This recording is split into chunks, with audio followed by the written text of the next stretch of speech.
What is up? What is up, New Delhi? Okay, that's what I love to hear. Ladies and gentlemen, we welcome you all on this auspicious occasion when we find out who will be the champions of Pokemon Unite India Open 2023. Now, trainers have battled here. Thousands of trainers have played and they have given blood and sweat just to qualify right here and be able to play on this stage. But you never know what could happen. We have seen teams like SAQL and Revenant get eliminated. There have been roster shuffles, and now we are here today to witness history as we make it right here with you guys. Well, to all the trainers who are watching us from home, we welcome you all as well, and everyone who's out here, warm welcome to you guys. But there are a lot of announcements, of course, that I have for you. First of all, for all those who have come up here, you might have received some tokens, some raffle tokens, right? So keep it handy, do not lose it, because at the end of the day, we have a very big giveaway. We have 40 plus lucky winners who will be walking away with keychains, plushie, and of course, WCS jersey. Now, I wanted to get my hands on the WCS jersey. I couldn't, but you could be that lucky winner who walks it away with all. But for that, you need to stay till the end of the show. And of course, who would want it? Now, I'll of course tell you. So, overall, now I know many of you do not, you of course want to know that what is going on, right? So, I'll speak it to you in Hindi as well. So, जो भी यहाँ पर आए हैं, आप लोग यहाँ रुक जाइए, बिल्कुल भी कहीं मत जाइएगा, because एक बहुत बड़ा गिव अवे है. वो गिव अवे क्या होगा? 40 प्लस टोटल आपको कीचेन्स मिलने वाले हैं, आपको मिलने वाले ऑफ कोर्स 3 WCS के जर्सीज जो आप जरूर फ्लॉन्ट कर सकते हैं अपने पोकेमॉन के फ्रेंड्स के साथ, एंड आपको एक प्लशी भी मिलेगा. तो एकदम दिन के अंत में जब हमारे ग्रैंड फाइनल्स खत्म हो जाएंगे, then we will be having that give away segment. But for that you need to stay here. Now, a very important announcement here. I think many of you might also know there is ACL, which is about to start, right? So what about it? Let's take a look. We have our video right here for you guys. Of Asia, it is Pokémon, undefeated from the very start of the tournament.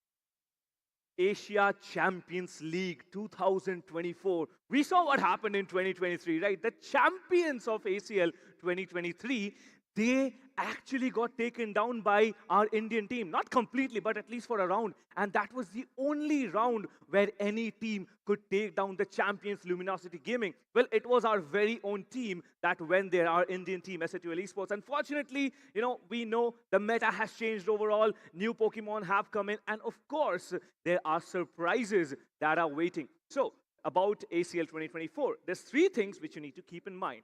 The first of all, that top 6 teams from India Open. So yes, not just these 4 teams that are going to play right here. 2 more teams from the lower bracket, round number 3, who got eliminated are also going to be able to play ACL 2024 India qualifiers, which is starting in December. 9th December, 16th December, and 23rd December. These 3 are the dates of the qualifiers. You can watch it live, of course. We'll be there for you guys. And then the winning team of the India qualifiers, they go and play LAN. Where? Any guesses? I want to hear from the audience. Do you have any guesses where the LAN finals for the ACL 2024 will be? Any guesses, anyone? No one? Okay, I'll give you a hint. Many people want to go there, but they are still trying to go. Nobody has still, most of you haven't gone there. Any hints? Anyone now? Yeah, I hear it. Someone told me that. Yes, you are absolutely correct. The winning team gets to go to Bangkok and play against the top teams from every other country. Last time we did see in ACL, there were so many countries. I think around 17 to 18 teams came to play, and they were putting up a great show. And very importantly, Pokemon Unite, it just keeps growing and growing. And we have seen how many changes have happened. Pokemon Unite India Open 2022. Well, I was there. I was watching the tournament, and I remember how God's reign they came in from the lower brackets and lifted the trophy. Will it be the same story for two teams, particularly in the lower brackets, FSE Sports, and of course, you never know.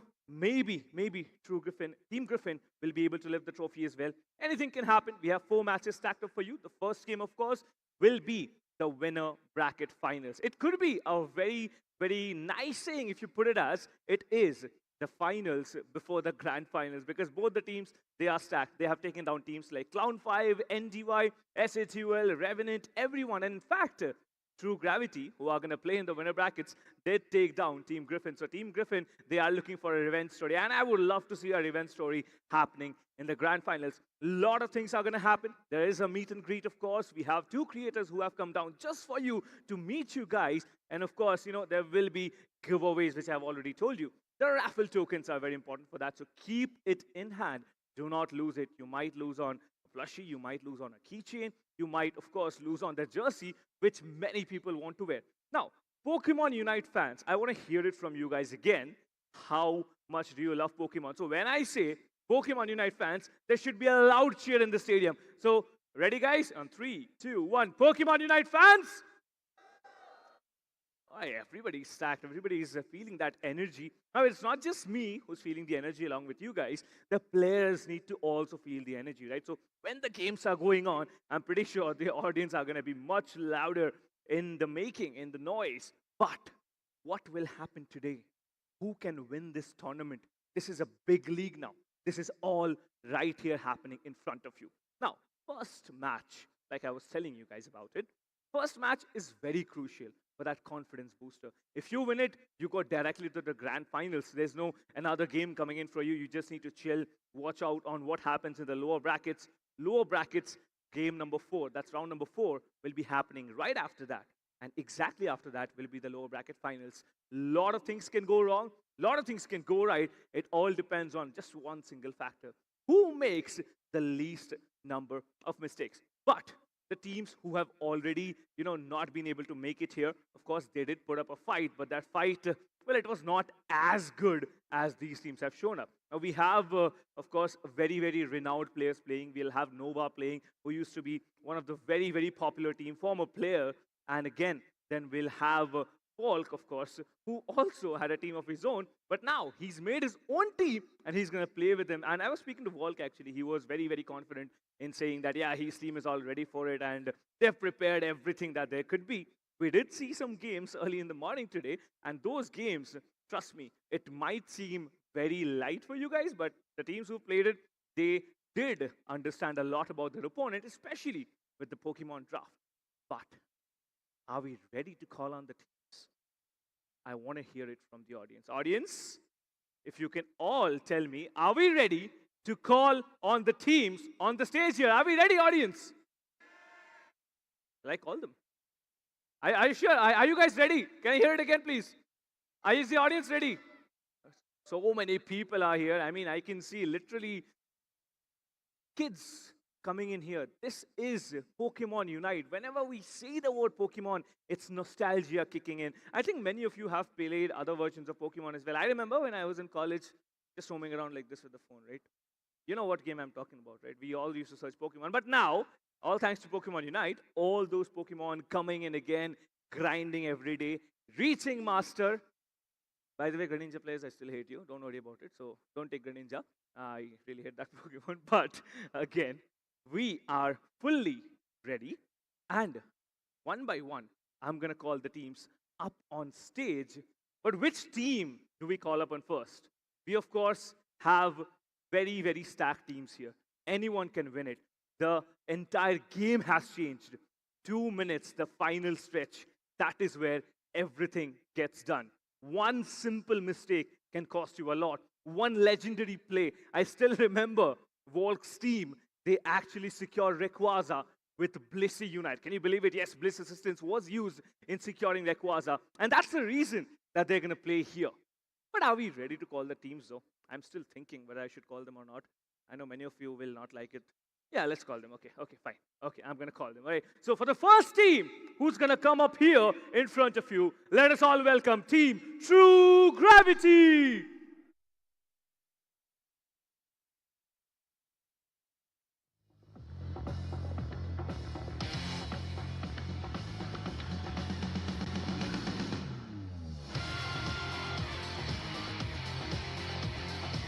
My God.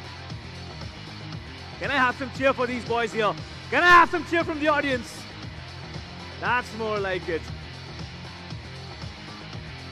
There's a statement.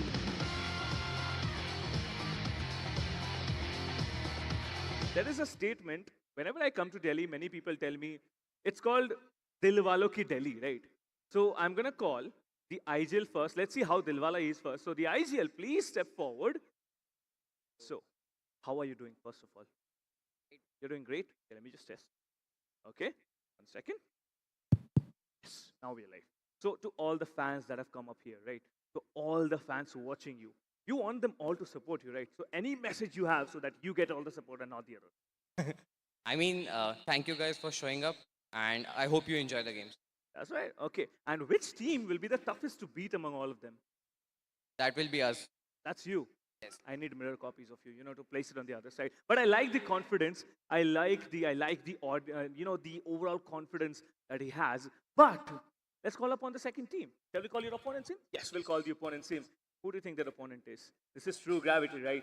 So who do you think will their opponents be? Yes, it is going to be Forge Your Legacy. And Forge Your Legacy is a brand new team. So let's welcome on the stage. Please welcome and put your hands together for Team Forge Your Legacy.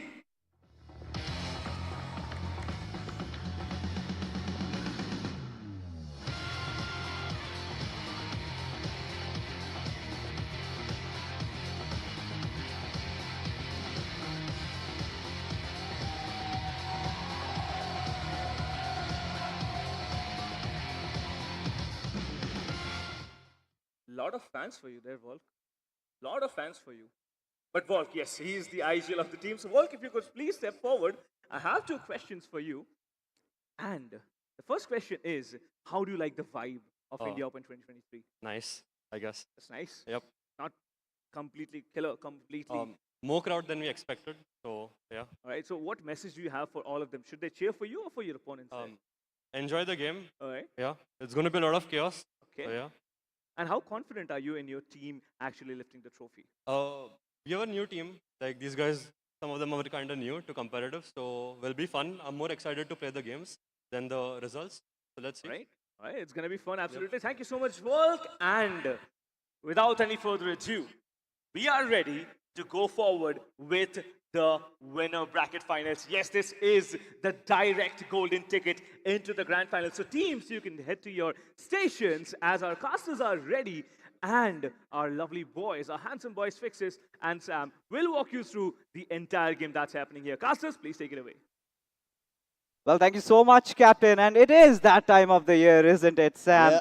Or may I call Lucifer? Or may I think that you go by another name? I decided today because it's Pokemon, I'm going to be the Giovanni of the house. I'll try to Alright. bring in Team Rocket in and try to steal something from here, which I've got Captain that right. promised, right? There's going to be giveaways. I'm looking forward to who our winners are going to be down the line, but right now we are also looking forward to who the winners are going to be of this upper bracket finals because they directly enter to the grand finals. Yeah, you have a massive advantage over there. The first game coming in, we've got True Gravity, we've got Forge Your Legacy, everybody just trying to test their mettle in that. But when you talk about the entire thing overall, right? When you talk about last year's Pokemon Unite India Open 2022, we did not have any of those grand finalists amongst us here. Yes. That goes on to show how the competition has evolved over just the span of that 1 year. WCS Kamit, we've got teams like SA2L who have not yet made it into the grand finals or maybe to the LAN.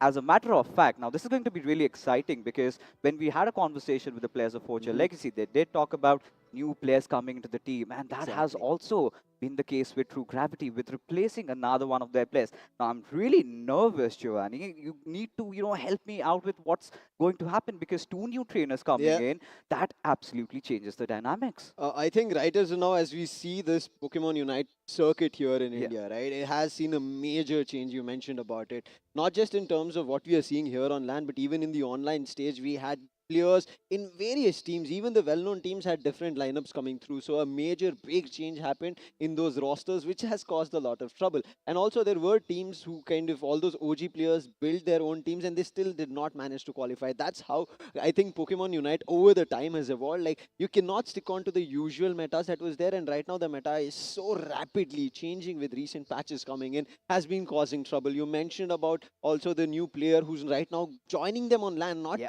on the roster in whole, but joining them on LAN. Vixion, as you mentioned about that, God's Reign, they were the ex-winners of not W, India Open India Open, yeah. 2022, right? And none of the players here are on LAN, and that's a big surprise. And also the other teams also, none of them were the winners till now. Even when we saw FSC Sports, right? FSC Sports are our runner-ups of India qualifiers of WCS, but they are also not yet a winner. They are here looking forward to the title. And as we were talking about the journey, the brackets right in front of our screens, I think TG right now, not get confused, this is Team True Gravity, not the Griffin.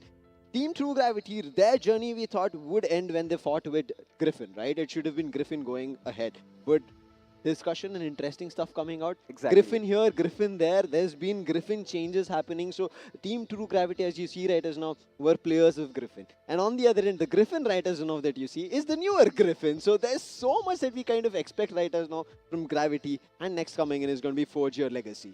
Indeed. I mean, with the trainers changing their allegiance recently, having new teams formed, it's going to be really exciting because when you talk about a team like True Gravity, I think they were the ones who surprised us a lot because, you know, they've got some experienced players in there. But again, it was a changed roster. They come in and they're now in the upper brackets. But again, we've got to talk about a team like Forge Your Legacy. Now, this is again one of those teams, you know, that has the likes, the experience of a player like Volk. You've got Ruben also into the mix, who's been kind of making a lot of buzz around the Pokemon Unite community. So he's definitely one of those players to look out for. But for all the viewers that are watching the broadcast and here in the KD Jadhav Indoor Stadium, we've got to inform them. This match has consequences, right? The winner of this match directly heads on to the grand final. And well, whoever is the loser, then they get another chance. So you've got that little bit of a cushion. But bear in mind when you are in LAN, I think it really matters, the momentum that you need to build up, that really comes into play because in the lower brackets, we've seen that lower bracket dream run really becoming true even in the last time. Yeah, in India Open 2022, it was God's Reign and Revenant. God's Reign were pushed to the lower bracket. They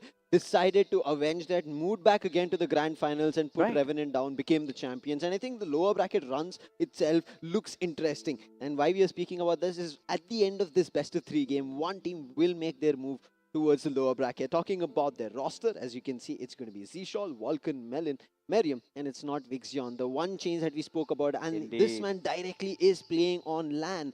Suyu. I think this can be a game changer, but also we have seen first game jitters come through fixes. The first game jitters definitely coming in true, but for your Legacy, you know, they've also made that one small change. It's not going to be Artist anymore. We do see Darkness. Now, this really changes a lot of things, right? Now you start wondering which role does Darkness really fit in, what has he got, and with the recent patch update, we've got a lot of new Pokemons that might be back, some new Pokemons that haven't been played before, could be in the Theaskai runes, but regardless, we've seen, you know, Volk and Zshol go against each other, you know, a lot of times. You know, we've also seen Merium, one of those players in the community right from the very start. But Ruben, we've been talking about this new trainer on the block. We've seen Fura, we've seen Doc, we've seen them from quite some time. So I'm really interested because this also could be the potential grand finals. Who knows? The loser from here goes on to win the low bracket finals, gets to play a revenge matchup because it's all about getting at it and trying to win the game because it is for the ultimate glory to become the masters over here and also to etch your name. And of course, Captain did mention about those ACL juicy spots. Exactly. And right as now, it's going to be our trainers looking forward to making their way, not just here on this Indian LAN stage, but very soon to those international stages and representing our country. And that's what I'm super proud of all these lads because it's not an easy achievement even to come onto this stage and fight it out. We spoke about the odds, but I think this change of a player on both the teams has evened it out. We'll quickly talk about the team profiles right as now. As you can see, Forge Your Legacy, they've had in terms of overall, if you want to talk about it, that's going to be the map, 2 and 1. Goals that they've secured is going to be 1,432. Knockouts as a whole is going to be 4984 assists, but I think the main thing that we have to look forward to is the damage dealt. And even darkness, right? Of course, the damage dealt is massive, and every trainer, I really feel, if you're on that ranged attacker or if you're on the speedster role, right? You've got that avenue, you could dish out those massive amount of damage. But when it comes down, the only concern in the mind, that seed has been implanted, right? How are darkness and Asutsuyu going to perform? Now they've made Yes. those changes. They've come in here as the favorites because when you look at them, they're from the upper brackets. But then on, we have another matchup. It is going to be FSC Esports and Team Griffin coming into the mix, and that also changes a lot of things because these are two teams we've seen. They've been established. They've played together. FSC Esports, unfortunately, they could not make it to the WCS LAN event happening right in Japan. But today they've come in here with revenge in their eyes, and they want that trophy and they want it for themselves, but they've had quite a run. But again, talking about Zsol, he's definitely one of those players to really look out for. Now, a lot of viewers that have joined us on the broadcast and the audience in the arena, tell me something about Zsol, man. This man, he started off playing the support. And right now is the ranged attacker doing the damage. And at the end, you can see the damage dealt stat. 1.4 million as the team coming through. And I think this has detrimentally changed things here coming in for Team True Gravity. I want to see how this works out. Then coming in Vulcan, Melon, Meriam, as well as Asuyusu. Now, Asuyusu, as we mentioned about him, Vixion, he was playing the ranged attacker and speedster in between. Rodrio was coming through. So we knew his profile, right? But coming to Suyu, I have no idea what he's going to play. Either teams are going to change. Will Meriam kind of move things around? But now we'll jump into the players head-to-head as well to try and break things down and see who those players to watch out are. For our picks, we did mention it's going to be on one end Zsol, on the other end it's going to be... and when we move towards this, right, in front of our screens, it's going to be Melon as well as Furia. And both of them doing a lot of damage. As you can see, on one end, it's going to be a speedster. And on the other end, it's a defender coming through. And these days, it has been those EV battles, right? So it's an EV evolution that we end up seeing. Or rather, we must call it the evolution, right? So what has been happening so far lately, like there was a moment, there was a time when we used to see a lot of Sylveons being picked up. But lately, it's been those Umbreons, it's been those Leafeons. Sometimes you could just put in a Glaceon into the mix. And I believe we might see Glacier today as well during the group stages. We had a lot to witness. But again, taking a look at the head-to-head of both these trainers, of course, playing on different roles. As a matter of fact, you're going to see those damage numbers being a little different. You're going to see those knockout numbers being a little less on Umbreon. But bear in mind, that Unite move, that Moonlight Prance, really taking away all that shield, those body barriers going into waste and everything. That plays a very critical role. But again, when you talk about Melon and Fura, of course, we know Fura has been there in the community for quite some time, but we've been talking about all these new trainers on the block, right? And Melon has been nothing short of a revelation. Yeah, I think when we kind of speak about this, right, in terms of teams coming together, right, these 5 trainers in each team were not the team before. Right? To come together and put up a squad here and then to play the upper bracket finals. Especially, I feel like right now the odds are against the side of True Gravity because as we spoke about the journey, right? Team Griffin were the ones who defeated SATUL, put them down to the lower bracket. So people thought it should be Team Griffin moving ahead to the grand finals or the upper bracket finals. Now Griffin is not here. They're in the lower bracket. And all thanks to True Gravity. And I think if True Gravity have done this, it was. That game was all at that last nth minute. And I think their True Gravity just pulled through, had their composure and won that and became the masters of that game. But they're not yet the masters of India Open 2023. Definitely have their eyes on that. But for all the audience joining us here and who are relatively new to this game of Pokemon Unite, of course, it is a MOBA, right? A multiplayer online-based arena game where you've got 5 trainers, each individually picking up a Pokemon, and we've got certain different roles also assigned for them, and you have to go up against each other. You've got to battle it out. You've got to knock out each other, and then you've got to score goals. At the end of those 10-minute marks, whichever team has the highest goals gets to be the victor. Now, this is going to be a best-of-3 format. So we're going to have at least 2 games. If a team wins both of them, they head on to the grand finals. If, the other team also wins a game right in the second matchup, then we're going for a third match, which is going to be the decider, of course. Now, I think the trainers are all getting warmed up. We are absolutely stoked about it, all riled up, just excited to enter into the Thea Skyrunes. And a lot happens at Thea Skyrunes.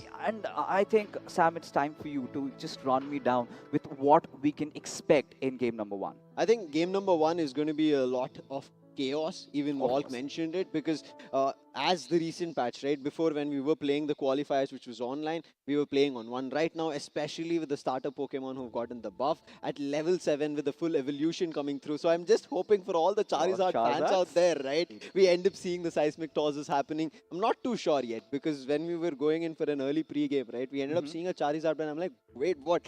It just got into evolution to a buff and you're banning it right out of the gate. But one thing for sure is we can end up seeing again, I think, a default ban on Zacian because players still know it is a Pokemon which has been causing trouble, and especially it's a trouble for the ranged attackers who are your backline players, right? They are the ones who are there to do enough damage and somebody in the front line can immediately find a KO. So if that happens here, it's going to be interesting. But one crucial thing here is both the teams have new players playing on LAN today, and that's a if but an unknown surprise. You know, a little bit of those sweaty palms, a little bit of that tension building up. And it is time, ladies and gentlemen. We are heading into Thea Sky Runes. It is going to be game number 1 of the upper bracket finals. It is, of course, True Gravity taking on Forge Your Legacy. And it's time for the ban phases. Of course, the draft is on. And seems like we've got a Hoopa ban coming in.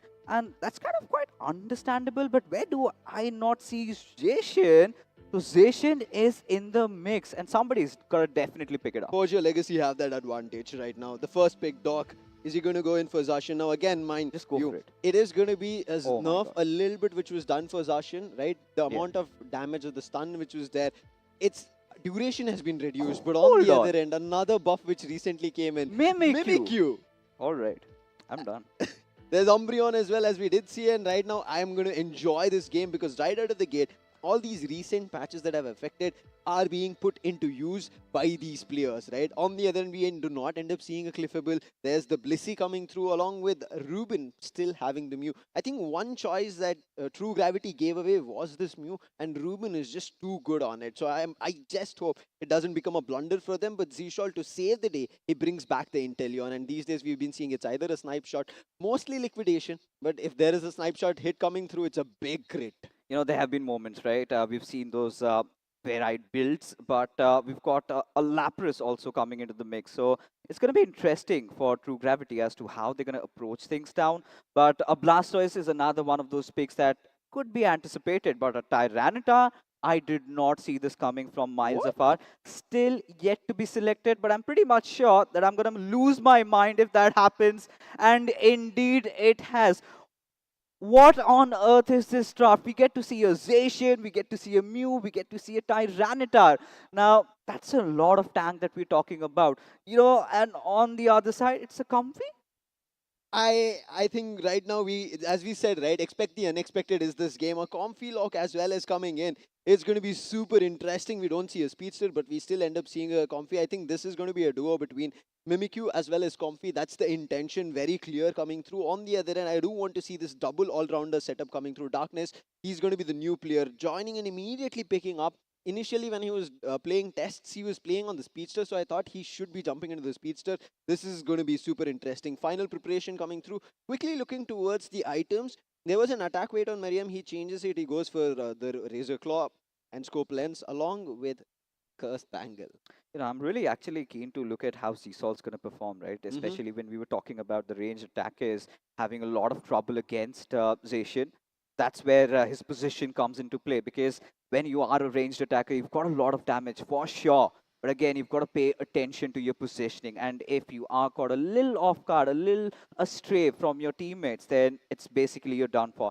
But, you know, we've got the Mimikyu in the mix. And Yeah. that is something that I really want to talk about more, because this is, again, one of the latest additions to the Pokemon Unite pool of the Yep. Pokemons that we have. And we haven't seen this before. And there was this debate that is it going to be allowed? Is it going to be not? We decided to go ahead with it. Mhm. And now we have it being played in the upper bracket finals. So what are we going to expect from this Pokemon? But before that, the game's already begun. Fortune Legacy from the purple side. We've got True Gravity on the orange. The audience out here, everybody, they're going to be enjoying it. So let's just deep delve into the game as it has already begun.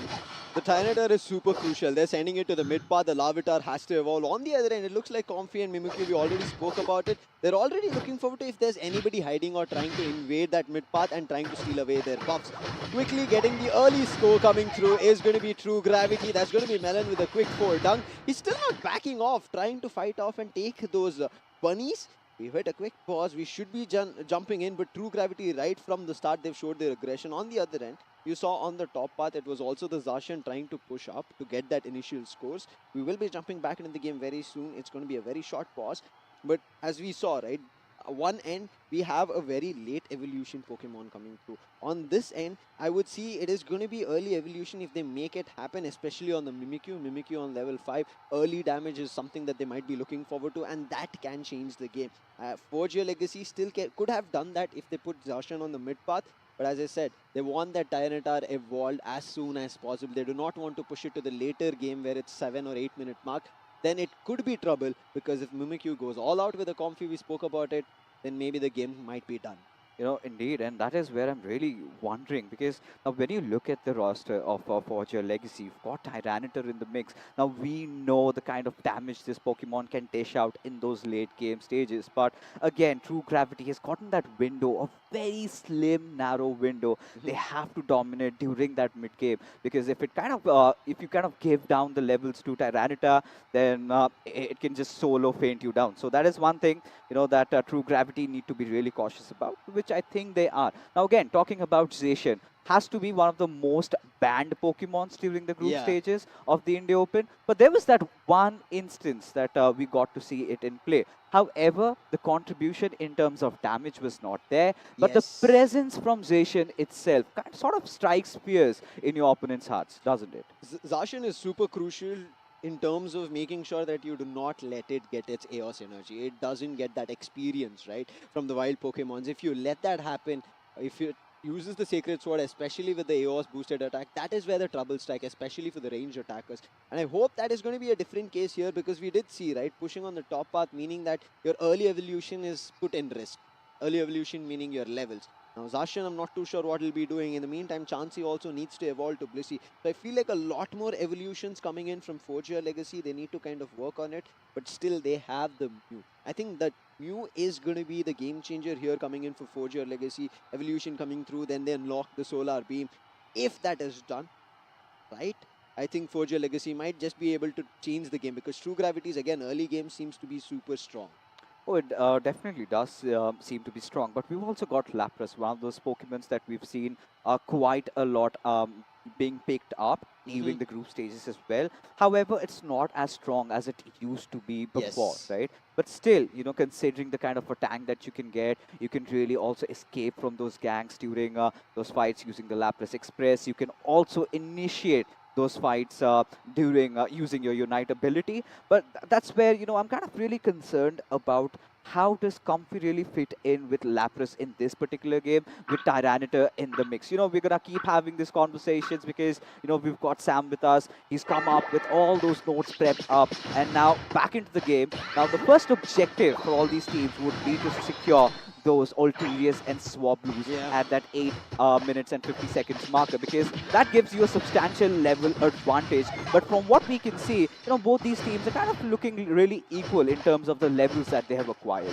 You saw immediately tears were put, and that was about to cause a trouble and even find the first KO. As of now, that has been put to a hold. In the meantime, the top path, level 5, Mimikyu is out, trying to go for a fight.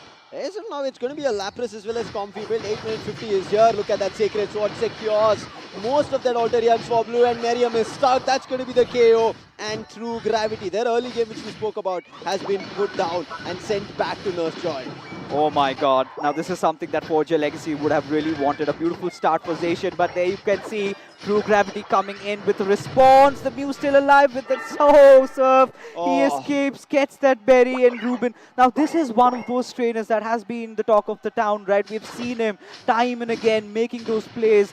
Usually it's the Electro Ball, but this time, having that serve there really came in handy. I think in terms of the top build coming through, it is going to be a Lapras and a Comfy, not going to be a Mimikyu on the other end. Snarl is out, Player Off is being used as of now.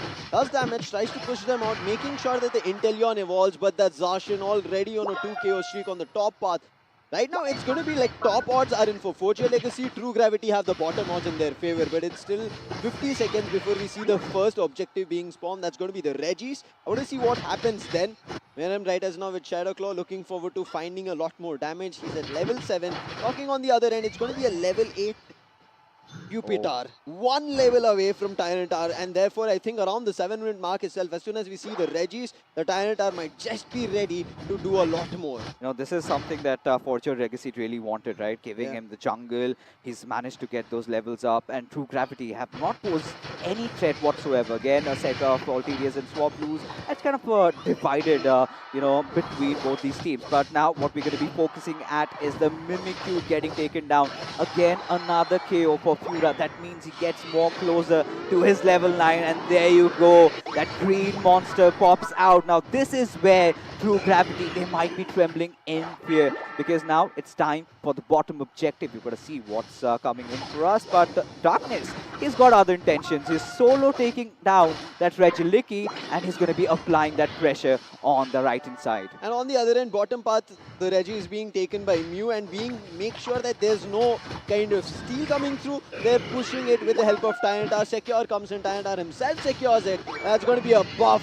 Right now, Forge Your Legacy leading charge, and look at Darkness, how fearful they are, because he also has unlocked his Unite, the Sorin Sword. It's ready. On the other end, it's only Inteleon, who they wanted to evolve early, has the spy vision, but right as now it doesn't seem to be that there's a team fight anywhere. Blastoise, also the first gen starter Pokemon, already evolving around the 7-minute mark, has been super helpful for Forge Your Legacy. And Forge Your Legacy, they're driving it in their hands. They're about to even destroy the tier 1 in bottom. Now, I'm starting to get a little worried about True Gravity, to be honest, right? What do they need to do? Because Forge Your Legacy, they've managed to take out all those markers, right? They've gotten in those levels on the Tyranitar. It's farmed up. You've got Blastoise already level 8. You know, you've got that Hydro Typhoon coming in. They can initiate those fights, and seems like that is what their intention was. But on the bottom lane, you could see all those Pokemon grouping up. But Mimikyu still searching in for some levels, as Ruben trying to just port them off from their goalpost as Tyranitar marches through. Now this is what we were scared of, and there comes the Hydro Typhoon, the Soft Boiled Eggs, keeping these Pokemons alive right now, as that big Solar Beam not really being able to do a lot of damage, as Dog really on low HP gets fainted off, as now Forge Your Legacy, they're on a little bit of a retreat.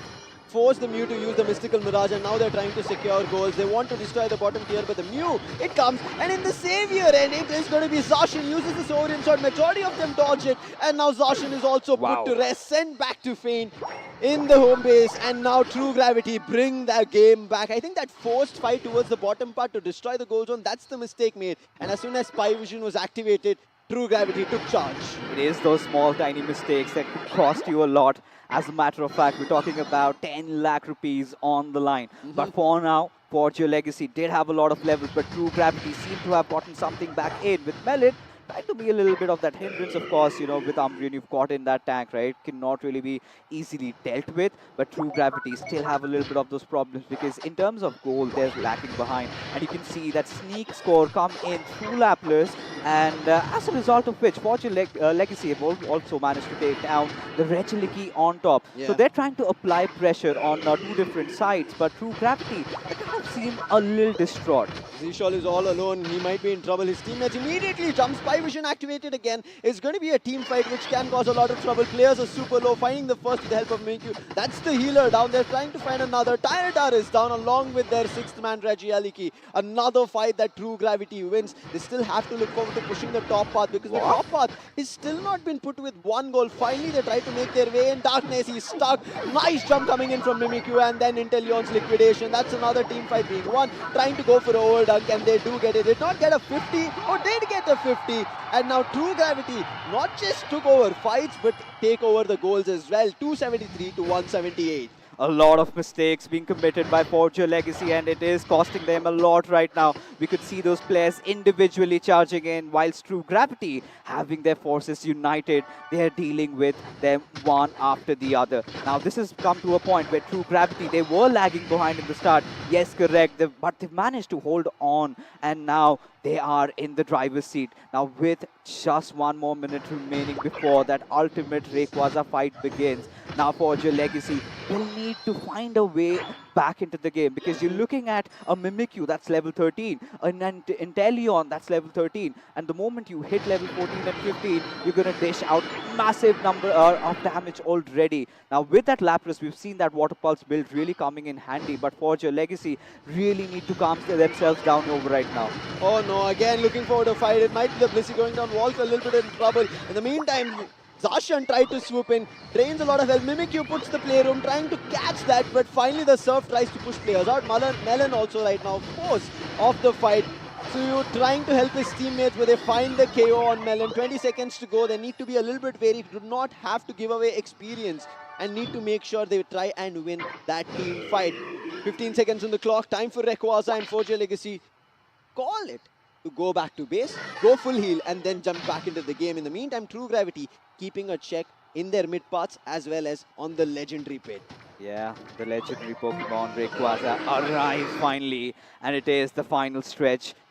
Trainers all across, True Gravity, Forge your Legacy, they will have their eyes on this, especially for Forge your Legacy, because they are on that goal deficit. Of course, with the Setsuyu having that comfy around him, with the triage, we'll get a little bit of that heal. But Forge your Legacy, they need to force this fight. It's very important for them. It's instrumental at this moment. They need to find a certain opening, because True Gravity, as a team, they've been playing really well. Of course, Zesol, wanting to open things up, has taken some damage coming in from that solar beam, but the fight is yet to begin. Zesol seems to have been pushed over, but will be responding back as the Hydro Typhoon really comes in. Does not hit anybody, as a matter of fact. Doc really needs to find some heal as he goes through Melon. With that Surf coming in, Melon goes down. Tyranitar is on a rampage. Suyu might also go down, finally gets the comfy, and now will try to heal. Doc might be the one who might go down. Mimikyu is here, Spy Vision is activated. Doc, he has nobody to help, and he goes down a wall trying to cause trouble with Egg Bomb, and there is the Secure, making sure, acting as a distraction. Forge your Legacy get themselves the Rayquaza shields, running to the goal zones, but True Gravity, they're destroying one after another. Tyranitar is the first one, trying to go for a goal, and yes, he makes it in time. The shield doesn't get destroyed. The 50 is done, making sure that doubles. It's going to be 100, 270 to 273. Still just 5 goals away, but they still find the KO on Inteleon. Now chasing Melon. Oh the my Zacian God. going in for a big score as well. 96. In the meantime, 86 was done, so the score is still close. 20 seconds on the clock. If they manage to secure this goal, there is a chance True Gravity have made a comeback. Yes, they get the 30 and the 14, and the game might have just been True Gravity's. 10 seconds on the clock. Forge your Legacy nowhere close to True Gravity's goal zones. You know, this is as close as it gets, right? With just mere 10 seconds on the clock, seems like True Gravity might have turned the tides despite losing out on that Rayquaza fight. Forge your Legacy were unable in keeping that lead up, and True Gravity changing things up. Take game number 1 in the bag. Now this is something that we did not really anticipate. Yeah. 3-7-4, 2-4-0, 4-3. That's what the scoreline has come down to. And Meruem, I think words fall short of how important those final moments scoring were. Yeah, I think that early game that we were talking about did not work through. Especially, I think the initial top path fight, it did flop. But after that, what happened was especially them leveling up. That bottom path fight, that was the most crucial thing. But one thing that changed, I think, big time for the side of Forge your Legacy is as soon as Darkness made his way in instead of Artist, you can see Volk, he's gone back to the support. I think that's where the change happened. Volk was the one who also playing as the ranged attacker, and right now Ruben, he was the only one, and Ruben doesn't even have a single KO. Melon as well as Suyu played phenomenally, acted as those frontline distractors, right? They were always in front, trying to initiate fights, calling them close, and then came in Zeshal. As you can see, 4 knockouts and 8 assists coming in from his end. And I think as soon as they understood, right, even in the Rayquaza fight, tried to chase Zeshal, but Zeshal, he had his movesets ready. He immediately jumped around using the walls and ran away from all of them and saved. I think if Zeshal would have gone down in that last fight when the chase of Zacian was happening, that fight could have been won and Forge your Legacy could have secured. But how close the goals went, we will talk about it in the graph. But quickly talking about the damage dealt, Darkness at 49. I'm pretty sure he'll not be happy that he did so much, especially early game. And Zeshal came in towards the end and stole it all. I think, you know, again, this is one of those Asian games where we're kind of seeing that, yeah, in terms of damage numbers, a lot is not being done. But the presence of Zacian itself, we've been talking about it. Now, Forge your Legacy, now this has to be brought in, because now Rayquaza fight was won by them. Now, I have to give Yes. all that credit to Doc. The The way he sort of baited out Zsol's Unite move, this George Spy Vision there, he soaked in so much damage Yep. whilst his entire team was busy taking down Rayquaza. Of course, Forge Legacy managed to take the Rayquaza down, but as a result of which they could not get enough scoring. That's where Mimikyu really comes into play, right? That's where Meruem really took that spotlight away, because that 89 scoring, that became really important. Now, taking a look at this graph, you could see, right, this is the upper bracket finals, and this is something that you would expect. It's been full of twists and turns, and at the start, we saw Forge Legacy having a really good start. Then it was True Gravity, who sort of grouped up together and started taking down individual Pokemons of Forge Legacy to a point where they were at equal footing. But then, as the game proceeded further, True Gravity started taking a little bit of that lead. But Kamit, the Rayquaza fight, it was Forge Legacy that managed to take it down. But True Gravity had other ideas in mind. They were the ones who went in for the scores, who got those last moment scorings. And there you can see, just after that Rayquaza fight, a lot of those pins out there goes on to show that True Gravity did their scorings right over there. As a result of which, in this best of three, True Gravity has got a lead. I think that last final stretch, other than the Rayquaza fight or the legendary pit fight, I think it was about the scoring, right? We saw Zacian, as soon as Zacian understood there was darkness, that there are all players who have jumped to the top path. Even though Tinatar was able to score, I want to save my shield, because others, right, their shield was lost. Blissey, immediately that shield was destroyed and their KO was found. Zacian hid in the tall grasses, waited for the right opportunity, moved to the bottom, making sure that score of 96 is still being done. He does it, but on the other end, as you mentioned, Mimikyu, right, coming in with that 86, that was the game changer, and then winning the fight at that bottom tier 2, Right. that worked out, because then Lapras, as you saw, had 15 AOS energy, and the Comfy also had something around 6, so that was around 30 plus 12, 42 of AOS being scored, when the score line was 373 to 4, 373 to 360 something, right? Right.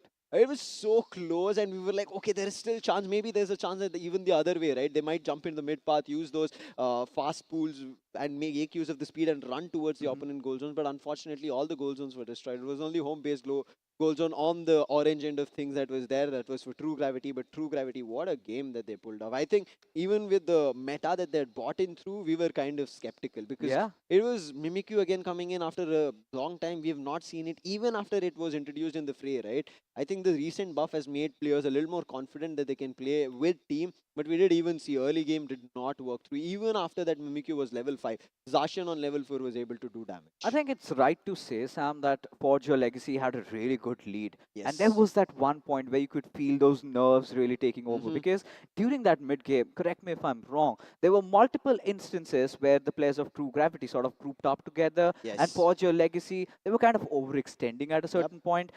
Even after their players were, even after their Pokemons were getting fainted, you could see individually their trainers pushing their Pokemon one after the other. And True Gravity were like, yeah, we're ready for this challenge, bring it on. And that is the moment where they kind of lost in their advantage, but seem to have somehow regained it during that Rayquaza fight, eventually to let it go after the Rayquaza fight. So this match was kind of an emotional roller coaster for all the True Gravity and Forge Your Legacy fans, but True Gravity kind of seemed to have edged it out just by a little margin. Yes. But it's just about game number 1, because game number 2 is still into the mix, and we had both, in fact, collectively lost our minds over the drafts, right? We got to see Zacian, we got to see Mimikyu, some really new picks. Especially Mimikyu was kind of my surprise, but Yeah. let's not forget, I kind of really again want to bring the spotlight down to Doc over here with his Yes. Blastoise. I think he was pretty phenomenal in this game. Yeah, I think even he was responsible for making sure that the bottom path control was there, but he made one small mistake. I think that overextension. But after that, he corrected it. You mentioned about that, right? The mid path overextension in the last fight. He made sure that everybody uses their Unite, just completely dump it on him, and it worked out. He eventually did falter, and that's the reason they secured the Rayquaza. But unfortunately, there was no other front line after him. As soon as Doc fell flat, everybody else kind of had situations where they had to just keep running, right? Whereas on the other end, there was Melon as well as Suyu, Lapras as well as Umbreon, which worked out phenomenally in their favor. But right now, it's time for game 2 of this first best of 3 again. Upper bracket finals, crucial chance here for both Forge Your Legacy as well as True Gravity to make sure that they become the grand finalist, one step closer from becoming the champions, the masters of India Open 2023. It is going to be really important, and we do not want to see both these sides going for a Hoopa ban, right? Yeah. I mean, for all the things in the world, they could ban different Pokemons, could really keep out Zacian out of the fray, but seems like again, it's kind of pre-decided at this point. It feels like both of them opting to ban the same Pokemon when you've got an option to ban any other one. But regardless, it's going to be your first pick for Darkness. And as things repeat itself again, Zacian being locked in. Yeah, now whoever lost will get a chance to go for the first pick in the second game. And that's the reason because Forger Legacy could not go through. They pick that purple side again, get that first pick choice for themselves. On the other end, again, same picks coming in. Miriam as well as Melon go forward to Mimikyu as well as Umbreon. On the other end, Ruben still clicking and locking it on the Mew. Now, Hoopa ban coming through, I would want to kind of stress more on it. In the online qualifiers, we saw a lot of it. Not in terms of ban, but pick. And because of that, rotations became super fast. They could switch between paths as fast as possible. But Volk, he Yeah. switches in the Slowbro. Now, Slowbro recently got a nerf as well. That And then Amnesia, Amnesia. right? So your healing is right now a tad bit lesser, can still cause trouble. But as Slowbro is being played from any player so far, I keep calling him that person is the true bro. Indeed, the true bro. But I think we should also be prepared for the other build, right, around telekinesis, because Yeah. it's been given a little bit of that buff. So I'm kind of rather curious to see what Vault shall be opting with. So we've got Clefable also into the mix over here, along with Tyranitar. I think it could be a decent combo, but seems like True Gravity, they have no intentions on changing a lot of stuff. In fact, they do, right? They've gotten in Zsol on that Venusaur again. Hmm. We've seen that little buff happening. You get that early evolution coming in, and we know Venusaur, once it gets his farm, once it gets the levels up, it could really, really just split apart through the opponent's defenses. But then again, it's going to be an interesting matchup, because Forge Legacy, they were this close on winning game number one. Yeah. But maybe this is what they need to kind of get their hands into this series and maybe push it to the final game.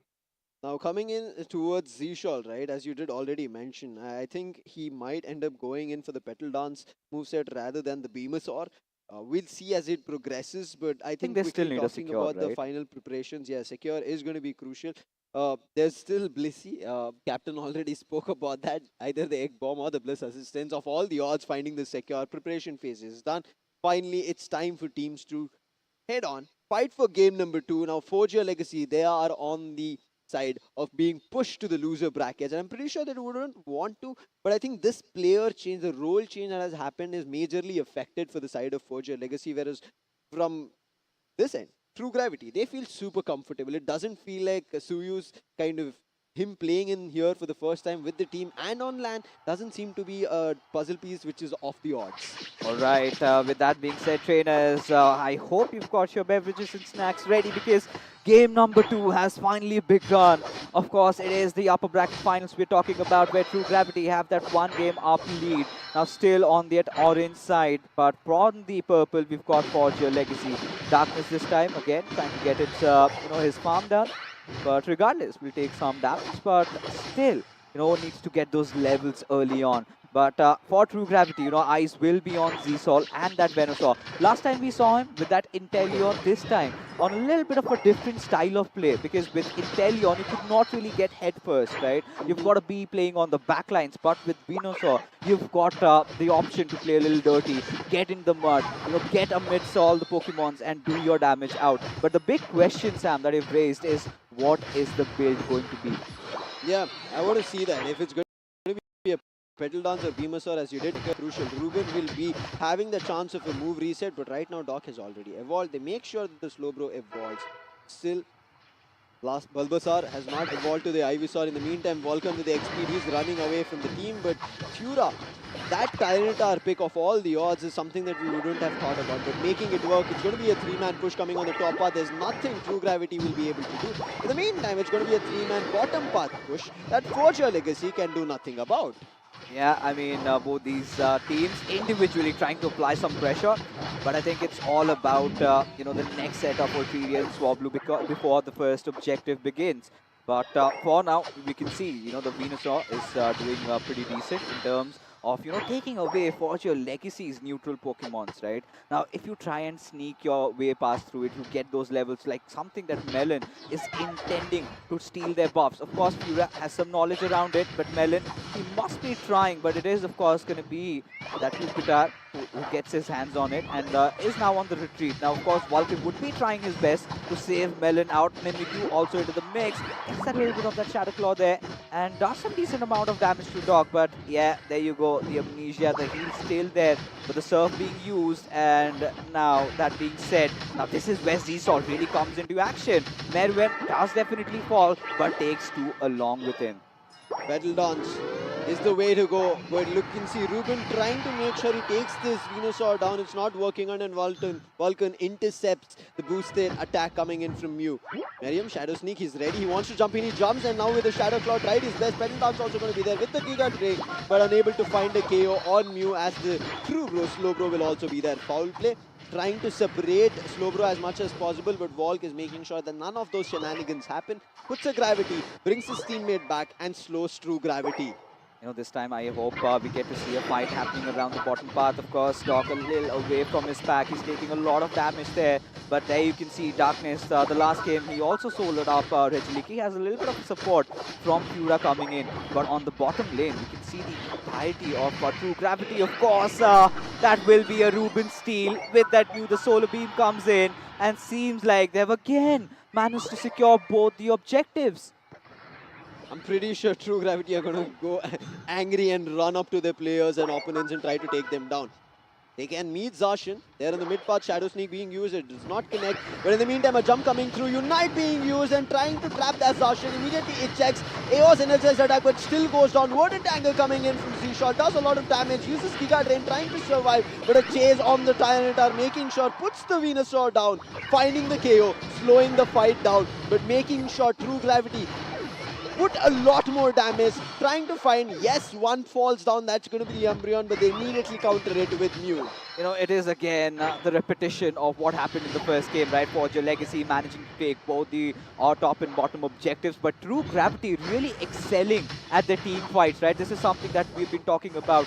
True Gravity, they kind of seem to be in a little bit of a sync, right? With Venusaur really keeping up with the levels of Tyranitar. And in fact, if you talk about the levels, True Gravity have gotten that slight advantage, but now Asutsuyu seems to be in a little bit of trouble. Uses very strong, but will not be enough as he gets slashed through by Darkness. But as a matter of fact, as it stands, what we're going to be witnessing is both these teams farming up till the next set of objectives comes, right? I'm kind of rather keen to see who's going to apply that little bit of pressure, because the scoring is quite even from both the sides. It's just mere 11 points separating True Gravity and Forge Your Legacy at this point. And Z-Sol, look at him itching to take that fight. Now, Forge Your Legacy have not done a big overdunk, and that's the reason they're just sitting at 18. And whereas True Gravity at least overextended to 20. Zacian jumps into a fight, but he falls a little bit flat and short. His teammates were not nearby somehow because they swooped in early. He will be able to survive. They want this bottom part team fight, and there's going to be the Reggie as well. Initial concentration will be on the Reggie. As you can see, Darkness completely draining Reggie Ice's health, but immediately jumps in with a foul play using right now telekinesis, slow beam as well. It does work out as they go for his steal along with the Tyranitar, but Venusaur puts Zacian down, and now looking forward to a lot more. Z-Shol even trying to take the Tyranitar down as Cliffable falls. Tyranitar also goes, and that's going to be a big triple KO streak coming through for Z-Shol. Oh yeah, Z-Sol starting to feel himself. Already True Gravity setting their eyes on the grand finals. The way they are kind of constructing and orchestrating during that entire fights, right? We've seen them, getting off to a little bit of a rough start, but they kind of seem to manage to, get the pace right back in during those team fights. Even in the previous one, we saw how beautifully they had their Pokemons positioned well in those right areas. Now Darkness could be a little out of his pack, but yes, Cliffable down right there along with Fura. Oh my god, Vulcan is on really low HP, but the very strong should keep the players of Forge Your Legacy at bay. But the big concern over here is this Venusaur already hitting level 13, and I'm pretty sure he's gonna hit level 15 pretty soon, as Regilik will be stolen there. But no, Zsol still manages to take it, and True Gravity this time are starting to feel themselves. Yeah, that was the steal coming in from the Lapras. The Lapras Express timed it perfectly, stunned them, and right now a big dunk coming in of 50, pushing the scoreline at 186. 4G Legacy still stuck from all the way when we were at the 2-minute start of the game, and now look at it. There's only 3 minutes on the clock left, and they're still stuck at 89. Only one tier 1 being destroyed. In the meantime, pushing the mid part, True Gravity using the advantage of the level. Oh They're my moving God. in, find a KO, want to find another on Doc, and you can see the Amnesia nerf coming through. He's not getting a proper full heal coming there. Therefore, his health restoration has been reduced. However, because Mew is there, the fight will be pushed back, peeled off. In the meantime, Zacian, he does find one on an overextension of Vulcan on that Blissey. In the meantime, Suyu trying to go for a goal on the top path, hiding in the tall grasses, waiting for the Zacian to move away. Talking about the clock, 30 seconds, but in the meantime, in the next 30 seconds, True Gravity, can they deny Reggie Ice? It seems like 4J Legacy itself decide we do not want to take up this fight for Reggie Ice. If we do, if there's a steal, it's something to be worried about. But in the meantime, Melon, he wants to again initiate a fight, tried to move in. Ruben did not play for that. He just moved away and now given away the fight. Now this is where you've got 10 seconds, and it seems like Forge Legacy have no interest in the bottom objective as True Gravity again grouping up, applying a lot of damage on Dog. Now this is as much as the slow bro could take. Goes in for a slow beam, tries to take down Zsol very fast, but the Bliss assistance coming through along with that verdant anger. And look at this Venusaur rip through the defenses of Forge Legacy, taking a fight 1v1 against the Tyranitar and still coming out strong. True Gravity, they're absolutely doing it, and now all they've got to do is just hold it down a little bit, try and go for that extra score, but now the Rayquaza still yet to be contested. True Gravity here right now struck fears on the hearts of 4J Legacy. 4J Legacy are so worried, and look at how well True Gravity are maintaining this neutral, making sure that if somebody wants to pick a fight with them, they have to first push this front line. But again, Zsol already at level 15, again trying to go for a fight, comes in from the backside, Darkness, you trying to use the soaring sword, connects, and this might be the time where Venusaur might go down, but still survives because of the Giga Drain, and now will try to take one on Darkness itself. Darkness still barely surviving. You trying to use the Eos Energized attack, but Zsol, he is not moving away. He's taking the fight head on, along with the help of Lapras. 2 chemistry coming in, and Zsol again puts another player down, and this time it's a team KO from True Gravity, and there's nothing to stop these 100 goals coming in. It's the Zsol supremacy, I tell you. I don't know what it takes to take down this Venusaur at this point. When we were just thinking it was on the cusp of getting KO'd, right then you get that Giga Drain there, you get in all those moves and you heal yourself back up. Merriwem having done his job, and True Gravity, I do not see a planet where they lose this one. As they march their way, he does not care at this point. Just throws away his verdant anger, solo fighting amidst 3 Pokemons and yet to be taken down. Finally gets put to sleep, but at what cost? Because True Gravity, they won the second game and they are your first grand finalists, ladies and gentlemen. Put your hands together for True Gravity. What a show coming in from them. Legends as of now, I would call them. The way they played that fight. 89 is all 4G Legacy is. This was again, as I say, when the game started, 2 minutes were done. That's when 2 or 4 minutes, that's when 89 was scored coming in from 4G Legacy. True Gravity, well, literally it was zero gravity. They were flying away and making sure the gravity was felt on the side of 4G Legacy. Fura finds 4 knockouts. Darkness, just 2. Did not even get a chance to score this time. His Eos Energy, this is something that we spoke about. Eos Energy is something that you have to keep that Zacian away from, and very rightly done. I think we could see Darkness maybe using the Eos boosted attack once, and after that he doesn't have Eos Energy left. I think more than that, what really caused in Forger Legacy's falling down over here is the fact that, during those team fights, they kind of were really not in tune, were really not in sync. But look at that damage on the Venusaur, 141,889. You gotta be kidding me. I have no idea. We spoke about this, right? Zsol, after this change from that support to that ranged attacker coming in from Revenant, and right now doing so much. We even saw it in the overall damage, 1.4 million. This man here, out of that 1.4, is bought again here. Oh my This is god. ludicrous. That's annoying Venusaur coming through. It literally felt like we were seeing Venusaur in the feel of Lapras coming into the scoring as we spoke about it, as you can see. It was the very early 2 to 4 minute mark. That's all they were able to get themselves to. 80 after that.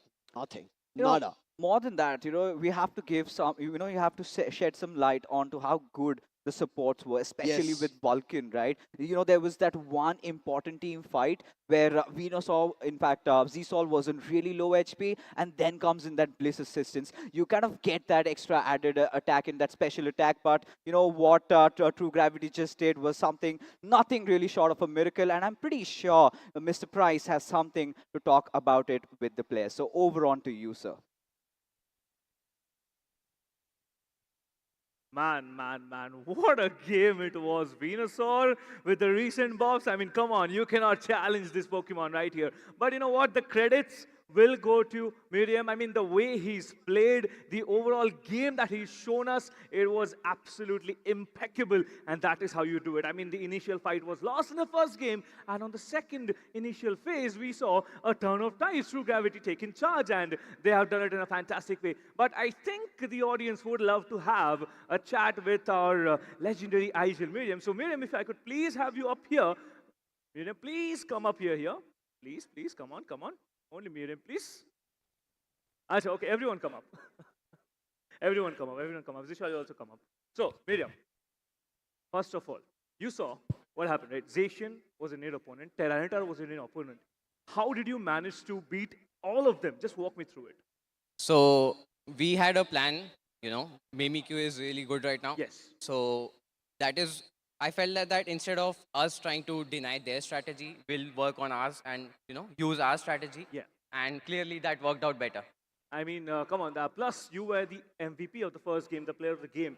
You got that on your own. But when the Rayquaza fight came, and we saw how much important Mimikyu was, like Mimikyu went and broke 2 shields, and then the scoring began. So overall, which would you categorize as the much stronger Pokemon among your picks here?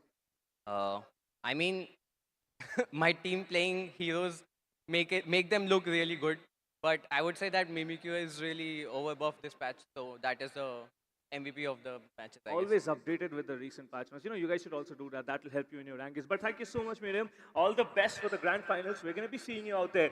But whatever has happened here, this team, they don't need to worry. Forge your legacy, they do not need to worry. There is still eliminator matches left, and they will be playing in the lower bracket finals. I would love to see a revenge matchup if it comes through, but I believe that's going to take a little bit of time. We have the lower bracket round number 4 game. That is technically the semi-final. So we're all waiting for it. We're going to wait for it. But the casters have a very, very deep analysis ready for you. So boys, please take it away. Much, and it was kind of a really nice start into this entire upper bracket finals, wasn't it? But I Yeah. think when you talk about the analysis part, has to come down to how good of a team True Gravity were Yeah. during those team fights. Mind breaking them down. I think it was all about, as you earlier mentioned, Vulcan being super crucial, and also on other end having Lapras and Melon, right? I think Melon has been a super annoying player so far with that Umbreon, like insta get that Umbreon and just call for a fight. He's like trying to instigate so many fights, whereas they're like, somebody push this guy off. We do not want to engage in a fight. I think that's where it got to a point where Forger Legacy were like, okay, finally we have to do something else. But also Forger Legacy, I think they tried to kind of play the odds a lot more in their favor. Thought that maybe the Zacian could work out. It actually didn't, because they denied the Zacian with the Eos energy, as well as making sure that the Eos attack, boosted attack, right, does not do a longer damage in terms of duration. We used to see earlier Sacred Sword would stun you, and therefore your ranged attackers could quickly be KO'd. But this right now in the patch has not been the case, and that did not work out. We spoke about Zishal, the man, the myth is here. Indeed. Venusaur and Inteleon. I think the first game with Inteleon, he was kind of really instrumental for his team, but it was that Venusaur game that kind of had us at our edge of the seats, right? But then again, when you talk about Venusaur, we did have to put some light on how good Vulcan was, how good Melon was on the Umbreon, because they were the ones, really helping things out from the back Yes. lines. And it was not just that, right? With even Asitsuyu coming in as a stand-in, right, with that Lapras, kind of really creating that CC damage around, like soaking all of it. And True Gravity, by all means, they were kind of a little tanky, to be honest, Yeah. really hard to deal with, and there was no response from Fortune Legacy in terms of those team fights. They seemed a little bit distraught, a little bit stranded as to what to do. Maybe this was the nerves taking them over, them being pushed to the brinks of the lower bracket. Now, Yeah. this is really interesting. If they have that mental breakdown right now, or they could go in for a reset and come right back into the grand finals. I think the one thing that Forge Your Legacy, the thing did not work out for them, that their move sets or the moves were not used simultaneously to do effective damage. We used to see Zacian would jump in first, right? After that, what do we see? Zacian is about to be KO'd, and that's when the teammates come in just to save him rather than to do a lot more effective damage collectively. Talking about the match report, as you can see, highest KO, as we already spoke about it, Venusaur. Again coming in is Venusaur. Again is going to be Venusaur. Zishol trailing right together. And then come in from the players of Forge Your Legacy. As you can see, highest damage taken. We spoke about Doc in the first game where he was playing that Blastoise. He did tank up a lot and he played really well. The objective of him playing a tank as a Blastoise to make sure on that defender role takes up a lot. It did work out. And Volk as well. I mean, I've seen him on those support roles a long time as well, when he had switched rosters, as well as when he was building teams, right? He moves into those support roles and he does an effective support player, right? And that's the reason, as you can see, healing also in terms of recovery.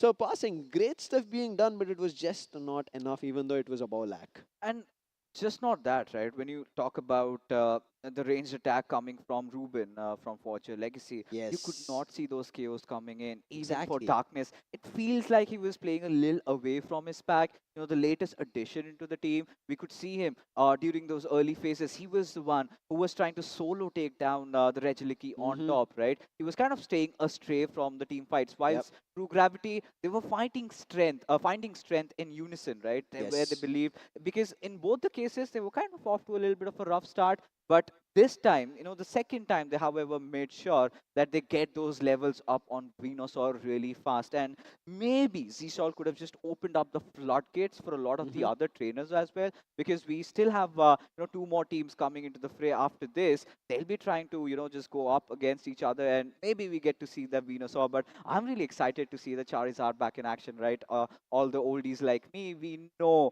how much the Blastoise, Charizard, and the Venusaur duo, a trio, means a lot Yeah. for us. But regardless, what it's worth, Forge Your Legacy, they had a really good chance to close the first game, because second game Yes. they were really not in the mix of things. Yeah, I think after losing that first game, they were kind of thrown off, right? They Yeah. were in a mix of it. How did that not work? We had Zacian, we had Tyranitar. They had Our the late game was Rayquaza. ready. Yeah, they had the Rayquaza. How did all of that fail? I think that itself kind of threw them off. On the other end, congratulations for True Gravity. Indeed, an insane performance that they put up. I think in terms of trying, as you said, right, finding strength in that unison was super crucial for them. And which gave Zishol the confidence that he knew my teammates are there always to watch my back. And I'll make sure when I dive into a fight, I'm not the one taking a lot of damage, but I'm the one doing a lot of it. And even in situations, right, when the Rayquaza fight was about to start and Zishol immediately jumped in, he was the one to take up a lot of damage.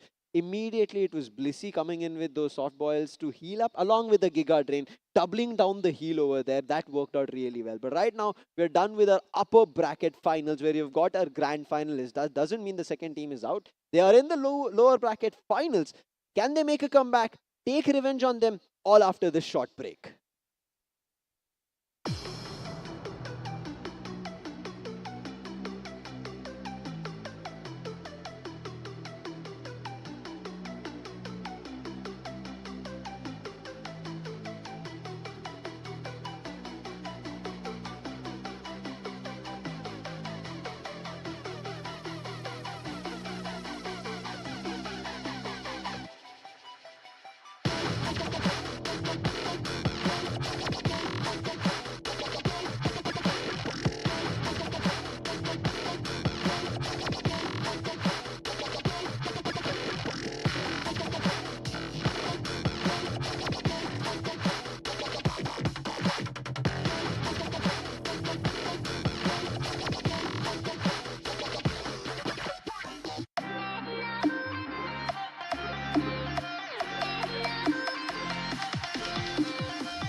Well, well, well. We are done with game one, but we are not done yet. We still have three more best of threes left for you guys. And I would love to welcome you all again to the Pokemon Unite India Open 2023 LAN Finals. We've already seen the winner bracket finals. We also have a team who's going to be waiting in the grand finals to find out who they are going to compete against. But which team will it be? Because there's three teams still in the competition, still in their way. Just call them in, right? Let's just call them in. Yes, lower bracket round number 4. Team number 1, let's call up on stage FS Esports. FS Esports, please come on stage.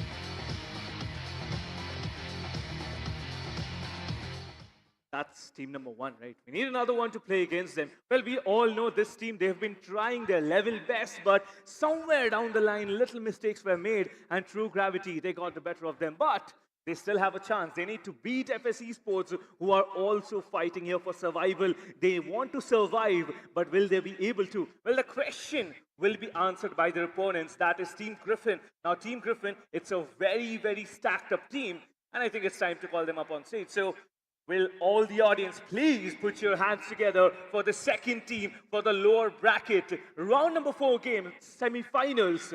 Let's call up on stage Team Griffin.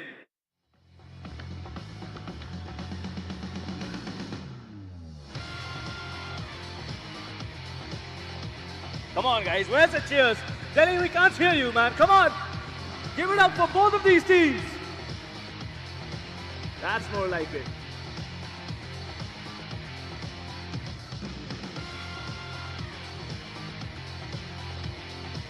Well, the harsh reality is one of these teams standing behind me will get eliminated. This will be their last match they play on the stage. So let's just call up the IGLs one by one. So if I could have, please, Pardesi, beside me, the IGL of FS Esports. Pardesi, first of all, how are you feeling in this ambience here?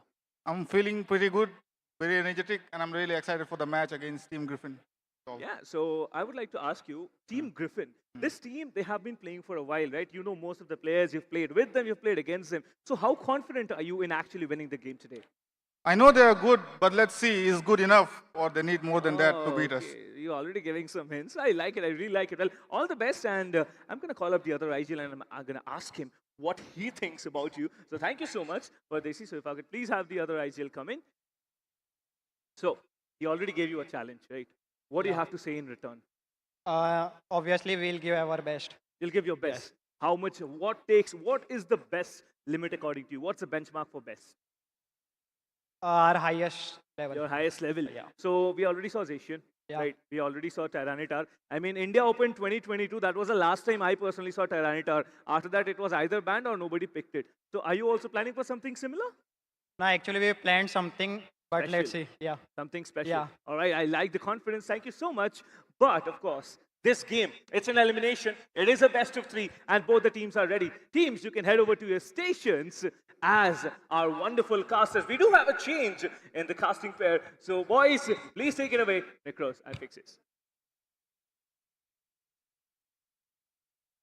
Lucifer taking it along with Necros. He's going to be joining me on desk now. Necros, you did sit back and watch what just happened, right? Team True Gravity put an effect and a dent on the sides of Forge Your Legacy. What can happen, especially on this LAN finals, right? Maybe it felt like the other team was not ready and True Gravity just took them apart, right? Now we have Griffin, right? Who fought against True Gravity, and True Gravity made that same thing feel. Now Griffin on stage, how do you feel of what happened in the last game, and now maybe things can be different? I was just sitting, just the first game came in. I saw the Mhm. pick of Tyranitar, I saw the pick of Compy. I was like, what is this kind of composition? I mean, we never saw Tyranitar in the playoffs even also, as far as I Yes. remember. But coming to the LAN after that kind of patch updates, and we are seeing Tyranitar in the meta, but again, Zisol also played brilliantly on the Venusaur in the second match. But all that being said, we have the two set of rosters of both the teams, FS Esports as well as Team Griffin. We'll quickly talk about them. It's just going to be Pardesi, Berserk, Blair, Rook, and Pies on the other end. Griffin being played. Noah, Mikey, Snowy, Ghoul, as well as Illusion. Quickly talking about how the history and what they've done. FS Esports, as I already mentioned, they were our runner-ups of the India qualifiers for WCS. We thought they will be the oddball, but unfortunately, they did not get a chance to go to that international stage and fight. And I think that's what they're looking forward to redeeming here is going to be playing in the ACL, right? And if they become the India champions here, because previously they fell one shot because of SATUL of their lower bracket run, right? They were super hungry. And I'm pretty sure FS Esports want to make sure they put a dent on it. As we mentioned, SATUL, right? There is Snowy, who is just right now roster changed from SATUL and has made his way to Griffin, along with Ghoul, also an ex-player from SATL. So it's going to be interesting of what we can expect from Griffin. Exactly. Being talking about Team Griffin, they also had a very good run in the playoffs. In the start, if you just see, they were also ensuring that they are getting those victories for themselves. But yes, one bad match or one bad series can lead you down to this lower bracket, and that actually happened for Team Griffin this time. But eventually, if we talk about the stats that they have as of now, totally consist of the performance that they have done overall in this entire tournament. But also, they do have something. You know, we just saw the interview just back a few moments ago, and Mikey actually told us that they have something special. But let's see. Yeah, Right? I would love to see what they have. That's what he said. But quickly talking about Team Griffin, right? I feel this is the team which has a lot more experience. The reason not just being that they have a lineup, but they have the amount of matches that they've played, right? In total, as you could see, 11. On the other teams, they were closer to 5, 6, or 7. But here, there's 11 games that they have played, and next coming in here in FS side is 8. So in terms of a lot more matches that they've played here on the playoffs, and now looking forward to moving towards the loser bracket finals, they might have a chance. But FS Esports are no team to be taken short of. They were a team who put down Clown 5. Now we remember Clown 5, right? And people who have watched the online qualifiers, they remember Clown 5. They Definitely. decided the game in just the start 2 minutes. So to take such a team down, FS Esports looks super strong. However, they did go down to forge their legacy, but after that, they've been putting up a fight. They put down Revenant. That was another team that we expected. Quickly talking about head-to-head right in front of our screens is going to be Blair and Illusion, the damage dealers of the team. That being said, Illusion has always been one of the top performers in his entire Pokemon Unite India Open so far. He has played 12 matches, 3 more extra matches as compared to Blair. But this kind of contention between, like, if you just talk about the Slowbro or the Inteleon, it always comes in a Yes. different way because Inteleon is a long-range attacker. We see him going with the snipe shots, while Slowbro, he's the one who always goes up, tanks the damage, also plays a very crucial role, especially in the final stretch fight. Both are the attackers here for the team, and right now in terms of the whole India Open 2023, Illusion has the highest KOs, sitting at 73, as you can see. A man has done damage to every lobby so far. He's trying to do it here as well, as he's trying to fight with the other set of trainers of FS Esports, but can he do it is the question, because they've been pushed to the loser brackets. As we mentioned, yes, number of games played, they have a far more experience compared to FS Esports, but FS Esports, as we did speak about them, they were those dark horses. We didn't know much about them when we saw them in WCS, but the way they played, they blew every team out of their waters. And especially that they also put down Revenant here, one of the other teams who were there in the India Open Grand Finals. Otherwise, maybe today we would have seen Revenant Esports playing. And that is the reason we are seeing this game is a little bit even more spiced up compared to our upper bracket finals. Upper bracket finals, we kind of had a close combat coming through. Here, it is about the odds, right?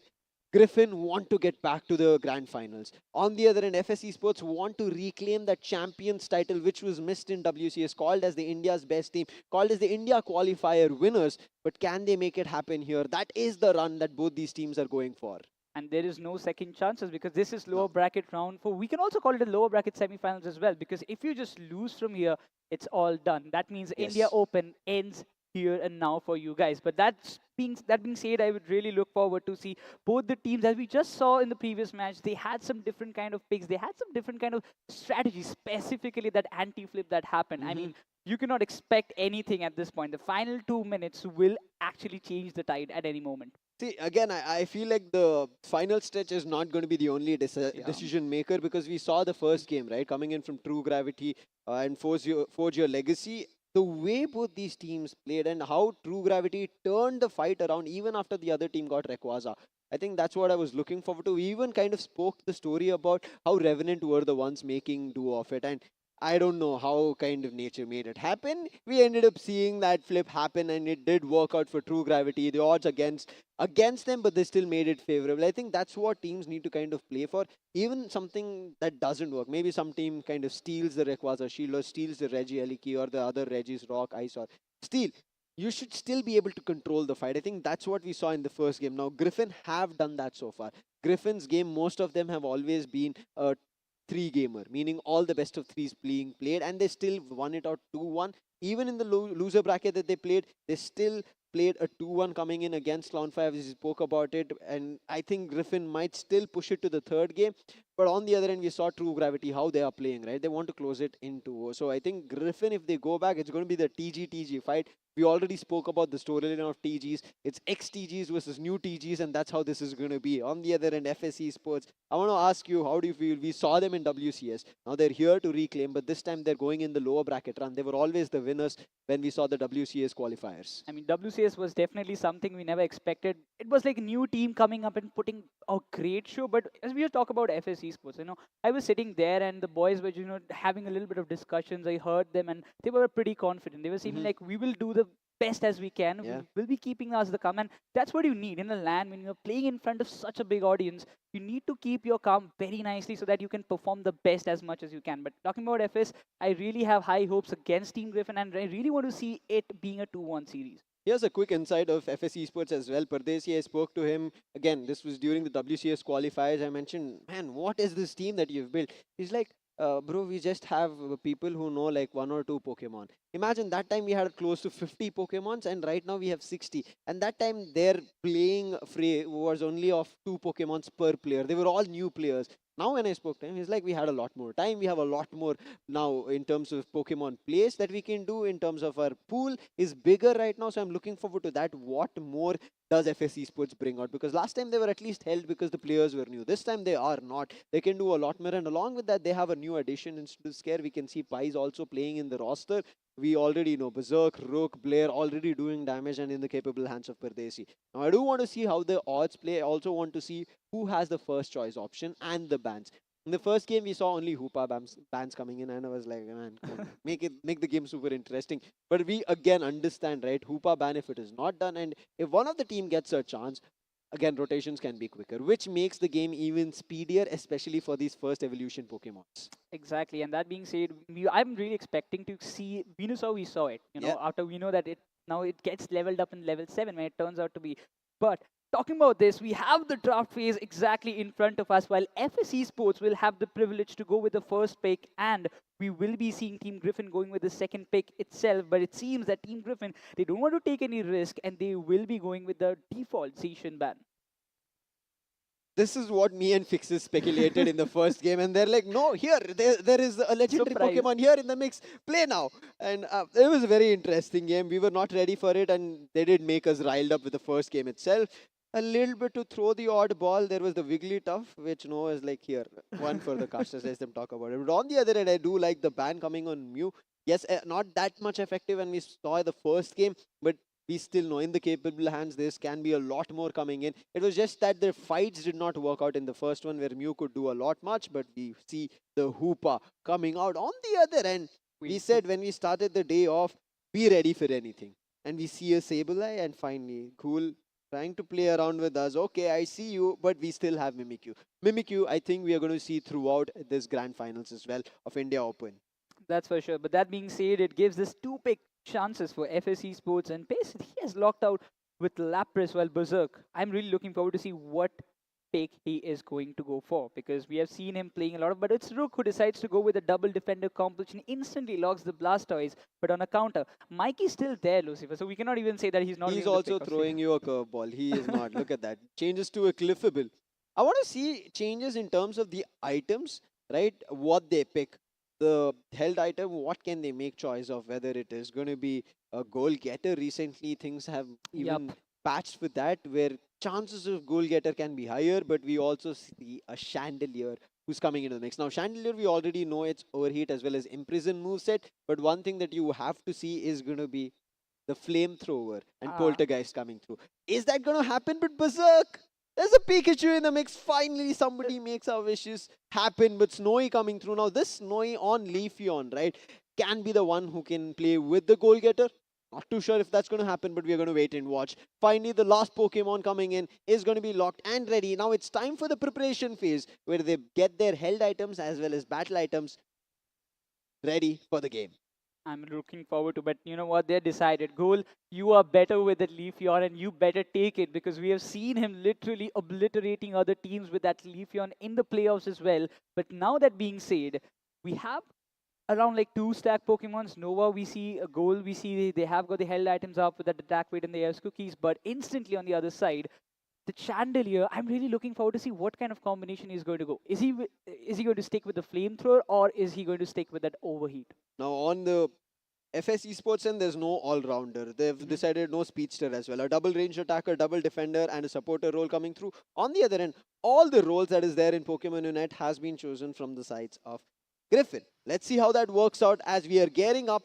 Players are ready, all set, Pokemon's locked. Right as now, I feel like the odds are still a little bit favorable for the side of the double ranged attacker that was picked with the Pikachu coming through. So FS Esports might have the odds in their favor. I want to see as well because we said we have to see a lot more changes that can happen in terms of the metas coming through. And this is an interesting one. Whereas on the other end, Snowy along with Illusion, I'm a little bit worried on that end. And also here in this game, right, there's no new player change here on LAN. They are playing on the same roster they played. Time for this first game of the loser bracket, round number 4, where FS and Griffin go against each other to see who can get that game number 1 and try to close this series. There will be a little bit of contention to put a pressure on the opponent's side. We have seen a lot of drastic impact the Hoopa plays eventually, and not getting banned this time. Hoopa has got a big room to go with those quick teleportations with the hyperspace hole, but it seems Spice he's got a complete privilege to go and use and build up his stack as fast as possible, while it seems there is an invasion in the jungle. You had a Hoopa that had to happen. Not too sure if Hoopa will survive because Mimikyu is also there. In the meantime, the first KO being found.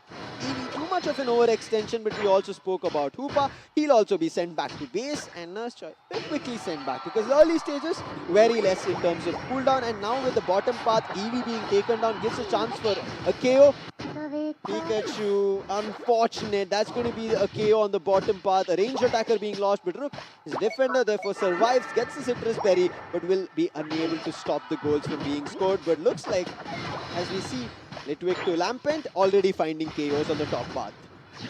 He has to play a very crucial part, but we see that Solar Blade popping off from the side of Goal. He will be looking forward to give a lot of damage. Pikachu is up for a revenge, but it seems Mimikyu will be going down, and that Solar Blade Boinks will be coming up, giving a lot of damage to Rook, who will be pushing him back to make a fallback in, in their own tier 1 goal zone. But seems that FSC Sports will be looking forward to get a lot of scores in the tier 1 goal zone in the top lane. Thunder being used for now. Pradesi trying to steal the AS energy, did not work through. However, lot of damage with that Thunder. Back off. 15 seconds on the clock. We're going to be seeing the center, Altaria and Swablu. Scores being dunked on the top path. Lapras chasing the player out. Cliffable will be moved to the center path right now, but nice play. Berserk comes through and helps, and that's a KO being found, and also evolution on Chandelier. Fully evolved, fully ready. Using Imprison and Overheat itself, not the flamethrower as of now, but Mikey again looks a little bit troubled. Moonlight, try to heal, but a nice jump in coming in with the Mimikyu, finds a KO on the Water Turtle. Now looking for a second one.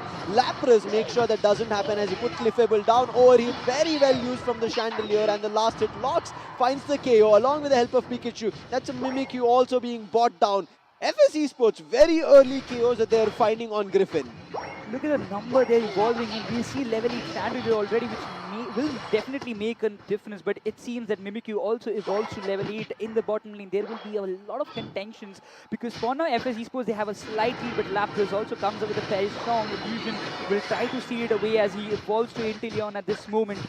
But I'm really looking forward to see what kind of damage he's playing on Liquidation, not a snipe shot this time, but there comes the hyperspace hole with those quick transportation from the side of FS Esports. They can make a huge impact as both the Regis in the top and the bottom lane spawns up respectively. Time for a bottom, maybe team fight. It's a Regi Ice, that's going to be the health benefit coming through. Griffin want to start the fight, but they do not have their front line sorted because there's already Pardesi waiting to call people in. Overheat comes in from the back end. They've already started the Reggie Ice fight. Unite being used from Pikachu, but committed to a Shedinja doll immediately. Therefore, damage not much being done, and Leafeon secures the Reggie Ice. And now FSC Sports, they're losing this bottom path fight as one after another, everybody falls, and all thanks to Mimikyu being played on Snowy very well used. Oh, for this, he wanted to go for a score, but instantly denied. He will barely survive as Inteleon gets the KO done. But look at Lapras, he's already melting down the Regiliki on the top lane. Alongside, Chandelier will be going up to help him as to secure it as fast as possible. Because if this objective goes away from the hands of FSC Sports, they might be facing a lot of consequences. But eventually, it gets in their favor, and they will be trying to push it towards a tier 2 goal zone, and will be getting a successful thing for themselves. And the Spy Vision gets activated. A lot of damage being done by the Inteleon, but instantly Pies decides to move out because it's not safe for him. What a nice decision. They make sure very fast destroy the tier 1, let the Regeliki push to tier 2, but unable to commit to a tier 2 push. There's a team fight which Griffin win. And now they'll be going down. Berserk is already hit with a Shadow Sneak, immediately jumps in Mimikyu, but the Chandelier comes in for save. Mimikyu might just be in trouble, immediately jumps off with the help of Cliffy. Tier 1 of FSC Sports also on the top path being destroyed.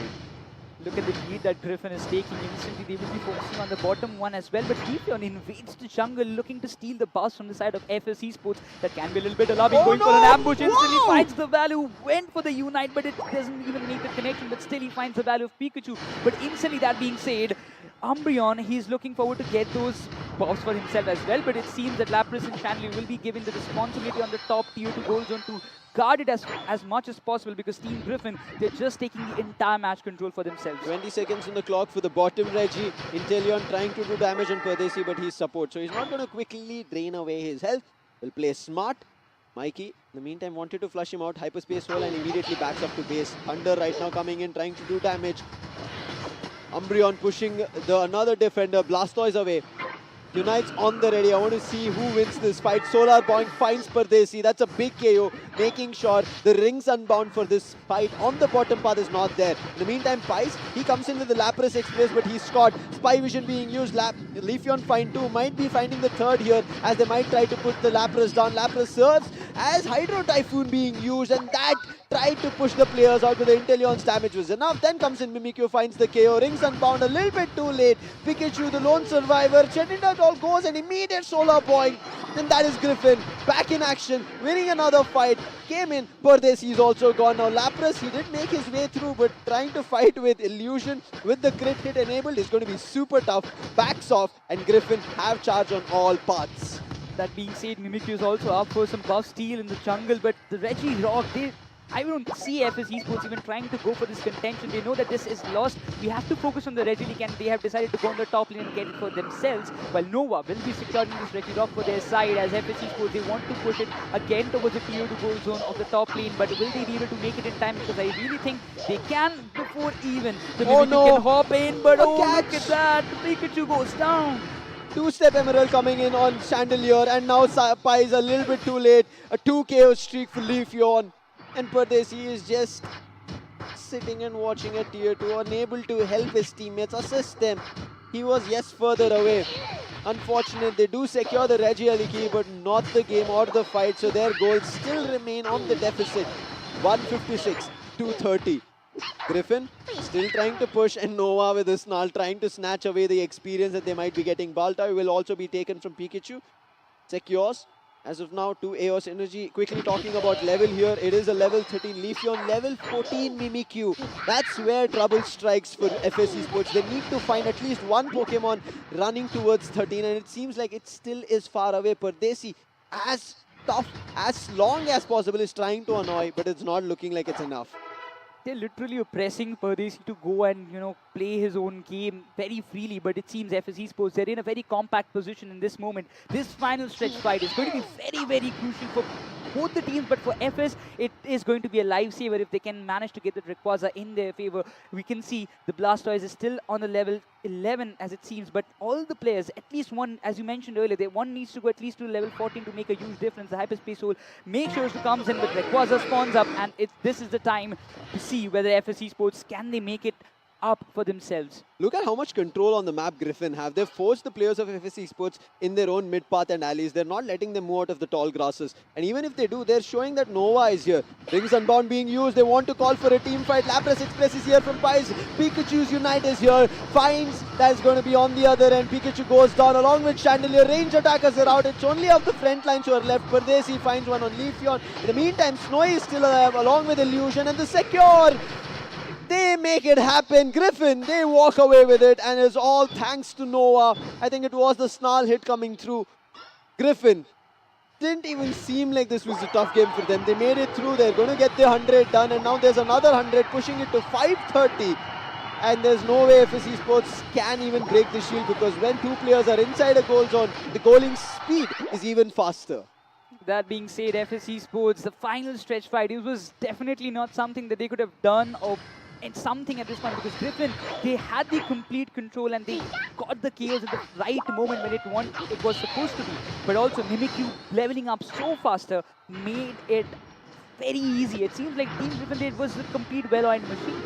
I think right as now it was just that range attackers going down super early caused trouble, but there's still time on the clock, pushing for a bottom part team fight. There is still the Lapras. Thunderstone coming out again, but doesn't do any damage. Lapras Express, however, it does. They're trying to go for a goal, but Snarl with that AoE damage is doing a lot. Coming in Ghoul, he finds again the Chandelier. It's always these range attacker. Mimikyu finds on Pikachu, and now the game is gone as Blastos is also gone, meaning the front line is left with only Pies. Pies goes down with a 3 KO streak coming in for Snowy, and Pardesi all alone as he's also been sent back to Nurse Joy, and in the next 5 seconds, all the visit that they get is from the Pokemon Center and not here in the Pokemon Unite Thea Sky Ruins. Game number 1, Team Griffin. 2 times Team KO we just witnessed coming up from the side of Team Griffin, but the amount of performance we saw coming up from the side of Illusion, Ghoul, as well as if we just talk about Snowy, it was immense. You can see Snowy 12 KOs in his name, and individually Ghoul as well as Illusion, they have got 8 each respectively for themselves as well. But if you talk about the entire team game, it was literally outstanding coming up from the side of Team Griffin. They actually didn't give any kind of loopholes. I think it was a kind of duo game coming in. First, Exactly. Snowy with the Shadow Sneak. He immediately jumps on one of the range attackers, and then Ghoul as well. That play was just phenomenal coming in. Solar Point, Leaf Blade, and then Emerald 2-step. I think very well played. Illusion as well. I think early game, Team Griffin kind of were about to lose control of things, but they evolved their Pokemons, and that's where it all worked out. Whereas on the other end, right, this Chandelier evolved super early. We thought it could do a lot more damage. As you can see, Blair just sitting at 4 knockouts. We did want to see a lot more, but Illusion proving his fact that him being the top KO, right? He has been the most devastating player here, sitting right now again at 85,000 damage that he is dealt, along with his teammates Snowy as well as Ghoul. I mean, if you talk about like in a race of MVP, all those 3 players that we're seeing from the top 3 of Team Griffin, they are in that contention in their own race to become that MVP, right? But if you talk about the graph that we are seeing in front of us, the early game till the 4th minute, there was not a big difference as we see in both of the teams, because FS Esports, they also started off pretty well. But when the objectives came into play, FS Esports could never secure the bottom objective, the bottom regi for themselves. Instead, they went for the Regiliki. They secured it 2 times, but they were unable to get the much amount of value that they could, especially the scores. I think in the first, as we can see in the 4-minute mark, right, they played a very good, I would say, mind game or strategy game, which is going to be breaking the tier 1 on the top path and letting the Regiliki push to tier 2. Very well played. All of them jumped into the goal zone, used that boost of goal scoring, and that happened. Goal zone was immediately destroyed, but by the time they could kind of get back on their feet after scoring, it was the side of Team Griffin. I think Team Griffin picking that fight itself worked out for them. They got control of top path, as well as along with that entire map control where they knew what they had to do. Game number 1 here is done between them, but the series is still not done. Meaning, as we spoke about it, Griffin are 1 step closer of closing this loser bracket round number 4 in their favor. Can they make it happen? Can they find finally a clean sweep? As we said, Griffin have never found a clean sweep. They've always had a chance of moving into the 3rd game and then winning it out. But right now, they have to find this, because if they kind of extend their games today, they're going to be playing 3 games in a whole if they go to the grand finals. Exactly. That being said, this is definitely, I would say, a big examination for both the teams, because at this point, if you just lose, you're just out, as we mentioned it earlier as well. But for FS, it didn't actually start off the way they wanted it to be. Yeah. But for Team Griffin, they desperately wanted this win for a very longer period of time. But we'll have a quick look on the player of the game. Who is it? And there is no doubt we'll be seeing Snowy. I think he was jumping on anybody and everybody that was being seen. Brilliantly played in terms of movesets, in terms of damage being done, using the Mimikyu at best, and I think has finally done what we wanted to see when Mimikyu was put into the fray. Snowy, we've seen him. I also want to see the Glaceon that he had played in our online qualifiers, online playoffs. Can he make it happen here or not is something that we have to see. But I think very well in sync were Griffin. That I would say, even though Snowy has taken the player of the game in his name, it's all about being in sync. That was very well done from the side of Griffin. Entirely the team game illusion. Then you mentioned earlier that those solar boings coming in instantly and everything. And you know what that boing does annoy. If you have a lot. Leafeon on your opponent and he's coming up with the solar blades and you're giving the boings, you wouldn't like it if you're on the opposing team. They didn't. Yeah, That's a definitely. fact. I'm pretty sure right as now FSC Sports are like, okay guys, we have to bring it back together. It was not what we thought. It did not work out in our favor. We have to do something different. And I'm pretty sure FSC Sports will be talking about it. We did even speak about it in the terms of the draft, which was there. A little bit likely was the size of FSC Sports because they had the proper front line, then they had the back line, which was in terms of placed really well, and also their supporter, right, with a hyperspace hole. But I think it felt like Pardesi was always on that lookout or always on that position where he was trying to push the players away from his teammates rather than playing with the team. And whereas if you talk about the ranged attackers, it looked like always they were the ones indulging in a duel first, and then their defenders came through. I think that's where a little bit of an issue happened for FSC Sports. But on the other hand, I think Griffin just took control of everything and made it work for themselves.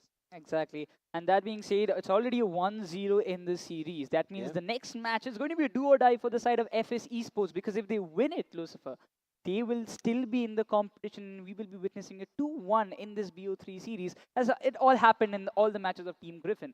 But if Team Griffin wants to change the script a little bit more, they can go with a 2-0 and just say that, you know what, we have had enough 2-1s of the score in the entire tournament. It's time we go for a clean sweep.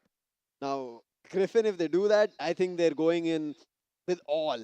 Because we said, Yeah. right, Griffin are going to have the longest journey today if they win. And they've already had the longest journey here in Pokemon Unite India Open 2023. All the way from winners bracket and now in the loser bracket. On the other hand, FS Esports, we spoke about them. They were the invited team. And the only invited team that is still here in India Open 2023. SATL was another and they are not here anymore. So I think FS Esports would want to do something better. FS Esports have had these situations where they've lost the game, but they've also made a comeback. Now, again, it was the fight against Revenant Esports that we speak about. They made a comeback there. So I feel like FSC Sports, it's just a little bit of a hiccup here on LAN stage. And when we always talk about LAN, there is that first game jitters, right? Somebody, a little bit of an overextension. Others are like wondering what's happening. A little bit of a mishap here and there, and they kind of lose that composure. But right as now, I feel like FSC Sports, after playing the first game, like, oh yeah, now we know where we are, even though there's a lot of eyes watching on them. But I think Pokemon, this is how it is, right? It's so interesting, these Pokemon battles. Always it kind of takes me to those series where we used to watch Pokemon battle. You had to first get your starter Pokemon, and your initial gym battles were 1v1. Then later down the line, it was either a 3v3, 4v4. However, it was not a 5v5 as a team battle, but here itself, it is a 5v5 with 5 trainers playing simultaneously against another set of 5 trainers. But let's jump into the draft phase of the second game where FSC Sports want to make a comeback and do not want to get eliminated. Again, this is an eliminator that FSC Sports as well as Griffin are playing in loser bracket round 4. Good thing for FS, they do have that first pick preference again this time. But yeah, same bans coming up. We will be seeing a Mew ban and we will be seeing a Zacian ban coming up from the side of Team Griffin as well. They don't want to take any kind of risk because even Zacian can actually still play a major part of a game. He can find you a lot of value in spite of being nerfed so many times. He's still a very much valuable Pokemon as it seems. But Pardesi doesn't go with the first pick. He decides let's Rook take the first one and he goes with that Umbreon instantly. That being said, the 2 picks preference will be going for the side of Team Griffin as Mikey decides to go with the Clippable. Is it so? Because he's still not locked in, but Snowy doesn't want to let that Mimikyu slip away. Yeah, it feels like right now games are kind of turning out in favor of Mimikyu and how well they play Mimikyu. Because even in the early game of first one we saw, right, upper bracket finals, winner bracket finals, Early game, it did not work through. But Snowy, he played it really well, and especially his shadow sneaks. They Ah. connected so well. Pikachu was unable to run away. I hope this time they make a change, and they do. Blair comes out with a Delphox. So there's going to be fireworks around, along with Berserk, this time taking away the Inteleon from the side of Griffin. Now this is going to be interesting. I'm really looking forward to what Illusion is going to pick. But Goal, he is deciding, I'll not let that Leafeon slip away. And if he's, I definitely think that he will be picking it up no matter what. But Illusion, I'm looking forward to see what he is going to take. What role is he going to take? Again, he's still waiting and gives the chance to Nova to pick that Slowbro for the side, as Goal also decides to stick with that Leafeon. Now, Slowbro has not worked out great. Mhm. I want to see how it works out here, but I think we have to still wait and watch out for what Blair can do. It feels like he's not moving in for the Zoroark, which we have been seeing, right? Zoroark still does a lot of damage, but in these recent patches, it is made that there are chances of counter. Coming to the last two Pokemon choices, finally we see the Blaziken, which was used throughout our playoffs on the online stage. Pardesi will still have the Hoopa. Venusaur finally also being the last pick choice coming in from Illusion, early evolution. Right as now that we are seeing, it's only Blastoise as well as Venusaur. So far, all the teams are denying us Charizard. So Charizard fans out there, I'm really sorry.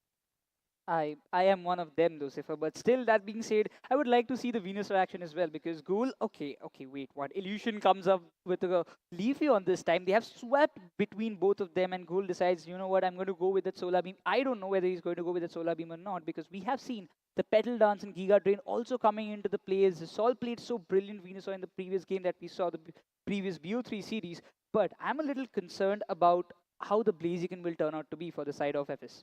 All held items, if you talk about it, there's a Shedinja doll with Berserk. Otherwise, everybody is playing on Eject. On the side of Griffin, it is majority again Eject along with one full heal as well as an X speed.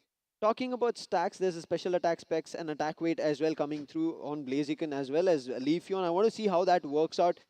We did see in our playoffs, right, online, attack weights did not work that great. A couple of teams were unable to get their attack weights stacks coming through, and which affected them a lot because their damage output was a little bit weaker compared to what they could get with the attack weight stack.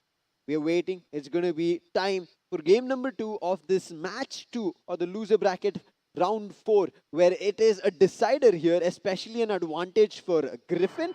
It's time to start the battle. Can Griffin close this game number 2 in their favor, or FS Esports try to bring it back and push it to the third?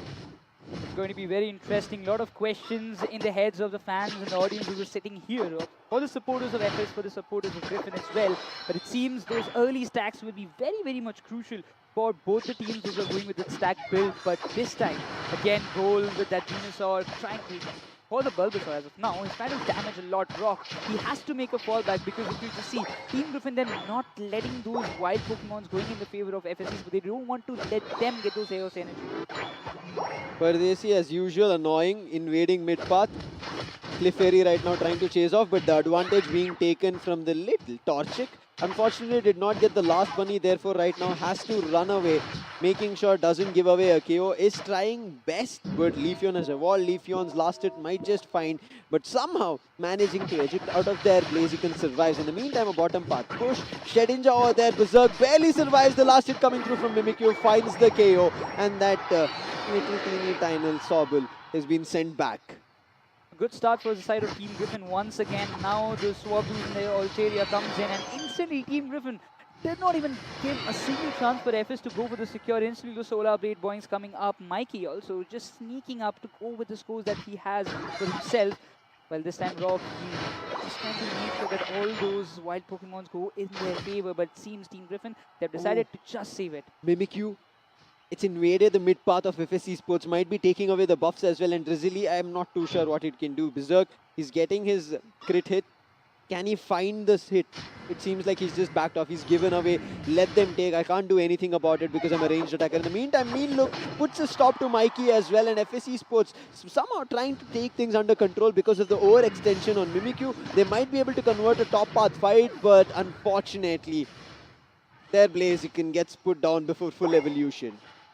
That hyperspace hole was there to save his back, but eventually I would say that Leafon was much more fast. That being said, we see two level 7 Pokemons coming up from the side of Griffin, that is Venusaur as well as the Mimikyu. But on the counter, Inteleon is the only Pokemon from the side of FS who has evolved to level 7. But that being said, they're trying to give a little bit of damage cool with that Solar Beam he's playing on it. But for sure, Team FSC Schools, they will be looking forward to get as much as EXP for themselves because they had lost a lot of objectives in the previous fight. Again, taking away the AO synergy and experience finally with the liquidation, but it connects only with Nova. So he's a defender. He'll be ready to tank up the damage. Final Alterian Swablu, majority of it taken from the Venusaur. Solar Beam coming in, doing a lot of damage, and now 10 seconds on the clock. It is going to be the Regis that will be spawning. Regieliki on top and Reggie on bottom. In the meantime, quickly talking about the fully evolved Delphox along with the fully evolved Blaziken. But unfortunately, Unites are not out on FS Esports. It's only one Unite that we could see on the side of Griffin. In the meantime, they use the hyperspace hole, all jump to the top path, seeing that Griffin players were on the bottom. FS Esports are going for the top path, Regieliki, but here's the Mimikyu, uses the Unite, and that might be a KO on Rook. They're trying their best. In the meantime, overheat, making sure the secure doesn't happen. And yes, the overheat secures Regieliki for their favor, but Snowy, he's not giving up. Unfortunately, gets stuck in Mean Look and he did not connect on Blaziken. I don't know how Blaziken survived, but I'm pretty sure he'll be happy that the Umbreon saved him. That could have made a lot of difference, but it seems that Griffin is still trying to defend against the Regieliki, but look at Umbreon. He's just getting completely wrapped up from both the sides and finally finds the KO Snowy. He wanted it for a very longer period of time, but instantly the Blaziken is there to save the tier 2 gold zone for themselves because they don't want to let Team Griffin go with any further scores, but Blaziken will he be able to do it? He's just trying to, farm himself, level himself up as fast as possible. There are 3 level 9 Pokemon to the side of FS, while already the Mimikyu and Leafin from the side of Griffin has evolved to level 10. It's time for the Unite battles right as of now. Is ready, overheat on the ready, will do a big hit on Mikey, but Mikey with a Moonlight, he will get that 5 goal done, but now will try to get, he will mostly get stuck and might even be KO'd. He's still trying to survive, but come on, against the crit hit of Inteleon with liquidation, with constant punches coming in, he cannot do anything about it. Finally goes down. It's time for another team fight, hopefully here. Blair calls it. He wants to push this top path, destroy the tier 1 of Team Griffin. Team Griffin on charge, overheat ready. It might do damage. No, it's just a little bit out. In the meantime, player of coming through Blaziken trying to run out fireworks, puts a stall to the fight, but the Unite being used on Umbreon, it does not work. Mean Look puts a stop, but the Solar Blade hits Blaziken, finds the KO. FS Esports looking a little bit in trouble with the Snarl, try their best and comes in goal with a Verdant Anger, and that puts a stop for FS Esports in its entirety, and a wipe coming through. Unable to do anything. Team Griffin take charge of all, as well as again the buffs being stolen from Mimikyu. Oh man, what is happening? Griffin, they're just going berserk at this point. There is no counter to their attacks by the side of FS Esports. What are they going to do? The hyperspace hole, they are helping the Pokemons to go from the top to bottom or bottom to top respectively, but it's looking very tough for FS. Level difference, Necros. Level 12 Mimikyu, level 11 Leafeon, level 11 Venusaur, and then the others are the supporters. Defender and supporter on level 9. On the other end, it's a level 10 Delphox and Inteleon and Blaziken, all 3 on level 10. There's no level variation at all. And Team Griffin, they now have so much control. This time, however, FS Esports secure the top Regieliki for themselves as Regirock being secured by Team Griffin on the bottom and finally destroy the tier 1 on top. But it was not at all an overdunk. It was just an 18 score coming through. Therefore, goals still lagging. 108 was now somehow they managed to score because of the top Regieliki push. Tier 2, but the 2 Emerald step. Nice Shedinja Doll and Berserk survives. Trying to jump away with aerobatics right now. Pushing Leafeon as well with the help of Blaziken. Find the KO and chances of scoring a little more. And now the scoreline comes a tad bit closer. Make it an extension as well. 199 to 190. That's a kind of team game we wanted from FS to step in. That kind of team coordination is very much needed. The way both of them, specifically the Inteleon as well as the, if you talk about Blaziken stepped in, that made a lot of difference. But that being said, Ghoul is still trying to find a lot of value out of that position. But the Solar Beam will be coming up just to secure those buddies for themselves. But those Shadow Sneak did make a lot of connection. Still, Team Griffin, they're keeping their tier 1 goal zone alive in the bottom, and there is no chance FS, they're looking forward to, level up themselves for this final stretch fight. 3 minutes left of this game. FS Esports, they have a lead, but it's just of 9 goals. However, they have to convert a proper team fight. They still lack that level advantage, whereas Team Griffin, there's a Pokemon on level 13 especially. Their front line attacker, not the damage tanker. It's going to be Mimikyu that they have to be worried about. And Ghoul's playing so well on this solar beam, keeping players away. A jump pad being used. A player gets trapped with Mimikyu. That's going to be Blaziken immediately put down along with the help of Leafeon. That's a big KO to found with just 30 seconds on the clock before the final stretch. This is going to make an impact, Lucifer, this time. This final stretch again seems to be a little bit under control for the side of Team Griffin. Look at the difference. Level 13 Mimikyu can make a huge impact. The hyperspace hold does come in, and they know that this Regiliki is going to make a lot of difference. And FS Esports, they're looking forward to secure it, while Team Griffin, they will definitely try to go for a steal. This is just making sure that even FS Esports doesn't secure the Reggie or the Reggie, and Griffin also doesn't. And they're just trying to keep a neutral, making sure that they're giving each other one hit. But in the meantime, overextension of Pardesi again on this Hoopa so many times, which has caused trouble. And just before the final stretch, now that the Hoopa is down, Team Griffin will jump forward to finding where the players are hiding, will try to find the KO. They've spotted Pies on that Blaziken, traps him, slow beam on him immediately, dumping everything that they've gotten, and Pies is down, Blaziken is out. Now they'll easily jump on anybody and everybody. If they find the Delphox, more than happier, but they find the Umbreon, front line falling one after another. The gates are opening up where FS Esports might just falter and Griffin might take it away. But Griffin, I feel like they're unsure whether they're on the lead or not, because look at how close. All they will be seeing is this is a close battle.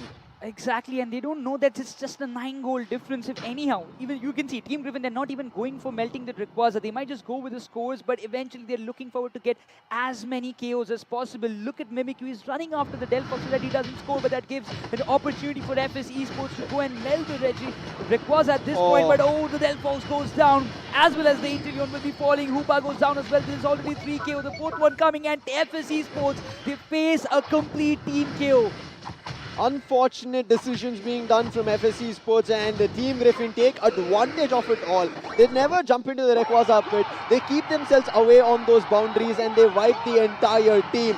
All of them sent back to the Pokemon Center, and Griffin easily scoring hundreds, one after another. And there is nothing that FS Esports can do. They have to just sit and watch in their base. They are trying to take a fight head on, but Team Griffin convert their first clean sweep, that too in a much crucial match in the loser bracket round number 4, and convert it and also win it. Right now, the chances, even though there's 15 seconds on the clock, is very less because none of them have so much Eos energy. They're at 200 for them to get a lot more, meaning that 4 of their Pokemon need to have 50 Eos energy. And look at that, constantly still scoring is Griffin, making sure that even a smallest gap is not left, and Griffin win this series in their name. What a match it turned out to be. Team Griffin, they have written a new script for themselves in this entire Pokemon Unite India Open 2023. They have made sure that this time they will be going in the lower bracket finals with a 2-0 scoreline. But if you talk about the entire stats, Snowy again stepping in alongside Illusion on the Leafeon. We see Snowy again on 9 KOs, but look at the assist coming up from the side of Nova as well. Yeah, I think this Slowbro played really well. We were wondering how would the nerf kind of workout. It played wonderfully. And this is what we spoke about. FS Esports, that coordination between the team, right? That sync was missing. A jump between Pies as his teammates were getting stuck, and then the slow beam immediately hit him, and he was then immediately fell flat. I think there was a lot of issues that we saw from FS Esports. On the other end, Griffin looked like a well-oiled machine. Though they're trainers, right? We have those duo battles in Pokemon, in battles where you have to have 2 people fighting against another set of 2 people, but you have to use your attacks in synchronous. And that's what here we see from Griffin. Damage coming in, as you can see, Illusion on 80,000 damage on that Leafeon. Chimed in perfectly. His ranged attackers or all-rounders were doing the damage, and Illusion was immediately jumping on the Leafeon, doing the last hit, making sure he gets the KO. And along with that, so much damage being done from his end. Entirety of the control. I won't say that it was a one-sided game because it seems at some extent, if you talk about the graph, it says it all. Till the 8th minute, it was like FS Esports had a 9-point lead, but definitely it was all Griffin who took that entire control in the final stretch, and they even did not let FS Esports again coming up with any kind of counterattacks. As you mentioned, Graf. But in terms of, as you can see, Griffin's, right, stretch of goals very early on till the 4 minutes, they concentrated. But I felt like what Griffin were trying to do is making sure around the 4 to 8 minute mark, they do not go for those overextensions. So Griffin kept themselves at bay, making sure that the experience is not given away, level difference is not given away. But with this, we do conclude this loser bracket round number 4, where our loser bracket finalists are going to be none other than Team Griffin. And to talk to them, our host, Captain Price, is ready. My God, again? 2-0? I mean, that's the new Pokemon Unite overall meta, right? 2-0 is the new norm. But I will, of course, speak to the IGL from Team Griffin. But before that, all the audience out here, I would just like to give you a reminder that we have a giveaway, a massive giveaway, 40 plus giveaways. We have keychains to be given away, we have a plushie, and we of course have a lot more. WCS t-shirts are there, all up for you. Do not lose your raffle tickets. Those raffle ticket numbers are very, very important. That will get you something from the giveaway or not, depends on your luck. However, as I was saying, I would like to invite the IGL from Team Griffin. Please come on stage. I mean, what a game they played. Absolutely immaculating.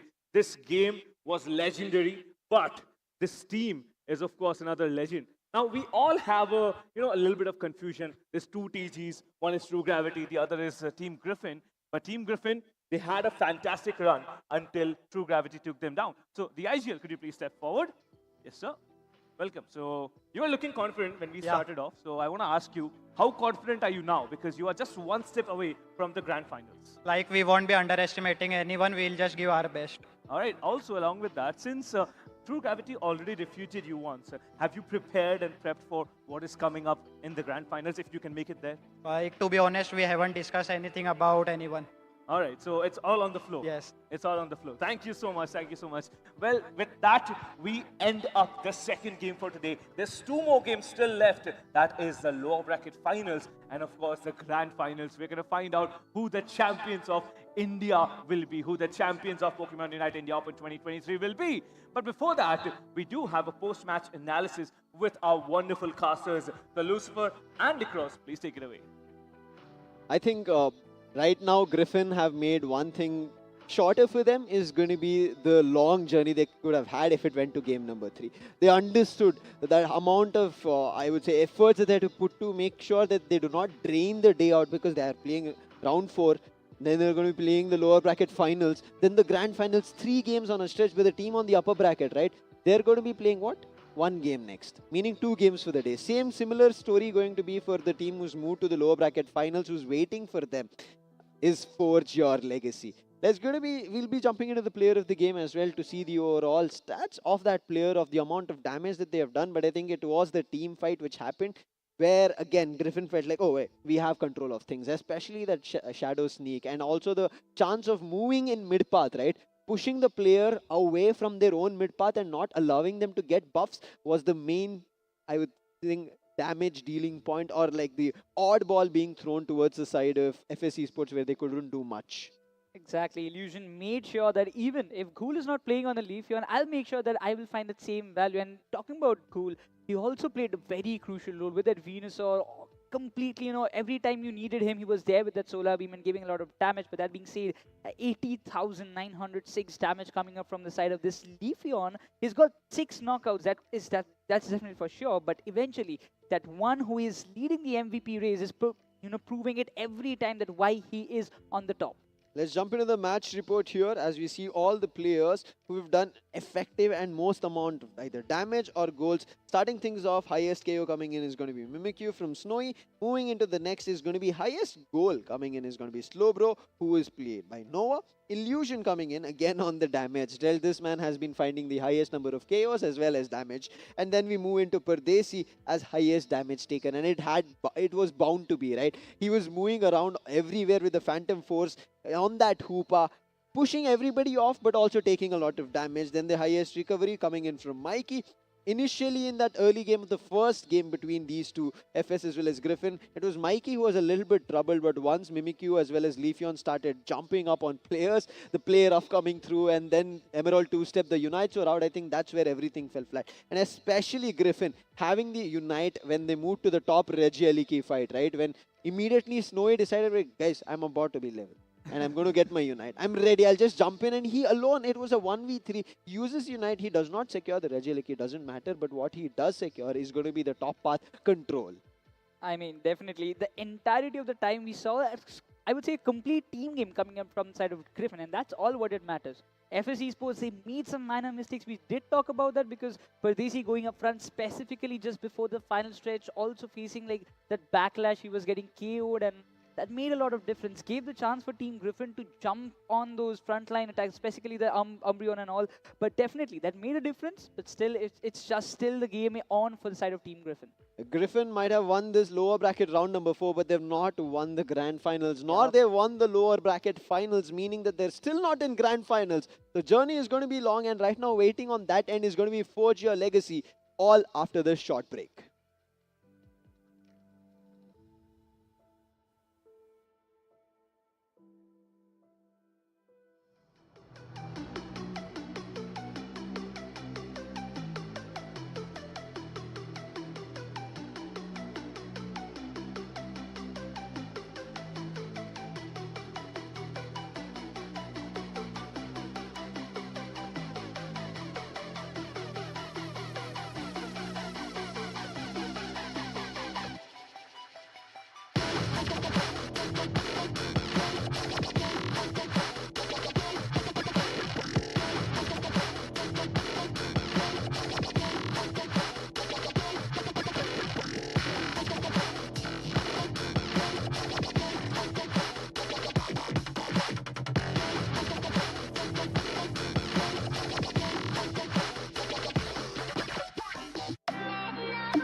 after such an explosive start of the day where we witnessed two clean sweeps coming up from both of the teams. One is Team True Gravity, another one is Team Griffin, writing some new stories for themselves where we saw Team Griffin struggling with all the 2-1 series every time in the entire playoffs. Now they come in the LAN and now they're showcasing we are still capable of 2-0. And that being said, I've got Fixes with me joining live on the desk. Oh, thank you so much. And it was quite a matchup, right? Yeah. Team Griffin, they were looking formidable the way they were approaching every single fight. The second game got a little close where I kind of felt like FSC Sports were kind of unaware of the fact that they had the lead and forcing that Rayquaza fight towards the end, kind of fell into the trap of Team Griffin. And Team Griffin, they're kind of having that run right now, especially considering, looking at this lineup, we've got a lot of stalwarts coming into play, right? Especially when you kind of expect that you would be having that upper bracket run, but sadly, facing against a team opponent like, the True Gravity, that is where they kind of were struggling a little bit, but now they're on the right path. And somebody needs to start banning the Mimikyu, for sure. Oh my god. That I would say that one buff that happened recently that made a lot of difference. Yeah. We didn't see a lot of Mimikyu play coming up in the entire playoffs, and after the patch update came, Mimikyu got buffed up. And look at the difference that one Pokemon is making, and especially Snowy, the way he played in the previous match was exceptional. Of course, I mean, he's quite an experienced player. We've seen him playing from big organizations in the past. Now, Team Griffin, they're going all out, right? And the way they've been playing, as we take a look at the brackets, we're going to have a much more vivid picture of what's really happening over here. Of course, True Gravity, they are the ones who are already set up in the grand finals, but now this is it, right? The lower bracket finals is what we're talking about. We've got on one side Forge Your Legacy, and on the other side we've got Team Griffin trying to test their mettle. On one side we've got a team like Forge Your Legacy who kind of seem a little bit rattled, a little bit unsettled against a Team Griffin. They are in the mood, they've got that momentum, they're all heated up out here to show what they've got. Talking about the rosters, we get same similar faces coming up. We see Ruben, Fura, Volk, Doc playing, and there is one change that we are seeing today only, that Darkness has been added to the roster for the side of Forge Your Legacy. But if we talk about Griffin, the amount of performance they had just put up in the previous match, will they be able to carry the momentum as the roster remains the same? But the two major factors, or I would say the two players to watch out for, Illusion, Cole. These two players had made a big difference, but we cannot forget that Mimikyu and Snowy. Of course, it's a team game, right? We all talk about we're in all high glorious plays of all these range attackers, but then you cannot really disregard the supporters, right? Especially when you kind of saw True Gravity, how they were delivering, right? Vulcan was so good over there. But, again, coming down to Forge Your Legacy, they were always too close yet so far, right? In the first matchup where they had a nice chance in sealing things off after getting that Rayquaza. Now, once we take a look at this particular team, Ruben, he's one of those players that really needs to step up over here, because in the past game, he did play Mew on both the occasions and did not really shine. Now, with Darkness having access to that, Zacian, we kind of expected that he's going to be absolutely running hell rat through the fields, but he was not unable to kind of give that impact to his team. Now, Forge Your Legacy, they did get that little bit of a time to, kind of breathe down and just, gulp whatever they sort of faced. Now they have to come back and they have to hit harder. And definitely that kind of breather is very much needed. While I believe that Team Griffin, on the other hand, as you mentioned, they did not have a lot of time to, re-strategize what they're going to do. They have already won with a 2-0 scoreline against FSC Sports. And that being said, both the invited teams who were there in the playoffs has already been taken down. One was SATO long ago, and now this is FSC Sports, the only team who was remaining. But now we will be able to see a new champion in this India Open 2023. Oh, that certainly is going to happen, right? There's no second thoughts about it. We don't have God's Reign, we don't have Marcus, we don't have SA12, we don't have Revenants, we do not have the favorites in here, right? Now it's time for the new dogs in town to take everything away, right? Everyone trying to etch their name, like we said. But Team Griffin, they kind of looked really solid every single time. In the first game, I did not see a moment where they kind of lost grip over the game. They had nice control. There was reason behind everything. You could see, Snowy just sneaking in through the opponent's area and getting those snipes out there. And then you could see, all those illusion plays coming out there. And every single thing, everybody knew what their role was. They knew how to take those team fights. Now, that is where, I felt like FSC Sports and Forge Your Legacy were really lacking behind. As a result, result of which, of course, FS Esports, they've had to take an exit, but Forge Legacy, they had that little bit of that cushion in that upper bracket, but now it is done and dusted. Now they're in the lower bracket, of course, in the finals of the lower bracket. But as we take a look at two of those new players, right? You talk about Ruben and Snowy. Now, this is an even matchup that we can talk about, but Snowy having a lot of matches in his arsenal does edge past Ruben. Definitely. But what I believe fixes at this point that both the teams might just go with that. We saw both side Hoopa ban earlier in this day, but this time can we see a both side new ban? Because if you talk about the performance that both of them, like Ruben and Snowy, have put up, both the players have played most of the time on Mew.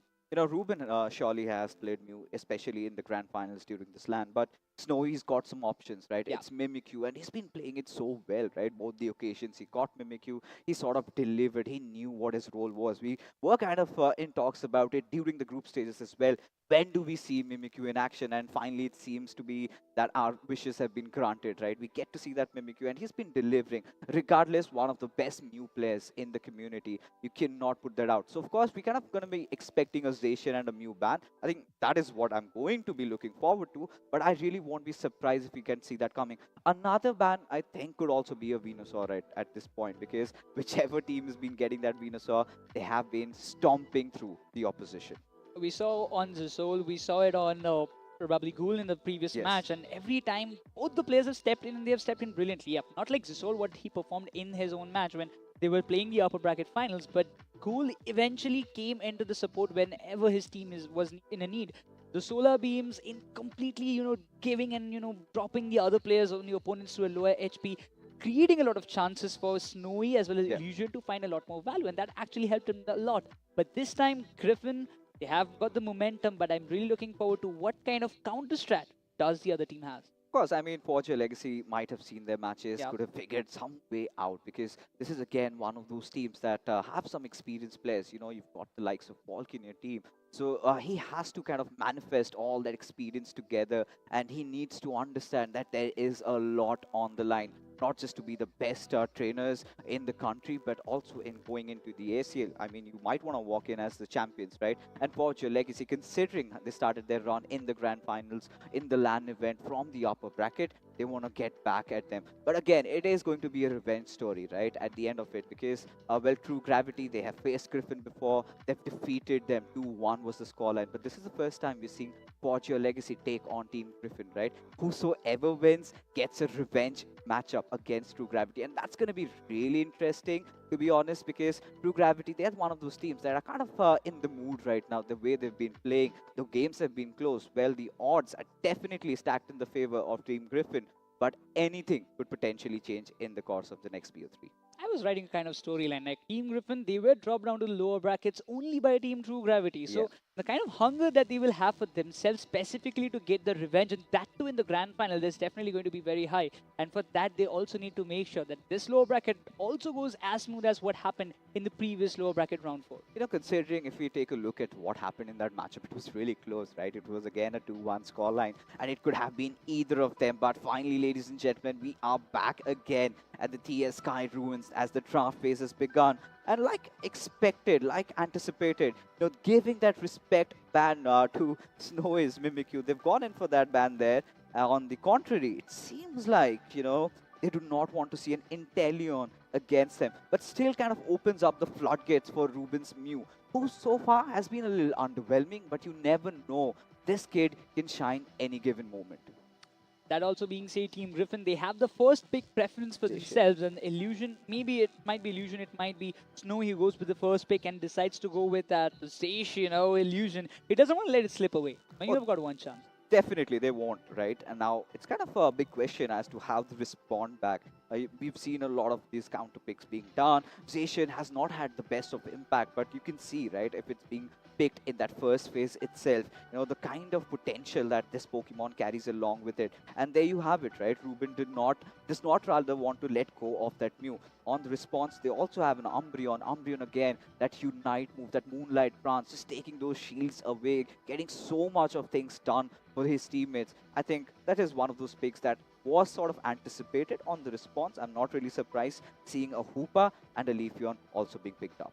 I'm concerned at this point. Mikey on Hoopa, if he actually plays on that, Mikey has been very, very much, I would say, performing, or he has been very much good on the specifically on Hoopa, and he has found a lot of value for his team. Cool decides to go with Leafon as well, but Darkness, he doesn't have a Zacian this time, but why not a Buzzwole?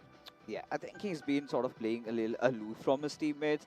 And with Buzzwole this time, he's getting a little bit of that team fight potential coming into the play, right? He can initiate those fights, put in that pressure. Once he gets his gauge up, then you never know the kind of damage he can dish out. But Nova opting for a Snow Bro, and this time you've got Snowy with that Glaceon. So again, Snowy kind of getting his signature pick out there. We've seen the kind of damage he can dish out, right? But on the response, we've got Fura on that Venusaur. Now, Fura on the Venusaur is something that I'm really looking forward to because Venusaur so far has been quite devastating given those early set of farm coming in, those early levels kicks in. You never know, anything could happen.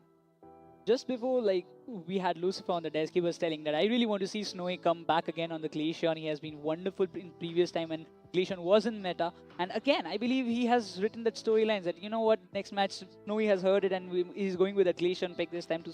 Sam will be very happy at this point. But again, this kind of composition from both the teams looks very, very much kind of interesting because in the upcoming match, it all depends on one series. You win it, you go forward to the grand finals. You lose it, you're out of this tournament.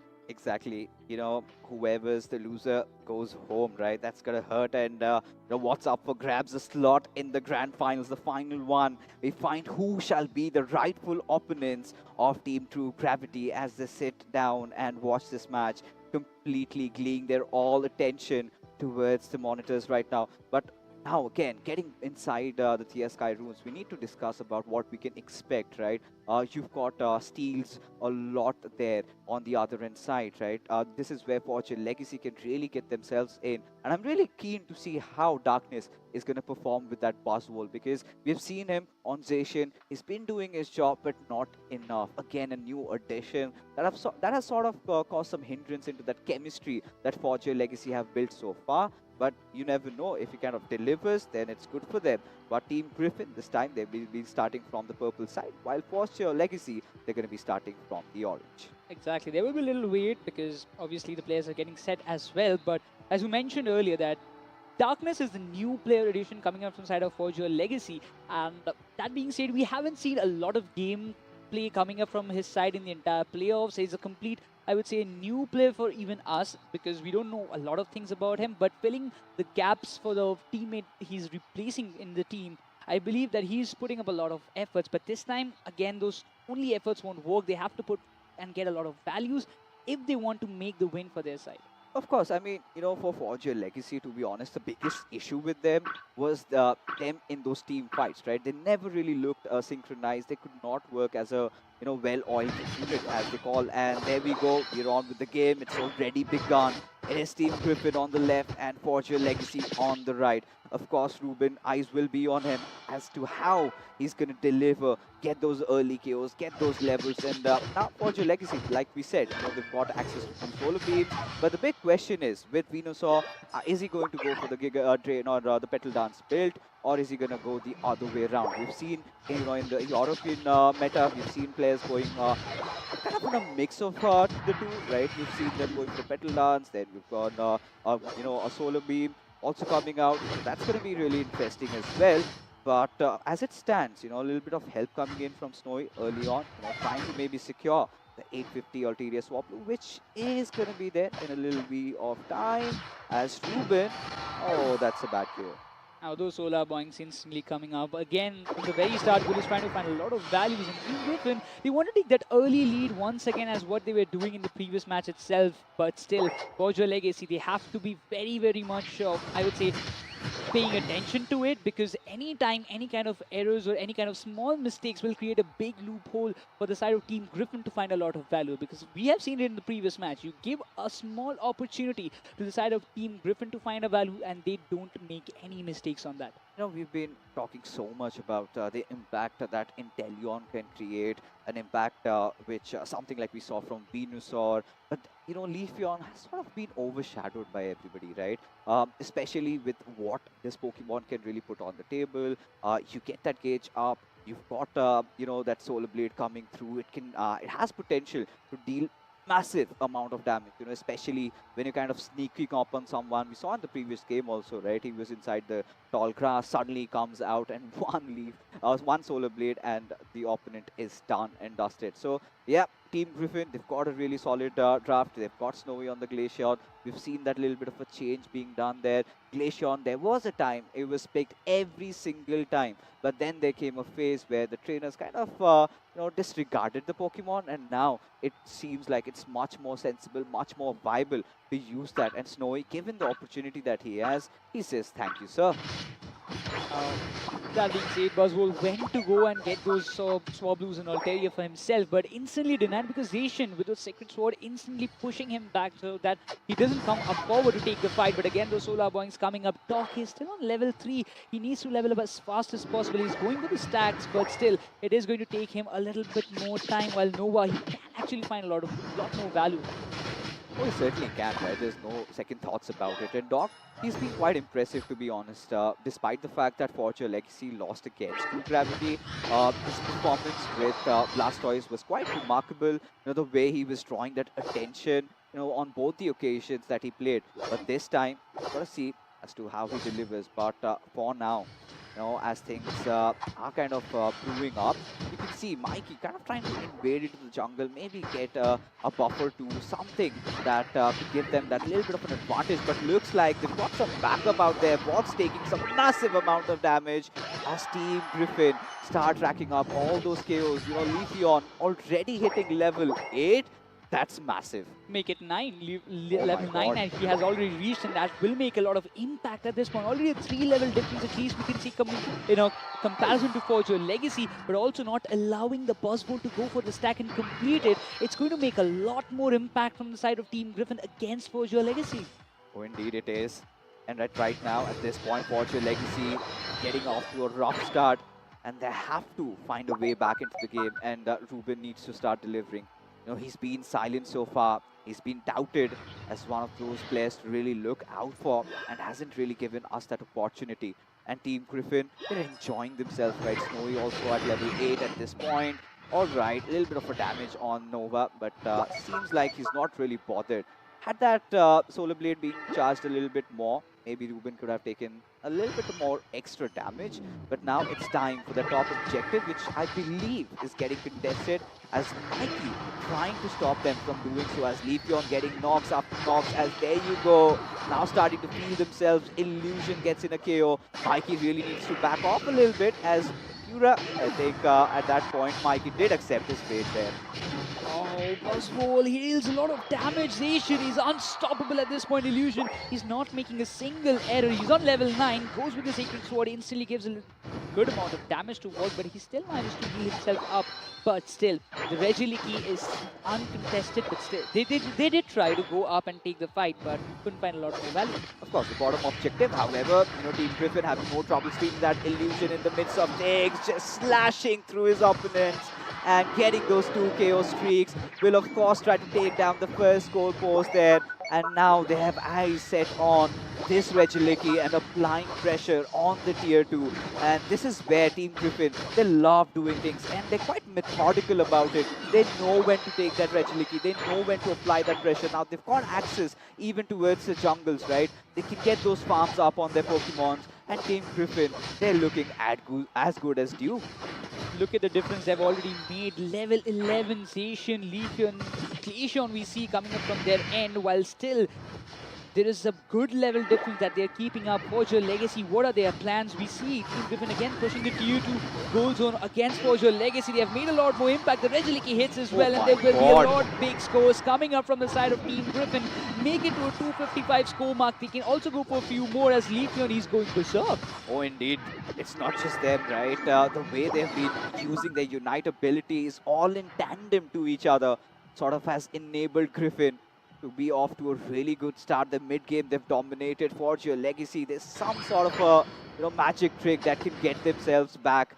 But as things stand, right, Forge Your Legacy in a whole dire circumstance, they'll find something out taking down Snowy is a small little victory which they need to embrace at this point, need to sort of group up as a team and apply a little bit of pressure, which they're doing right now. Nova tanking up a massive chunk of damage, will go back, heal himself up, and now set their eyes on another bottom path fight where you can see Pura on the backlines trying to dish out some massive amount of damage. It is Leafeon barely surviving with a sliver of HP, but Darkness gets ripped apart there as Team Griffin, they're on fire.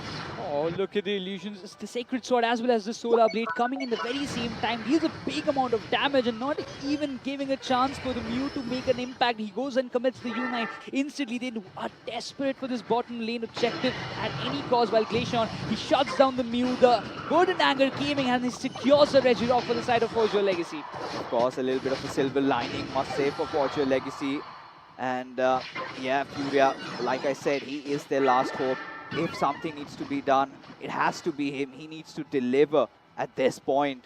As Forge Your Legacy still struggling in terms of the goals scored, as Team Griffin starting to, apply that extra little bit of pressure on them, despite the fact they lost the bottom objective does not really concern them because the levels, look at that. Leafeon already hitting 13. We've got Zacian already on 13. Snowy might as well hit 13 really soon, as now there you go. The damage amount is insane, and Darkness just left stranded as Illusions just dives into right onto its stock. We've got Wolf, has that little bit of gravity there with the Moonlight, trying to give them that heal, but Snowblade, in fact, the Grass Blade just comes in and gets the secure on that Regilicki as Fura tries to, soak in some damage, respond back with a solar beam of his own, but to no avail. 333, Team Griffin is making a huge impact, and I would say thanks to that kind of early stack that didn't happen, or burst bowl, they prevented it so brilliantly that is giving a lot more fruitful situation for the side of Team Griffin to play and perform at their best. But that being said, the Regilicki will be stopped by the side of Forge Your Legacy, but now they have to focus on the final stretch. Just 25 more seconds in their hand. The 25 more seconds, and this is where, Darkness has left us wanting for more, right? Every single time you get to see, right, just before the fight begins, the buzz wall is done and dusted. Really not being able to contribute a lot into this fights, and Team Griffin, they're benefiting out of that. I think they're showing the world how Zacian, if given on the right hands, can be played. That massive amount of damage coming through Forge Your Legacy, they will surely be trying to force out this final Rayquaza fight. But for now, Team Griffin, they will be looking to defend it with all their might. There's a good level difference from the side of Team Griffin, but oh my god, they are trying to put up a lot of good show, and definitely the slow bro goes down as the first one, but Team Forge Your Legacy, they want to take this control, and the Unite coming up from the side of Leafeon. It does make a good connection, but could not find a lot more value. The Hoopa also unleashes the rings and bound, but that being said, the Unite commitment coming up from the side of Buzzbowl, I definitely believe that he would find a lot more value. This time Forge Your Legacy, they were looking quite a lot solid over there, especially in the fight. Just taking down Slowbro right from the very start. They knew that the front lines were now opened up. They had that accessibility of which they really took advantage of. And then, when Leafeon just goes in with the Emerald 2-step, you could see that Solar Blade kind of missing out because, of course, Mew, he was using his Unite ability right there, kind of was invulnerable for that moment and did not get any of that damage, right? Mystical Mirage really coming in handy over there. Now, these are those kind of plays that Forge Your Legacy really needed, because now two Pokemons are down for 26 and 27 seconds respectively. Of course, they do not have their Venusaur, but still they have enough damage in their arsenal to try and force that Rayquaza fight. That being said, Forge Your Legacy, if they are able to secure this Rayquaza, that can make a huge impact. We saw that the Venusaur, as you mentioned, has already been taken down, 17-second cooldown. But that being said, both the Leafeon and the Glaceon both have been already shut down. So that gives a lot of room for Forge Your Legacy. Once again, Koopa is still active on level 12. That level difference that was playing a major factor, out of that only the Zacian is still alive in that contention. Now look at those levels that have been restored, right? Ruben on 13. We still have Darkness on level 13, along with Fura, right? Now, them hitting those 13 levels, of course, you've got Snowy on 14, but he's out of the picture, right? The two heavily farmed Pokemons are now currently in the Pokemon Center. They need to heal themselves back, and it's going to take a little while. As now, this is the time where perfectly the gank has begun once again. As you can see, the boss ball really going after Illusion and maybe Mikey at the same time, and now he's starting to feel themselves. Now, Forge Your Legacy, they've got that slight advantage, but they really need to capitalize because they've gotten that window within 8 seconds. They need to deal with it. Otherwise, Team Griffin, they're going to be back with all their force, all their might, and might just want to contest for it. Mikey's still hovering around, does not have his Unite move, but we still have Zacian in the mix. As now Rayquaza is starting to fall slowly but surely. The Solar Beam will be there for the secure. As for your Legacy, do get the Rayquaza again, but now they also need to score along with it, and that is exactly what they're doing. At least a score of 500 should be coming up from the side of Forge. Her Legacy is the amount of chaos energy that they have for themselves, but still Team Griffin keeping the lead. Trying to break the shield should be the best strategy, but that being said, Forge Her Legacy takes the lead. They're still trying to push Team Griffin to the limits. That one, I would say the factor that was playing the level difference was completely denied in the final stretch, as the way they have made the comeback, it's literally mind-blowing. It indeed is, right? Forge Your Legacy coming from the backlines. We said only a miracle could get them back, and those little mistakes from Team Griffin being capitalized as Forge Your Legacy. This time, we do not see them having any hiccups at all, as all those scores keep on pouring as they win game number 1. Team Griffin, after having such a solid start, messing things up in that Rayquaza fight, losing 2 of their most farm Pokemons, sort of has eventually ended up in their defeat. As for your Legacy, win game number 1. What a show by these lads. You look at the stats and it says everything. Goal, Illusion, 8 and 9 kills respectively, 17 assists coming up from Mike and 10 from the side of Snowy as well. It was a complete intact team game coming up from the side of Team Griffin once again, as what they were doing in the previous one as well. But Forge Your Legacy, that final stretch once again made the flip possible, and they will be walking away with a 1-0 lead in this BO3 series. You know, this is unbelievable, right? This is one of those matches where I really still feel could go towards game number 3. Now, Team Griffin, they were doing everything by the book. They were doing everything right. Till that Rayquaza fight did come up, right? You could see Nova being a little out of position. Now, when your defender, now the one tanky Pokemon that you've got is completely taken down in just mere seconds, and then the follow-up coming in there, you could see, right? Ghoul also kind of, misusing his spells over there, kind of messed things up, and even Snowy getting taken down. That sort of opened up everything for Forge Your Legacy. They knew that this was the window they needed to capitalize. Now, looking at the damage, right? Ruben finally delivers from the backlines. There were questions being raised at when does he get back into his prime form, and seems like when the occasion demanded, he's risen up to it. But also I have to give a lot more credits to Darkness, being a new addition to the team and such a big performance in the final stretch. I just saw that Buzzwole, just lifting the Pokemon and smacking it down, and that found a lot more value, I would say. It certainly did, right? Initially, we could see, I think it was Illusion. He was getting over the heads of the Darkness there. We could feel like Buzzwole, he was struggling in those early games. But during that final fight, right, in the final stretch, we kind of saw finally Buzzwole getting that room, right, when he had that little bit of freedom, when the front lines were completely off, then he could go for the back lines, he could go for those ranged attackers, he had that avenue, and given that moment, he sort of grasped it for himself, and that sort of enabled Forge Your Legacy. But yeah, Pura was the one who kept things together, right?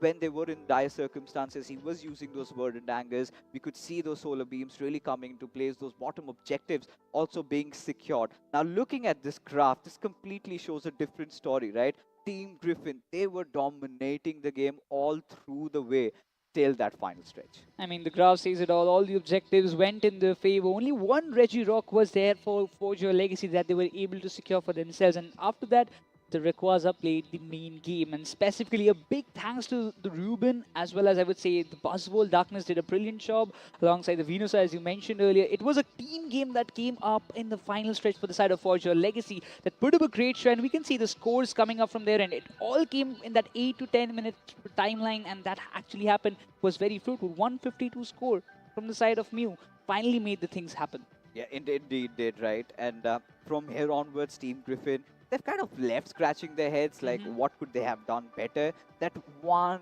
moment of a mess up that kind of completely just ruined things for them. And now this is where Team Griffin, they're in a bit of a pickle, right? Of course, they were the team that kind of went in from a victory against FSC Sports. They were feeling the momentum. They started off with a shebang, but suddenly in that final fight, I'm kind of sounding like a broken record, trying to emphasize on how much of a game changer it was, because it indeed was, right? When your Slowbro gets taken down, your Leafeon and your Glaceon, they're done. What do you do as a team? For Mikey, I kind of felt a little bad, and same goes for Illusion, because Asian just cannot go head into that fight. Of course, there's that bus wall which will not let that happen, right? And it indeed happened just like that, right? Even if Fura was taken down, he somehow came back. But when we take a look at the trainer of the game, the player of the game has to be Ruben, right? The way he performed when the situation demanded out of him, he showed his best, and as a result, he is the player of the game. In the overall game, he did a lot of damage, but only was able to secure 5 kills in his name alongside 5 assists. But that also sums up in the final stretch fight. Everything what happened for Forge Your Legacy, I would say it all happened in that 8 to 10 minute timeline. And I'd say every time the 2 minutes is very much important. Even if you had that complete control over the game for the first 8 minutes, the final 2 minutes, if you're able to keep that momentum up for yourself, the game can turn up in your side. Otherwise, it can be a big flip that you might not even expect.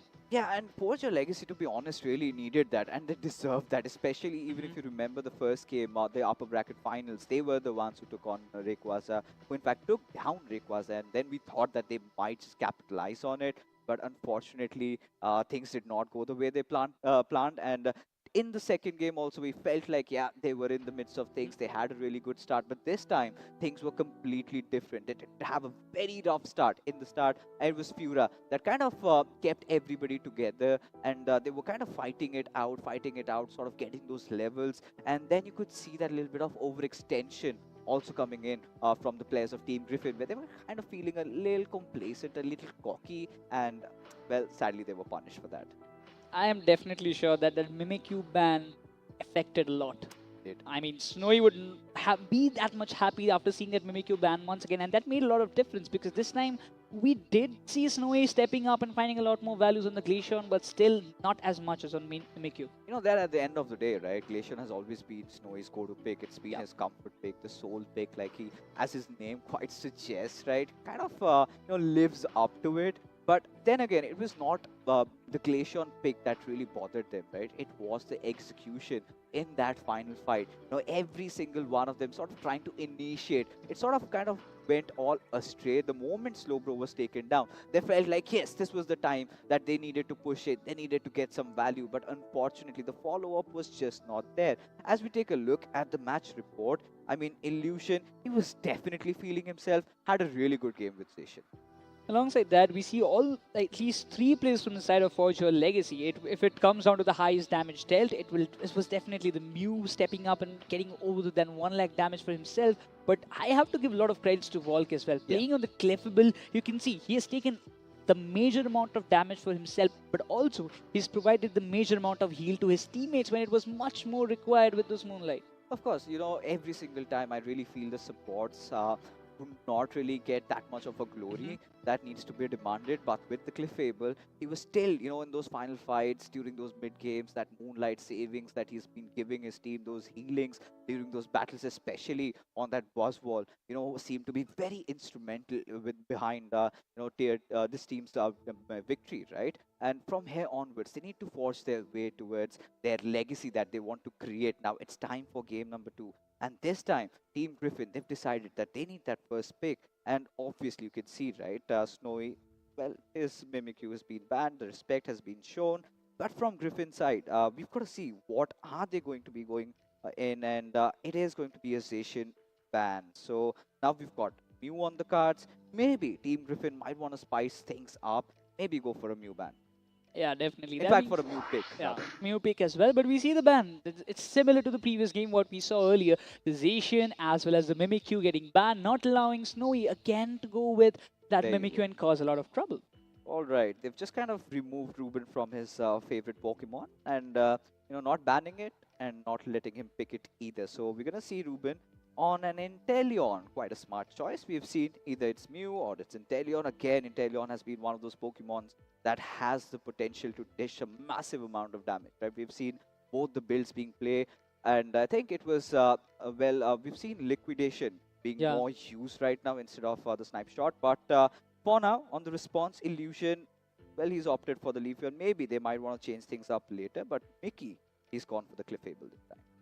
They don't want to let anything go south for their end, because this match is going to be a do or die for the side of Team Griffin as well, because if they lose it, they won't have that kind of chance to take the revenge of the grand final. But Darkness, he decides to go a little bit off, and this time he chooses the Blaziken coming into the play, while Volk, he will be going with that Blissey because the Clefable was taken up by Mikey on the other side. I think Furia still will stick for a Venusaur. I mean, that's on the cards, and with Blissey, we've seen that combination to massive amounts of damage. Yes, no surprises there whatsoever. So again, Snowy sticking to his comfort pick. Glacier, of course, had to be somebody between Mimikyu and this. And Nova, again, sticking up with the slow bro. That one little mistake cannot really rule out the fact that he was impressive during the early and the mid game. Later to falter during the end game. But right now, Mickey, we're going to see last time he had that Hoopa, but this time with the Clefable, they've got a little bit of that control. They've got that heal also going on, trying to keep Snowy and Cool alive, along with Illusion, trying to dish some, back damage from the behind. But on the other side, right, when you look at the draft coming in from the players over here, there you can see, right, Venusaur, he can go in, he can get into the midst of things, he can get a little dirty there. Same goes with Blaziken. You need to get those stacks up, and the moment you have that, you still have Inteleon, the one who can dish out damage from the backline. So Forge Your Legacy, they've got a lot of things sorted for them. That being said, Team Griffin, the previous match that they had in the lower brackets round 4, they literally oppressed a lot of times. Blaziken was not able to function at its best because the early stacks were not done, because he was oppressed a lot more times. But that being said, is this going to happen once again? Because Team Griffin, they're a lot more familiar with the Blaziken play.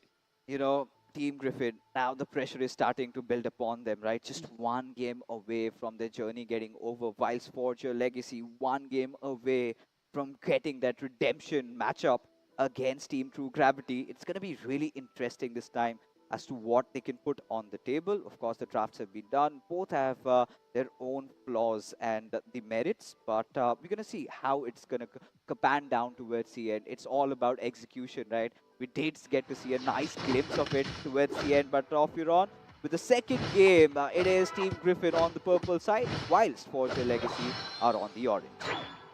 Important game for the side of Team Griffin, as we mentioned earlier. It's a do or die for them. The next two matches, even if they win this one, the next will be the decider that will decide which team will go forward. But eventually, again, Forge Your Legacy wants to make sure that the early stacks are not being done by Leafeon, but still, Leafeon is on a different way, while the Torchic will be just going and trying to complete his stack alongside Volk, to there to support him as much as possible, as Darkness tries to make a fallback. Oh, certainly does. Now, it's all about, getting that early farm, trying to get all those neutral Pokemons, and especially if you can get your opponents one, you'd be even more happier, right? Especially all these, Pokemons, if they can secure that, get those early levels up, because Team Griffin, the last game, they did everything right till the very end, right? Ghoul was still impressive with the Leafeon, so I'm kind of excited to see. Doc, he's been one of those players that has really impressed me with the way he's been playing, right? Umbreon, he seems to be quite comfortable, maybe not this time, as he's caught wandering off in the enemy lands, finally gets taken down, and he falls. But looking at the levels, right, you can see Fura again, being on level 5, surely will be turning into Venusaur in no time, as now both these teams are contesting for the Alterias and the Swab Blues, and seems like Griffin again off to a nice start. Griffin has always been that one team who has a big control over the early games, completing their stacks, finding a lot more chaos for themselves, keeping themselves having a good level difference as compared to the other teams. That always made a huge X factor, and even now we see both of the players, like Leafeon and the Glacier, has already evolved to level 6, which can make a difference in the mid game as well. Oh, it certainly can, right? It's all about the end game that I'm worried about, Team Griffin, right?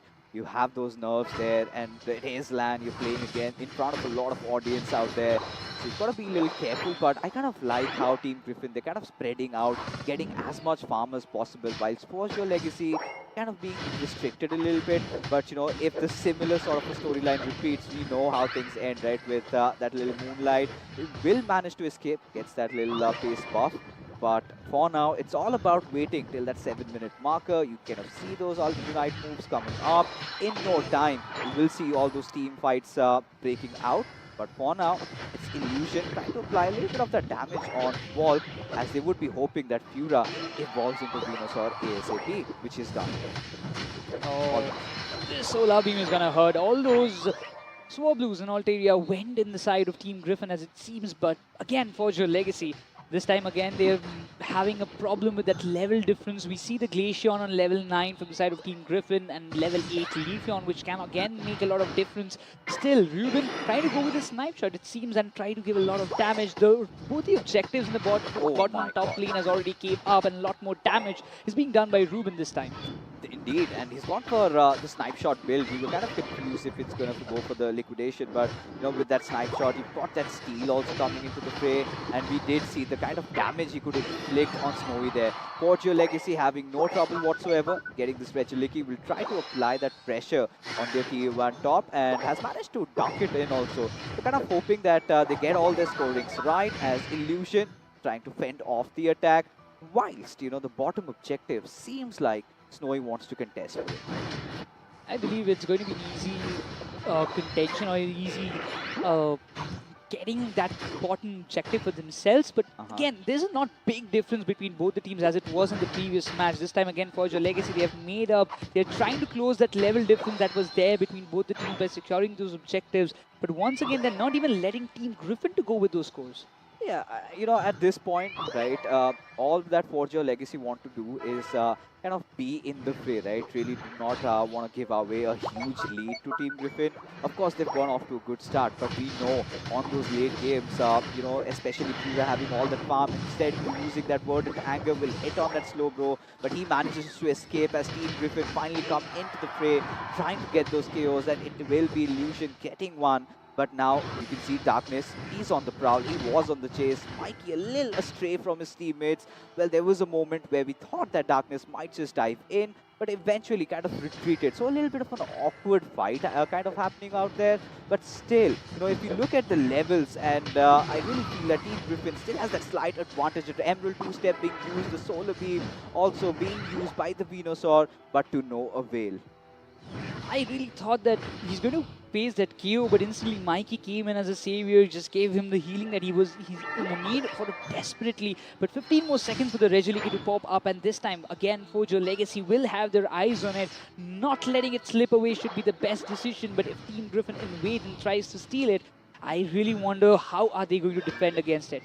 At this point, Snowy is starting to look a lot scary as Forge Your Legacy again trying to secure another Regieleki, which indeed they will, and now trying to apply some pressure. Of course, it's going to be Mickey trying to heal his teammates, keep them intact, as the Bliss assistance does not really work out as Darkness gets dealt with. Now Fura could be next as Illusion getting a little ahead there, but they know what needs to be done. They need to get that scoring up, and falls down the Umbreon. Doc again going down. This is not really looking good for Forge Your Legacy. Even after the Regieleki has got a hit on the tier 2 goal zone on the top lane, Forge Your Legacy doesn't even have a scope to go and get the scores done. Now, I really believe that Forge Your Legacy, as they have already faced two, I would say, damages, big damage, that both of the tier 1 goals on the top and bottom lane has been breached. Now the only factor that can help them is to get those all objectives in their favor. And look at Snowy, that amount of damage again, the Verdant Anger coming through. Walk on really low HP, he gets KO'd as now Doc trying to control this area right now. He's on really up the sliver of HP. That Solar Beam doing massive damage to Snowy as he gets picked off, as Mikey will also be put to rest as Darkness gets dealt with. Both these times, both these sides being quite unfazed with what's really happening, as Team Griffin, they're kind of on, the beneficial side, as now they will lay their hands on the Regirock. I don't see a world where Wall can manage to steal that. Will receive some assistance from Doc as he comes through the Solar Gate, goes in, and there you have it, getting the buff. Also their defenses and special defense kind of getting boosted up for a little while, as Team Griffin again looking really solid. But it is that final stretch that I'm really worried about.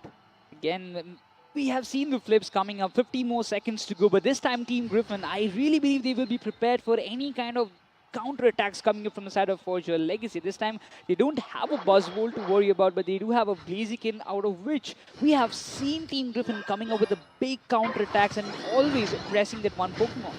Indeed, and look at that. Oh my god, Darkness cannot afford to get KO'd from here as the snipe shot comes in heavy onto its Mickey. Ball trying to go in. Both these teams vying out for this. Cannot really use that Unite move as now, again, Forge Legacy. They will lay hands on the Regieleki as it goes down to the tier 2. Now, this is a golden opportunity for Forge Legacy if they can get a 50 scored out there. And I think they're going to give them the access to that. Maybe Darkness, he's got his eyes on that. But he needs to understand that Snowy is hiding in the tall grasses as the Rayquaza finally appears. Oh, that 100 will be dunked as Forge Legacy wants to take the lead away. But will the Glaceon allow the Blaziken to breach through him, because he has got a big responsibility? But as it seems, everybody from the side of Team Griffin had the focus on the Blaziken, and he becomes the first Pokemon from the side of Forge Legacy to get completely shut down, while Venusaur, he will be trying to push it as much as possible, and Mew comes up with a Mystical Mirage. Oh, indeed, and now the fight is already broken out. The Burden Angle also comes in. The Solar Blade doing massive amount of damage out there as one after the other. The Pokemons of Forge Legacy, they're falling down. The Bliss Assistance not enough as Pura needs to heal himself back, as now Team Griffin lay their eyes on this Rayquaza. Surely they do not want to miss it. Surely they want to push for the final stretch. Surely they want to score, but Darkness coming back in time, trying to hold things off as Pura just waiting in for the steal as Rayquaza on really low HP, Snowy going in for Pura. That Solar Beam is enough to take Illusion down, maybe with the follow-up as Leafeon falls down. Things are getting really nasty, really rough as Volk, somehow trying to survive, is unable to do so as that snipe shot putting that Rayquaza to real low HP. But who gets the better side? It is going to be Forge Legacy coming in with that steal. And now they go on to the grand finals, marching their way through. What a final game it was. A 200 more score coming up from the side of Forge Legacy, and they have really forged what they dreamt of in the start of Pokemon Unite India Open 2023, as we witness the mighty Team Griffin getting down and out of this tournament, as we will be having our second grand finalist, which will be none other than Forge Legacy. Oh my god, what a fight that was. In fact, could just argue to say that this was the best fight of the evening so far. Both these teams, moving shoulder to shoulder with each other, the way they kind of presented themselves, it was all about those decisions they made towards Sozen, and that assassination attempts there, those snipes coming through, that was so impressive as Forge Legacy stays their comeback once again and go on to face true gravity in the grand finals in style. That one final stretch, again, that one loophole that was given away by Team Griffin was completely capitalized by the side of Forge Legacy. This time they did not make any kind of mistakes. For 1 second fixes, I really thought that Forge Legacy, by amount of the chaos that was secured by Team Griffin, will be faltering on maybe this round or this match will be going in the favor of Team Griffin. But once again, Forge Legacy, they have showed us that they are the masters in the final stretch. I really want to look at that final fight once more, to be honest. Definitely. So much happened. What we last saw was, it was a snipe shot delivered there, right, by Ruben. And then you had the Umbreon just charge into the mix of things. And suddenly you see they've managed to steal the Rayquaza. Team Griffin, of course, initiated that. But what led to that is the fact that you could see other players of, Team Forge Legacy getting that final Regieleki, as a result of which Darkness goes in, scores 100. They get that slight lead. They know they've got that advantage. What a game it was from Forge Legacy. Those decision makings towards the end, that was impressive. It happened in the first match, it happened in the second match, and the graph says it all. You can see that Griffin, they had a big control, but once again that final stretch factor played for the side of Team Forge Legacy, and that led them to the grand finals of Pokemon Unite India Open 2023. Indeed it did, right? Forge Legacy did not really have the best of time throughout the game, but the ending was always sweet for them. The way they've played it, I think they've earned a lot of fans, and I'm pretty sure this is exactly the gasoline they needed to spark up that fire burning through their hearts, because they're still wounded, still hurt, still bleeding because of the fact that True Gravity defeated them. But right now, I'm pretty sure Captain Price, he must be having a lot of questions for the players of Forger Legacy. So, on to you.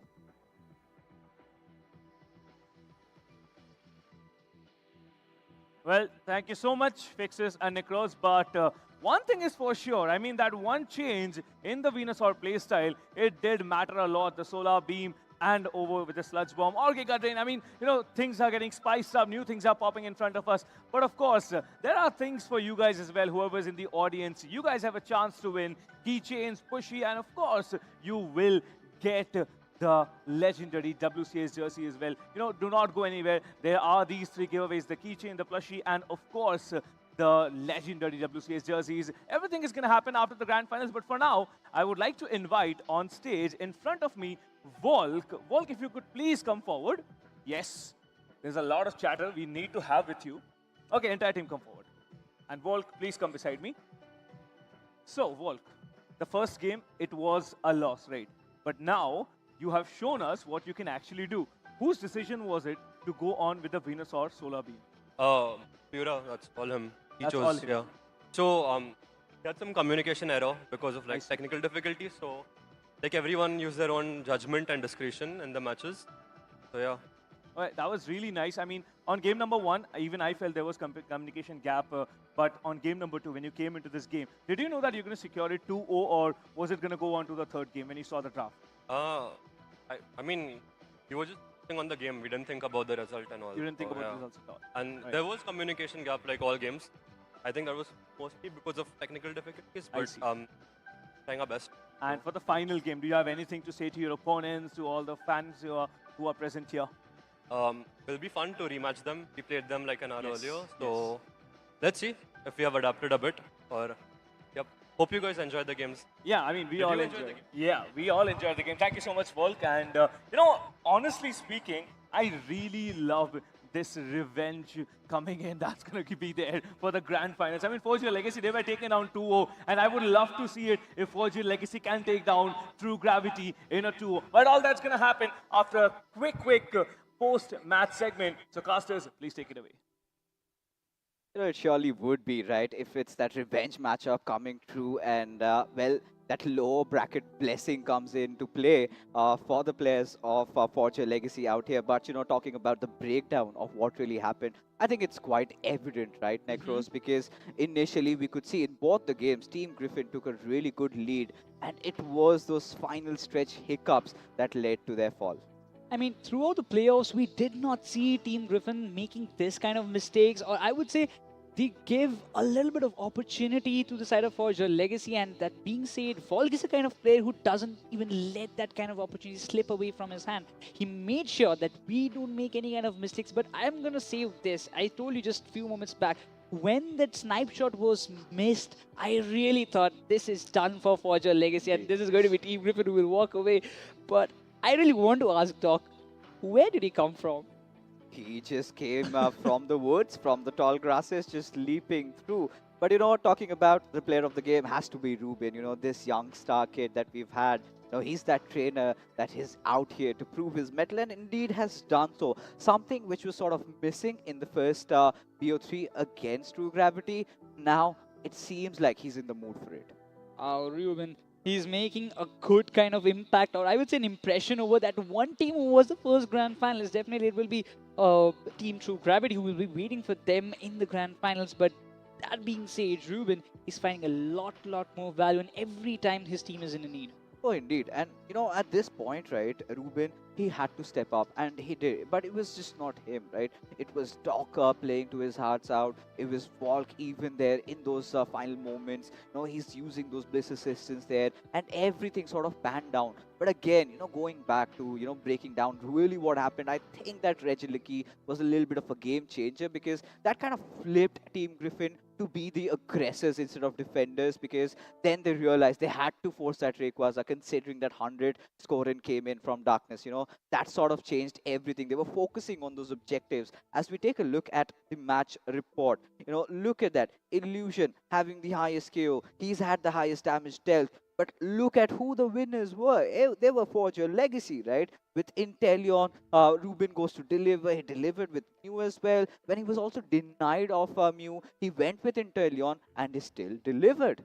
And that being said as well, Doc with the Umbreon, he dealt the most amount of damage, tanked a lot of damage for his team, but still, he's there as that kind of category, definitely is ruling this kind of match that they played, and definitely the final secure that came up from his side. But I would also like to say one point that Venusaur, who was trying to, get that steal with that solar beam in the end, he kind of, I would say, worked as a distraction for the Glacier and all, and that made him like, that Venusaur should be the first one to go down, and we have to make sure that he doesn't come up with the solar beam. And that, I would say, that made a little bit of impact on bought some time for his entire team. I think it's not just a little bit of impact. He created a lot of impact, because having that HP advantage, he took down, I think, Snowy and the Leafeon, both of them together, right? And he was still alive despite playing the Sludge Bomb and the Solar Beam build. And getting those levels, that was really nice, But of course, this was the lower bracket finals, done and dusted. Finally, once more, Forge Your Legacy get their hands once again against Team True Gravity. But all that's action is just beyond this short little break.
218 teams, and it finally boils down to these two. True Gravity on one side and Forge Your Legacy on the other. Welcome, ladies and gentlemen, for one last time. You are watching the Pokemon Unite India Open 2023. I'm, of course, Fixis, and I'm joined along with Mr. Giovanni, who was apparently on a secret mission. He was sitting down with the trainers there, and he's got some masala for us. So tell me what you got in your mind. So I'd sent in my Team Rocket squad to kind of All right. get stuff, and Okay. it's on the way. Which captain spoke about it, so they Oh, you had mean to the get it from giveaways? somewhere. Yeah, so it's again, I had to make sure that it was here, especially Is there because for anything our for me? wonderful audience. I mean, Fixes, I'm sorry, you are not part of a Team Rocket squad, so I cannot give you anything as of now. I have the white jacket on. I mean, why else would you think? It's just about. You know the white Team Rocket, Jesse James and all. They are kind of blacklisted. I've moved them away. They're just around there, and the Delibird goes and tries to give them bills, and they keep dodging. But still, they're the most favorite Team Yeah. Rockets despite whatsoever. But let's take a look at the brackets, folks, as it is going to be a rematch. Team True Gravity taking on Forge Your Legacy for the ultimate championship title to decide who gets their name etched in the history books tonight. Yeah, I think this upper bracket finals repetition happening here. I'm pretty sure to kind of get back that victory. Forge Your Legacy will be trying, and yes, as you said, right, I was on the backlines trying to get stuff, get what was happening. It was like Forge Your Legacy who understood what kind of did not work in the upper bracket finals, why they kind of maybe flubbed over there, their team synergy. They built that back. Whereas Griffin, we spoke about them. They're going to play games on a stretch. And for them to kind of make new things, especially after the patch, is going to be tough. I think that's what Forge Your Legacy took advantage of, saw what Griffin did, and then immediately clobbered on them. I really felt that Griffin, despite having such a nice start, I think it's the nerves that got to them towards Yes, the end. And one thing that Volk even mentioned in the post-game interview was they were having those communication issues, right? They were not properly able to execute their strats exactly. in the first game matchup against True Gravity, which I feel might have been resolved. And this is one of those matches that I'm really excited to cast. Yeah, and on top of it, now talking about their opponents, right? Miriam, even in when the interviews before the game and after the game was taken, they were pretty confident. And also, you know what he said? If somebody has to be afraid of us, it has to be us.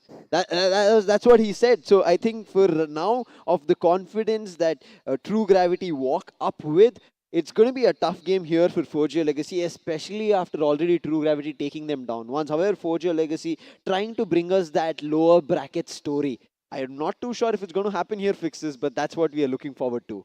Looking at this roster, I think everybody finally in that low bracket final started delivering, right? We were kind Yes. of missing out on Darkness. He delivered. But Hmm. for me, the knight in the Shining Armor has to be Doc, right? Especially in those final few moments. Who knows could have gone for a game three Yeah. had he not just pranced in on towards the Rayquaza. But when you look at True Gravity, they've had such a brilliant run, right? Not losing to any team throughout this tournament. They've been Exactly.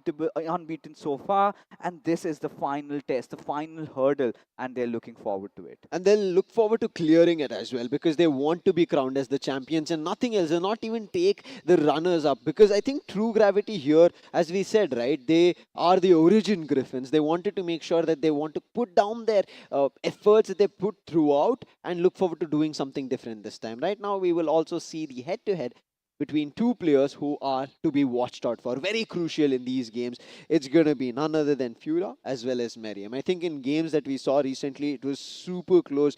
Fura as well, even Volk mentioned it was all because of Fura. He called the shots and it worked out really well. So right now, he is going to be a player to be watched out. But on the other end, Meriam, he walks with confidence, shines with confidence, and now also a player to watch in the head to head. I'm really excited to see how ridiculous the drafts can go, right? We got to see a Tyranitar, we got to see the Mimikyu coming out, so much stuff happening Pikachu. over there. Even, yeah, but when you talk about Fura, I felt like in the last game, the first matchup, he kind of kept the team glued together. Correct. Especially when they were sort of in shambles, Fura with the Venusaur, he goes in, gets so much job done, right? Still keeps them a little afloat. They were just clinging on, and it was kind of moments of despair for Forge Your Legacy, and from there to kind of go on to win that game and go on to win the second game when everything is against you. I think Yes. it takes some nerves, man.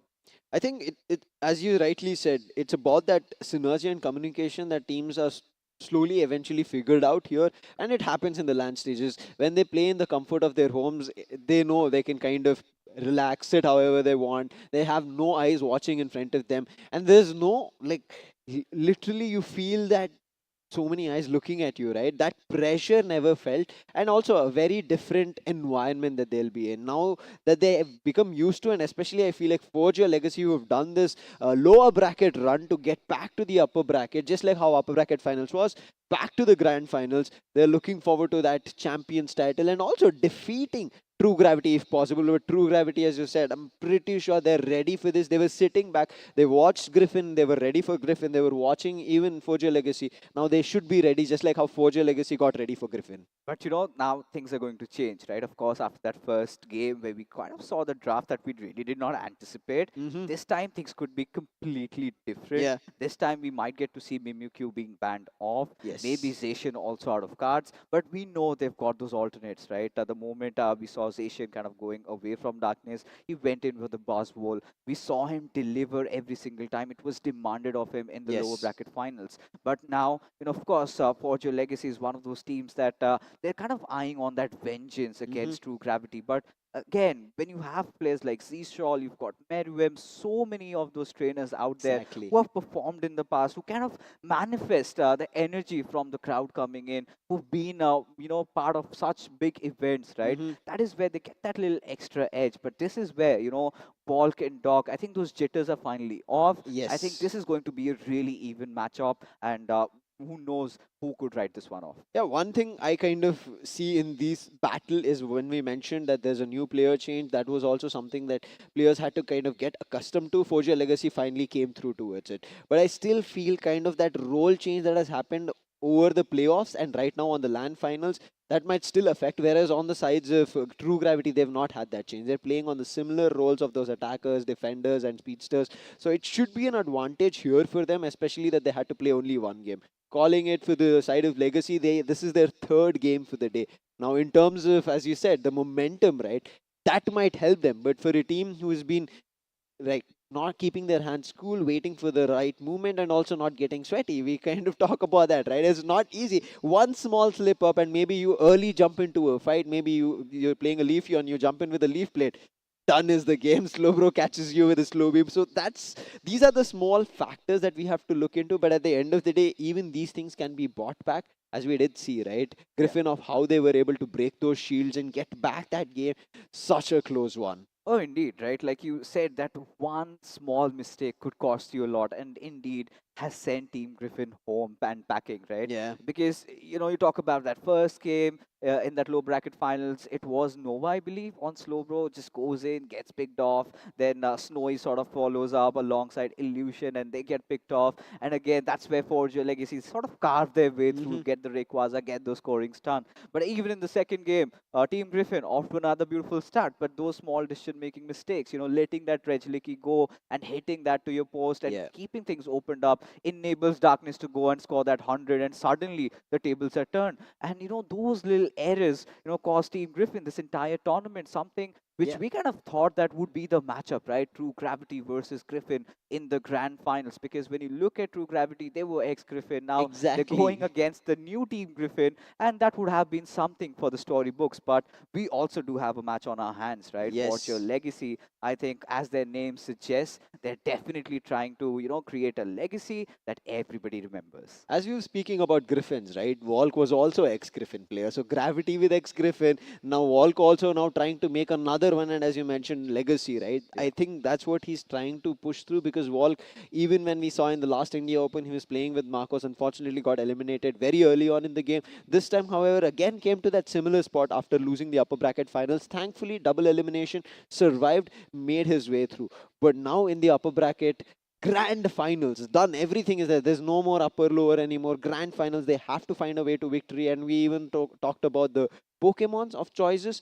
One thing for sure I missed when I was on desk was Glaceon, which when you guys were there, it was being used. But still, one moveset which I missed was not the icicle spear that was being used. I thought maybe because of the recent buff, the attack speed being increased, they might move towards it. But I'm still expecting a lot more very, very weird picks coming through, especially from Forgeo Legacy, because I feel like True Gravity have understood their play style and they wouldn't change a lot on it. Whereas Forgeo Legacy, they have a lot more to explore and express because of darkness. You know, when you're in the upper bracket finals, right, you kind of have that little bit of an advantage. But Yeah. now it all boils down to this one game. So that is something that even True Gravity might have in their minds. We did see some really off the book picks, right? We saw Tyranitar coming in. I mean, Exactly. we did get to see so many things happening. Mimikyu also coming in, and I'm pretty sure Mimikyu is going to go off for a ban because so Yeah. far that Pokemon has really been unbreakable. I think it's a menace, right? As now everybody kind of were looking forward to Mimikyu, but they didn't use it in the playoffs, right? In the online playoffs, and now coming into the LAN, just before the LAN finals, we got the patch where Mimikyu was able to get back into the fray and also act as that Pokemon which can lead from start. We still ended up seeing, right, in the first game that did not work out for Forgeo Legacy themselves. No, I'm sorry, it's on the other Yeah. way around. It did not work out for True Gravity, but towards the end, they brought that game back. So there is those chances that they can still get Mimikyu back. But now that most of the teams have understood about Mimikyu, I'm pretty sure they're going to try and put it out. But one Pokemon who's still causing trouble is Blaziken, I feel like, which we saw throughout our online playoffs. And now in this position, now Blaziken still look forwards to doing a lot more damage. But I want to also see the other all-rounders who's kind of missing out in this era. If you remember Urshifu, one Pokemon who was always getting banned early on those days. I think I want to see Urshifu again, whether it's the Rapid Strike or the Single Strike. I just hope to see him. I mean, considering those little nerves being hit on him, and of course, we're not getting to see enough out of Urshifu, but we would love to see that happen. I mean, you sad about Urshifu, I'm sad about Lucario, right? Oh You know, there yeah. was that time Lucario being picked off. You go in there, we had those specialist Lucario players. I think All Might was definitely one of them. Yes. And across the international waters, we also had so many other Hmm. Lucario masters as well. Till the point, you know, Serena really came into the fray and things sort of change. And this is something that we love about this game, that it's constantly evolving, right? Correct. Every single tournament you come into, you see a different draft out there. I mean, there were those times when we had Sylveon picked up a lot, and I Exactly. think Hoopa was a must pick before the entire draft ban phase started to happen, right? Now Hoopa is also being restricted, and this is Hmm. one thing that we need to again discuss about right now, because if you remember in the upper bracket finals, both the teams went in for those Hoopa bans. Exactly, and I think we can still end up seeing those Hoopa bans coming through because Hoopa is still a menace. Yes, I feel like the Hoopas that were used now did not make their mark, did not find the justice that it should have. Again, it happened because the other team was not letting that Hoopa function as it wanted. However, FS Esports Pardesi tried his best, tried to push it. It did not work through. But time for the grand finals draft in front of our screens. Starting things off, the ban phase, it is going to be Mimikyu on one end. On the other end, reading it right here, is going to be True Gravity that they do not want to give the Hoopa. Indeed. And I think it's a nice decision from Forger Legacy trying to go for that Mimikyu ban, and something that we kind of anticipated, right? Somebody has to ban that Hoopa and that Mimikyu. Now, this kind of set things up differently. I'm really rather keen to see what is Meruem going to go for this time. Sutsuyu, I think he was really good as well, especially considering it was his first time coming out on LAN, playing Yeah. with the boys. He's delivered. And when you ban Hoopa and Mimikyu, you've got Zacian and Mew, and they have been snatched right away. I really like this pick coming through, and especially having that Umbreon, right? That evolution has been causing a menace throughout all lobbies. With that mean look we were seeing with that trap, right? They immediately make sure that it doesn't work. Even it happened with the Mimikyu also play the player of miss just because of the mean look catch. And I'm just hoping to see what's going to be different. On the other end, to keep that defender ongoing, we see a Lapras as well as the Blissey. And Blissey has been working phenomenal as a healer, has been annoying as a healer. On the other end, Walt to continue that healing journey, he brings in the Cliffable but Darkness back on the Buzzwall. And I think Sutsuyu might go on the slow bro, if I'm not wrong, because that's still up for grabs. While Seashall, he's got his eyes. Oh my god, this is going to be absurd if they have the Gudra coming in. I mean, Okay. Sam, is that happening? Is this real? I think I've been waiting for Oh it. my god. We see yes. the lock on the Gudra. And Gudra has received a lot of patches where it has been buffed, but players still kind of feel they're unable to kind of mix and match and play with their rosters or their metas. But right now, making it work here, True Gravity looks like they're pulling all the cards, making sure they become the winners of India Open 2023. Pura, to put a stop to it, brings back that Beamasaur. Not too sure how it'll work out. Final preparation phase here. No item in we saw about, right, the held items kind of even after the patches, it doesn't seem to have changed here. They are playing those similar X speed and ejects and one full heal. They've got something cooking up, right? For Yeah, sure. with True Gudra. gravity, especially with Gudra. I mean, I did not see this coming from miles afar. And at this point, one would go on to think that Zsol might stick to his Venusaur, considering you've got Vulcan on that Blissey. We kind of saw how dominant they were. And suddenly he kind of opts for an Inteleon over here whilst giving away Gudra. Now, this is something that's really ridiculous, but I would love to see it work. On the other side, you've got Forge Your Legacy going with something standard, going with something that they have just played right now. So I think they should be quite comfortable. Now, we've got on one side a team that's comfortable, a team on the other, a team that has taken that little bit of a risk. But boy, oh boy, if they make this work, I think they're going to be elated with themselves. I think this is going to be a good choice for Gudra coming through. I'm looking forward to the moveset, especially if it's a Dragon Pulse. It's going to drain a lot of health for whichever Pokemon it is, especially if it connects on the range attacker, which they do have on Mew. That is where I think the card strikes on the right place and they will win the battle here in this grand finals.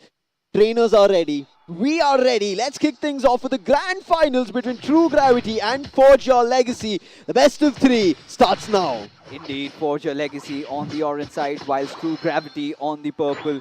And this is something that everybody has been eyeing out for, everyone connected with the Pokemon community. Of course, it's going to be Melon this time on the Lapras, goes in, a little bit of damage being dished out on Doc. But we know how good of a trainer Doc has been in the past few games. Forge Your Legacy already getting their Buzzwall stacked up, gets the first goal done, but immediately gets KO'd by the Gudra as well as Chansey troubling their Gumi Riders. Now has to evolve to the Gudra. Immediately Chansey also counters, just gets that one. I think running attack specs. Waiting for the Indeedee right now. Goes away on the bottom path. In the meantime, we have to quickly talk about the mid-path players. Ivysaur has evolved. On the other end, the Zacian also at level 5 is moving out to the top path. Indeed. And we've got to see, right? We've seen two faces of Zacian. In few games, he was really good. In few games, kind of a little under the weather.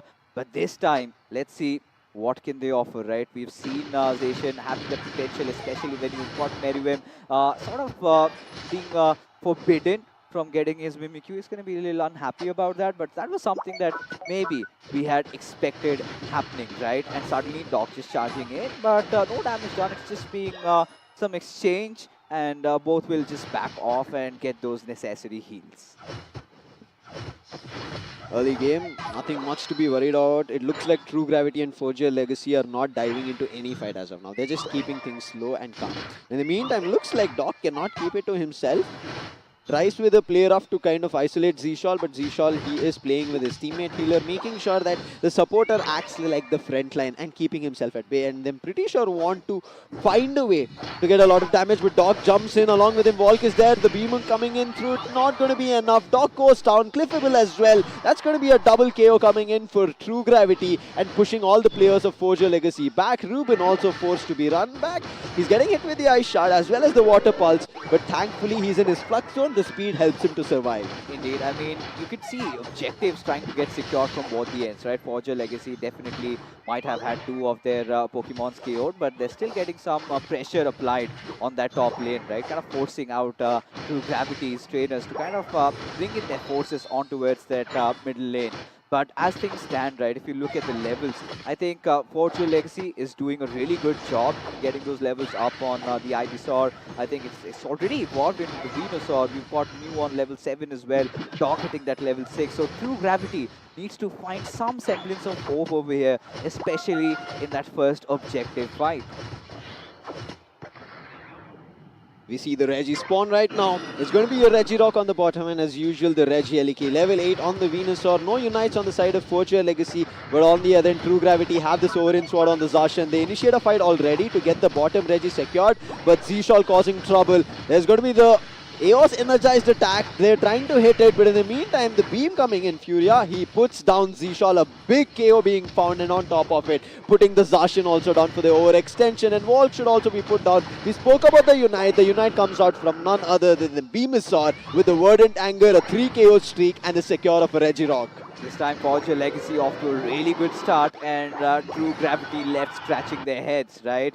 Of course, they went in for a little bit of a risky play, and Zshal did not have a lot of tank in front of him, right? Not a lot of defenders around, and could not do much. Instantly just gets abominated. But for now, Forger Legacy having that little bit of an advantage in terms of level, and this is exactly something that they have dreamt of. Kind of finding the right start, and should not just mess things up. But towards the end, there you could see Boswell getting a little excited there, and Fura again trying to kind of keep the opposition aloof, as now they kind of set their eyes on the Regiliki.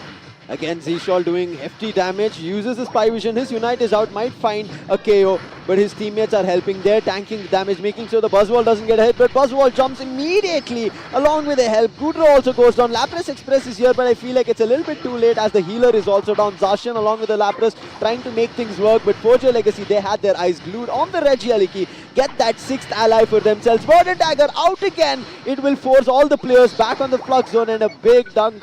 Oh, wait, it wasn't. It's just a 19 dunk, so not much of an over dunk coming through from Forger Legacy, but still, they have double the amount of goals compared to the side of True Gravity, 208. How have you been feeling about this, Vidra? Really, I'm kind of hoping to see some more impact, to be honest. Yeah. Haven't really gotten to see much out of it, but Forger Legacy, they're doing everything right. They're making sure that all these close-range Pokemons are getting KO'd as early as possible, going and taking a head-on damage, and Fura has been super crucial because of that. Already has used his Unite twice. The anger is out. That energy amplifier is giving him the benefit. Again, Forger Legacy ready for a bottom path control because there is the Reggie that's going to be spawning. Lapras Express being used this time, however, it's going in a different direction, wanting to find the range attacker, hits on Furia, and finally they find a KO on that Venusaur. Now Doc, he might also go down, he's isolated. Zshal's hit coming through. Ruben, he might also be found. Volk has been closed down. In the meantime, even Zacian moves through Ruben, unable to help his teammates. A 2 KO streak found from Zshal. This might be the fight for True Gravity. And I think history repeats itself, right? Forger Legacy again having such a good start, but hold on, Zshal has already activated that Azor Spy Vision. Little bit of a comeback coming in as Dog gets taken down. Again, Verdant Anger being split apart. Vulcan takes a hefty amount of damage, but that liquidation kind of stacking up on the Venusaur. But Ruben does not seem to stop at anything at all, as Miriam also gets picked off, as now Forger Legacy, after this Regirock once again, just to bolster up their defenses and the special defense, as True Gravity again left scratching their heads. The bottom fight to destroy the goal zone did work out, but did not secure the Reggie. Therefore, right now, Forger Legacy still feel like they're in control. Moving to the top part, True Gravity get it well secured, but look at this. Fura is trying to steal the buff, and he manages to. And he'll run away. That was a sneaky one being pulled off, and Zshal knew if he went closer, the Petal Dance and Gigadin instant KO is what was written on cards. Keeps himself at bay. In the meantime, again, True Gravity keeping themselves a little bit away from the players of Forger Legacy as they easily secure another Reggie on top. Indeed, and on the cost of Ruben there, of course, Buzzwall, look at Darkness go. I mean, he's got no fear, right? And wants to escape away, but does some damage before getting KO'd. As now True Gravity will try to do whatever it is possible to try and stop that Regiliki from hitting the second base, as Sutsuyu and Vulcan try to apply some pressure, but Volk enough to deal with them all by his lonesome, as now he receives some assistance. In comes Fura with his Petal Dance and that Giga Drain, as Zacian, well, he's about to melt, one more shot away, but seems like they has managed to live the lights of the day. But now, you know, it is just 23 seconds before that final Rayquaza fight, as now Forger Legacy, they know that they're on the deficit. True Gravity has managed to find something out of this game. And they've still not destroyed the tier 1 on top, and therefore found so much on the other end. They've destroyed the tier 2 towards the bottom is something that I see. They do not have anything over there, and this is going to be a cause for trouble for Forge Your Legacy. They have to find a way to convert this fight. True Gravity are on the lead, and they've isolated a player. That's going to be Cliffable. Might find a KO. They've also isolated the Buzzwall, found that KO, and right now, nice liquidation hit coming through. Doc might also go down. Ruben trying to save his teammate. Moonlight Prams being hit does kind of steal away the shields. Bliss assistance being used right as now to protect Doc. It doesn't work out. Gudra had the Bliss assistance. Doc, nothing works out. And Gudra trying to jump. Has the acid spray. Does he use it? Ruben immediately runs away. Trying to now keep hold of Furia. Rayquaza completely drained. And Rayquaza secure coming in from Z-Shawl. Rayquaza shield in favor of True Gravity. And True Gravity bring back the game. And look at Furia just getting sliced apart by Meriwem as True Gravity stake their claim on the throne. And there comes that 100, another 64 being delivered. Vulcan just waiting for his opportunity there as True Gravity definitely did not have the best of starts, but it is the finish that matters. Yeah. And they have that advantage in the final best of 3 against Forge Your Legacy. I kind of didn't even see the Gudras unite as much, but I think the damage, especially finding the first KO on Buzzwall, that caused the trouble. Look at Z-Shawl, he still has the Rayquaza shield. I think right now it will break down, but he also uses his unite, finds a 2 KO streak, right now running towards Buzzwall. Buzzwall might also go down, make it a 3 KO streak, and Z-Shawl looking forward to the 4th, and that is only Mew right now, trying to make it work, and that's going to be a team knockout from Z-Shawl all alone. And done is the game, 8:35. And they're not stopping. Yeah, rising from the ashes, our True Gravity. The way the match started, we all thought this is Forge Your Legacy, kind of riding up that hype choo-choo trade. But True Gravity seemed to have other thoughts in mind, especially during those mid to end games transition, where, you know, you could see Forge Your Legacy around that mid path, kind of overextended a little bit. That's where they got those levels up. That's where they kind of retrieved everything towards that end fight. Of course, Z-Shawl getting that steal on the Rayquaza, and Forge Your Legacy, they are just haunted with what's really happening with them, and True Gravity strikes once more. 13 knockouts, 5 coming in at the last fight itself towards the opponent's home goal zone. Imagine they're getting the blue shield advantage and it still doesn't work out because that man is hitting crit shot after another crit shot with the help of liquidation. I think Furia was too good in the start of the game, as we spoke about it, made use of that early evolution on level 7 after the new patch. Doc also was always there to make sure to invite for fights, but I think here Ruben was somewhere left behind for fights. His solar beams were seen, but it did not do enough damage as we thought of. And I think, you know, one of the biggest issues that has still not been addressed for Forge Your Legacy, especially against True Gravity, is how they're kind of crumbling down in those team fights, right? Yes. Whenever you seeing that 5v5 go on, True Gravity see a lot more composed, lot more organized, something that's still missing from Forge Your Legacy. Despite having such a good start once again, how do they manage to mess it up? Paying close attention to that bottom path fight which happened, right? Yeah. You saw True Gravity make a push to the bottom path, destroy that tier 1, and you saw after that they were getting counter KO'd. What did True Gravity decide? Whoever got KO'd, forget about them. Move back to your bases, right? Move back to your paths and then go for leveling up and experience. That's what worked out. I think the discipline of True Gravity to make sure that they are always fighting with the wild Pokemon, gaining experience, getting Eos energy, and then moving towards the positions where Pokemons are fewer. You remember the tier 2 of the bottom was also destroyed. I think that thought process of them realizing where majority of the Pokemons are moving and also making use of that Regieleki as the 6th ally as a distraction, they all move to the bottom path. That's what worked out really, really well. And I think here, even though he picked up Muddy Water, it made do. I thought Dragon Pulse would come through and Dragon Pulse will drain a lot of health. It was not the case with Muddy Water as well.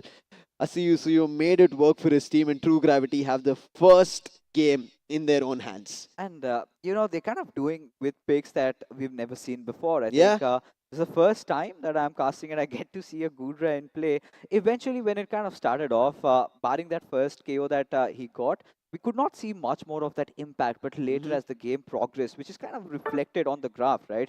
Forge Your Legacy did have a really good start, but right after that Regieleki, right, you could see that True Gravity went in with those scores to the point where they had that slight advantage, which all boiled down to that final Rayquaza battle. And that was the moment, right, that changed it all. Yeah. This was something that Forge Your Legacy did not really anticipate. Honestly, I did not. Considering you've already got such a fat Venusaur in your team who Hmm. can tank up so much damage, you can dish so much damage, one of those Pokemons that is so devastating in those late game stages, still could not stand the onslaught of Zshol and his liquidation. Yeah, we spoke about that. The Giga Drain as well as Petal Dance coming through is Yeah. something that you have to be worried about when you're a closed ranged damage dealer, right? I think making sure Fura was jumping towards them, trying to get them closer, and they were still keeping their distance, making sure that doesn't happen. I think that's where you have to give credit to True Gravity. And True Gravity, I think one fight, it was not even a fight, maybe it was the check of tall grasses that was happening as soon as the Rayquaza spawned, this found Buzz Wall and then the Cliffable. If that did not happen, maybe this could have been an even more closer battle. But as soon as that happened, you saw immediately True Gravity pushed it to 6th gear. They just went all out. They said, we found two main ones. Healer is out, the frontline attacker is down. Now let's just wipe them all. Indeed, the iron is hot. Let's just strike it with the hammer, Yeah. and down went Forge Your Legacy. And this is the point which needs to be raised right now. Sam, this is a question that's kind of been icking me for a while. What would it take from Forge Your Legacy to go on and beat True Gravity, especially after them having such a good start and still somehow fumbling towards the end? I think one major attention that True Gravity are paying here is let them destroy our tier 1 goal zones. We will get a lot more NDDs on our paths. That's where they're getting a lot more experience and having chances to fight back. That's something I feel like Forge Your Legacy should pay attention to, because you could see Forge Your Legacy are running to find the wild Pokemons out of their own paths because their NDDs are not spawning, because the goal zones are not getting destroyed. And I think True Gravity are kind of playing smart over there in that time game. Is it that hot blood coursing through their veins suddenly, them having the momentum, having such a good start, kind of giving them that feel that, yeah, they got the game, and then that overextension happens? Because this is honestly not the first time that we've Yeah. seen this happen. I think it's, as you said, right, to them playing that lower bracket run and getting that victory. Now they've understood what needs to be done. That's where it kind of thought, or the process was like, we've done it, guys. We've already kind of, from the jaws, we have come out alive. We've made it through, and especially against Griffin, that they pushed it through. Maybe Forge Your Legacy thought we have things under control. But I think Gravity slowly, sneakily made sure that they were doing their job of leveling up, getting enough experience. And also, I felt like Zacian never overextended a lot, except for the starting stages. As soon as they understood that, okay, with the Venusaur trying to keep that close range, making sure even if Zacian jumps in with the AOS boosted attack, immediately put him down. You have Giga Drain, you have even the Solar Beam. Double ranged attacker hit means deadly is the damage. Now, the big question comes up, right? Are you going to let Zacian really come in and instead of Mimikyu? We're going to have that conversation going Yeah. on. But for now, again, the player of the game, the trainer of the game, has to be Zshol. He's been doing this time and again. Gave him a Venusaur. He learned the MVP. Gave him an Inteleon. He'd do the same. This is why we said like Zshol will still be the player to watch out. I think his role change has affected a lot here in the Yeah. entire circuit. I feel like from when we have seen him, even when he was in Revenant, as that support was super crucial. There were instances that just because of him standing in front of the opponent as a wall has caused victories for his team. And right now he's changed it to where he can do a lot more damage to the Pokemon, has worked out better. Now it's time, I guess we'll be jumping into the draft phase where we're going to be seeing if it is going to be True Gravity closing it on a 2-0 or Legacy bringing it back. Are they going to forge it? Are they going to get the iron through? I mean, look at this, right? We were talking about letting Mimikyu and Zacian up on the cards, right? And both these teams have decided, like, we don't want this. Which means that I think over here, Forge Your Legacy finally have that access to the Hoopa, right? Something that Yes. maybe they've been eyeing out for, because we know, right? They really have those trainers who can deliver with Hoopa. But there you go. Just as we were speaking, Hoopa gets first pick. Walk, again, it's been a question for me, but let's see how it works out here. Moving into the supporter role, bringing in a new player, it has been doing enough damage, but especially against Gravity, they've been troubled. Right now, to start things off, super hot, Gravity decide we'll pick out both our ranged attacker right from the get-go, deny the size of Ruben getting his Mew again. There can be chances, and also another Beamer also being taken out, Venusaur. Yeah, I mean, this is kind of looking a little awkward for me, to be honest, because right now, of course, True Gravity, they've gone in with the Mew, they've gotten in with the Intel on. Inteleon, but they definitely need some tank up there, and I think Lapras can fit the role. They still have Slowbro. However, we have not seen a lot out of Trevenant, right? Yeah. Vulcan, this Blissey pick is something that has been anticipated, and I really want to see how they're going with the draft, because Asutsuyu, what is he going to play this time? He played a Gudra. I'm not too sure what he has. And I think this player, we spoke about this, right? Maybe there can be synergy issues. Maybe he might not be ready to play on the LAN. But it never looked like that. And this man has been bringing those odd balls for every team and caused trouble. Coming into the last two choices on the side of Forge, your legacy, Darkness this time. Picking up a Blastoise. I think he will stick on to the Blastoise and Fura playing on Leafeon. Last pick here, a Suyu. Can he find no. the odd one Oh, out? no. You spoke about Trevenant, but we forgot about Crustle. He brings a Crustle. I was just thinking about it when you mentioned Trevenant, but I was like, no, man, it's been too long, but fixes this guy. It's Oh insane. my god, a Crustle in the mix. It's insanity, to be honest, right? Asutsuyu, I think getting back to Lapras and Melon on that crossel, now this sort of changes everything that we thought of, right? This is something that maybe, Forge Legacy might not have seen coming. In the early initial days when there were not a lot of Pokemons in the pool, we used to see Crossel, right? Yeah. Kind of gets quite annoying to be dealing with, but you never know. But looking at that, looking at the draft of True Gravity, kind of tend to see that, yeah, they've gone for the Mew, they've had that Inteleon, they're looking a lot squishy. So getting Pokemons like Lapras, Blissey, and Crustle definitely kind of adds up that little buff that they want, that little tankability in their draft. Whilst you can see, Volk, he's gone for this Hoopa. Anything could really happen in this game. Yeah, this game is out of bounds for us also to kind of decipher. A lot. I'm especially looking forward to the move set. I was thinking like we talked about Gudra, right? I thought okay, Dragon Pulse, that's the bigger move, right? Yeah. You get a chance to take a lot more health from the opponents. Seems like he's like, no, I'll play with Muddy Water. I'll make it work. And right now with Crustle, I'm not too sure. Rock Tomb, Cell Smash, Stealth Rock, X Scissor. What is he going to play? The big question is that, look at the cojones on Yeah. True Gravity, right? They bring in a sub bold. who they've not played with before and seem to use him as an ace up their sleeves, right? Something nobody anticipated, but Forge Your Legacy against True Gravity could be happening for the last time if True Gravity wins this one out. As Forge Your Legacy, they start off from the purple side, whilst True Gravity are on the orange. And this Crustle, we all have eyes on Melon. Yeah. Talking about quickly on the mid path, this time it's going to be a mid path on Mew. On the other end, it is going to be a Eevee looking forward to evolving to Leafeon. Mew, I'm looking forward to a level 5 from the start, but Zishaw, he might be in trouble, might get KO'd. He uses eject, runs away right now in the tall grasses, but Ruben is ready for him. Nice seed bomb coming through, and then the Razor Leaf finds the KO over there.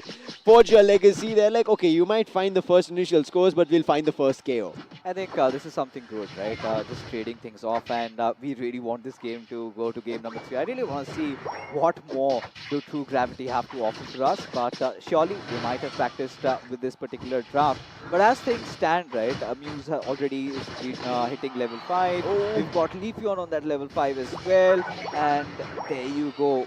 Once again, right, this is not looking really good for True Gravity, especially with Inteleon kind of losing out on those early XPs. Now that's got to hurt him a lot. Look at Melon so close to level 4, but they're not giving him a single NDD or anything, right?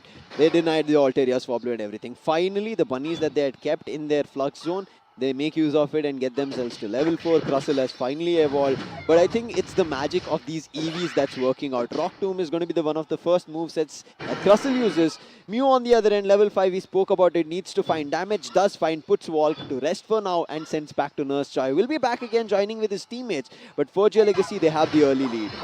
At least for now, right? This is where, Zishal needs to find something. Because he's kind of been lagging a little bit behind. He needs to get those levels because it's one of those games that he kind of feels unfamiliar with. Because every single time he's had a good time in the jungles getting all those levels. But right now, things look a little different. Things look a little otherwise. But Doc trying to apply that pressure onto its Melon. Will get that KO as now Forge Your Legacy again off to a really good start. It's time There we'll be seeing the Reggie spawn, but again, early goal destructions. We just spoke about this. Shedinja Doll, and I should think the Blissey should survive. Vulcan still trying his best with the soft boil, but now there are too many opponents who have surrounded him, and he will go down. Yes, the Blissey for now, but look at this. Immediately, Zshal goes for the Indeedee. He's evolved, fully evolved for an Inteleon, and Volk right now, overextension. Timing of that hyperspace hole. He's back into his base, will get a full heal, and not a KO. Oh my god, Fortune Legacy doing everything right, and they've been doing that for the past 3 games that they've played against True Gravity. It's all about holding themselves through the mid game, right? As Leafeon already hitting level 8, even Venusaur has got that evolution. We kind of see Blastoise on the cards too, as they set their eyes on the Regis, as they will secure it, will kind of gradually increase their HP up by a little, but this is where True Gravity finds something out, right? Getting the Blastoise down, and now would have their eyes set on the Reggie. They would mostly want it because they've lost the bottom Reggie. They might even lose their top goal zone here, tier 1. But they're keeping their distance. I still feel like they might let go of the tier 1, let it get destroyed, looking forward to more level experience of wild Pokemon. That's what is happening. Seems like they can see what's happening, but they do not want to intervene in the fight, or maybe even for a steal. Rock Tomb going, they separate the players, deny them from fighting with Regieleki and securing it. Vulcan also comes in, but the Rapid Spin trying to catch Zshal, doing a lot of damage. Zshal helps along with his teammate. The Solar Beam connects, but the Venusaur, Word and Tanger works, finds one on the healer, and now True Gravity are forced to back off. Suyu, he might also go down. The Emerald 2-step comes out, and it seems like the Lapras barely managed to survive and is backed off because of the Mystical Mirage. Oh, indeed, and look at the Mew go there, but eventually gets taken down, and that's a powerful Solar Beam coming in through Ruben. And now, as things stand, right, Fortune Legacy somehow holding themselves through still True Gravity. You know, these are the phases where they kind of get off, make a comeback, but still struggling, despite the fact they managed to get the Regieleki, and now this is where we can see that Russell coming in with that Unite move, having that little bit of that bliss assistance there, as Zshal will find Volk surrounded by the Rock Tomb, and this is what True Gravity wanted. This is the moment they were waiting for, as now those dunks will come through. An over dunk, which does get them closer to Forge Your Legacy. And there's also a bottom score happening from Mew, and right now they will take the lead because of the 25. But look at Suyu, he wants to overextend. Catches Doc off right now, maybe a KO, but the damage dealer is not here. No ranged attacker, so Doc will survive and he'll back off. Double defenders along with the supporter, not much to do. In the meantime, it's going to be Vulcan who might get caught. Volk trying to cause trouble. He also helped his teammate with a hyperspace hole. Vulcan knows getting a KO from a Hoopa is not going to be easy, but will wait for his teammates to come through. Volk might be in a little bit of trouble. In the meantime, there is Zshal also, who's made his way to the mid path. Vulcan right now healing everybody. Solar Beam barely connects with Vulcan. Little damage, but Zshal, that jump that happened, thankfully it worked out. He was able to catch Doc, but the Rings Unbound come out. Volk, big hit coming on the X-Scissor, and then the last one as he finds a KO. Rings Unbound immediately flattened. Oh, indeed, the Word and Anger also coming through, but look at True Gravity trying to disengage from this particular fight. As Forge Your Legacy, they've also had to deal with their own losses at this point, right? Now 4 minutes remaining. Of course, Fura has got his eyes set on the Regis. Will have some little bit of assistance coming in from Ruben. Will have no trouble securing this, right? It's just going to be Vulcan trying to come for it. Maybe would want to steal off with the soft boil, but does not happen, as Ruben will get that final hit. But right now, as things stand, right, True Gravity still have that little bit of an edge in terms of those goals scored. But looking at the levels, right, now certainly both these teams, they're kind of even Steven. This could be anybody's games. It's all about those execution as the XCC comes through. Look at the damage being dealt, but somehow Forge Your Legacy managed to sustain that. About to see a goal destruction, but the Solar Beam to a Solar Beam, and now he's pushed out. Oh wait, he comes back again, and that hit with the boosted attack comes through, and the Venusaur is down, and finally True Gravity destroy even the tier 1 of the bottom path, and they're not stopping. Look at the confidence that they have. As they move in with a ranged attacker, it is all working out, unfolding in their hands. And this is again the history books repeating themselves with the Lapras Express. I think Sutsuyu wanted to explore a little bit more, want to kind of close in the gap, but now just mere 45 seconds remain. before the final Rayquaza pops up. Of course, Leafeon has got that level 13, but anything could potentially happen at this point. Lapras Express being used at the 2 minute 50 mark. I'm not too sure if he'll be able to bring it back up again. Quickly talking about levels, there's level 12 on 2 of the players on Forge Your Legacy, whereas I see 2 level 13 on True Gravity. Now that's the advantage that True Gravity are always walking up with. No, I'm kind of confused. Even I was thinking of the same, right? You do not have that Lapras Express. Sometimes you need it for that initiation, right? Could be a game changer in those fights. But, True Gravity have made really good work out of the Crustle, especially, with how they're just kind of enclosing, separating the isolations coming through. And look at that Blastoise almost melt down into despair as now the final stretch arises, and this is where it all boils down to. True Gravity have that nice advantage. It is going to be Forge Your Legacy that need to force the fight. They have to take it head on, and especially how Melon is playing, it's caused trouble. Again, Rock Tomb coming through isolates Dog, but in the meantime, they're trying to find either the ranged attacker or the speedster. They might find it, but in the meantime, Suyu wanted to go for a sneaky score, will be stopped with the beam coming through, and now Fura wants to jump. Suyu does have his Lapras Express, can manage to find and use it, but both the range attackers are on him and his teammates are nowhere nearby. This is something that True Gravity are enjoying, right? Keeping their opponents distracted. They know they've got that advantage in terms of the goals being scored, but look at the damage, being dished out over here. At this point, somebody needs to force this, and with that Solar Beam, of course, that Soft Boil dealing a little bit of damage there, would want to back off and heal up a little bit as Meruem gets picked off by Leafeon. That Solar Blade really coming into handy as everything, all hell breaks loose. Yeah, that Emerald 2-step, but right now Spy Vision has been activated. Vulcan, I want to see who he gives Bliss assistance, so maybe it was a mistake. Gives it to Crustle, and I'm pretty sure he wants to buy some more time for his teammates to respawn, as 2 of them have got down, but Crustle, he might also be in trouble as his teammates Suyu also fallen. It's only Vulcan as well as Crustle right now surviving. Vulcan and Melon, can they make a change? Forge Your Legacy trying to drain Rayquaza as much as possible, as fast as possible, but the Rayquaza is also doing damage. There can be a chance of a steal, maybe even a KO on Dog, and Dog barely survives. Yes, Blissey finds not 1 or 2 KO streak, and now Blastoise with a rapid spin, he might also go down, waiting for it, and they also want to take down the Venus, so they do it, and the Worded Anger, before it comes down, the KO gets through, and also right now Rayquaza will be in favor without Forge Your Legacy having a chance, even though they started the fight. True Gravity, Melon and Vulcan, what was that magic that they made it work, and the game is done. There's no chance of a comeback. And there you go, the time's up. And there we have it, True Gravity playing like champions towards the end, earning their rights, proving their stake at the ultimate glory. They are victorious. They emerge as the champions of Pokemon Unite India Open 2023. Are you kidding me? Also a way to find chaos with Blissey. Imagine in the final fight, 2 KO streak with the bombs coming through. Oh my god, you have to be kidding me. I thought it will be Melon who will pick up those KOs because players were low, and he's like, I'm going to put Rock Tomb, help my Blissey out over there. Amazing stuff being pulled out from True Gravity, and we were speaking about this. True Gravity have figured their roles out. I don't think they'll be experimenting in voila, game number 1, Gurra, game number 2, Crustle.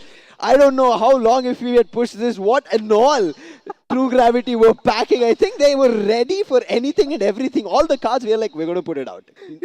I don't know how they did that, but Melon and his Crustle need to take a bow, especially with how underrated Vulcan has been in those final few moments. Just when we were thinking, yes, this is exactly what Forge Your Legacy needed. They're definitely going to go in for the score, but they did not have a lot of health points on their Pokemons, and they knew those Xyzes, they sometimes tend to hurt, and that is exactly what happened. What a match it was, I must tell you, Sam.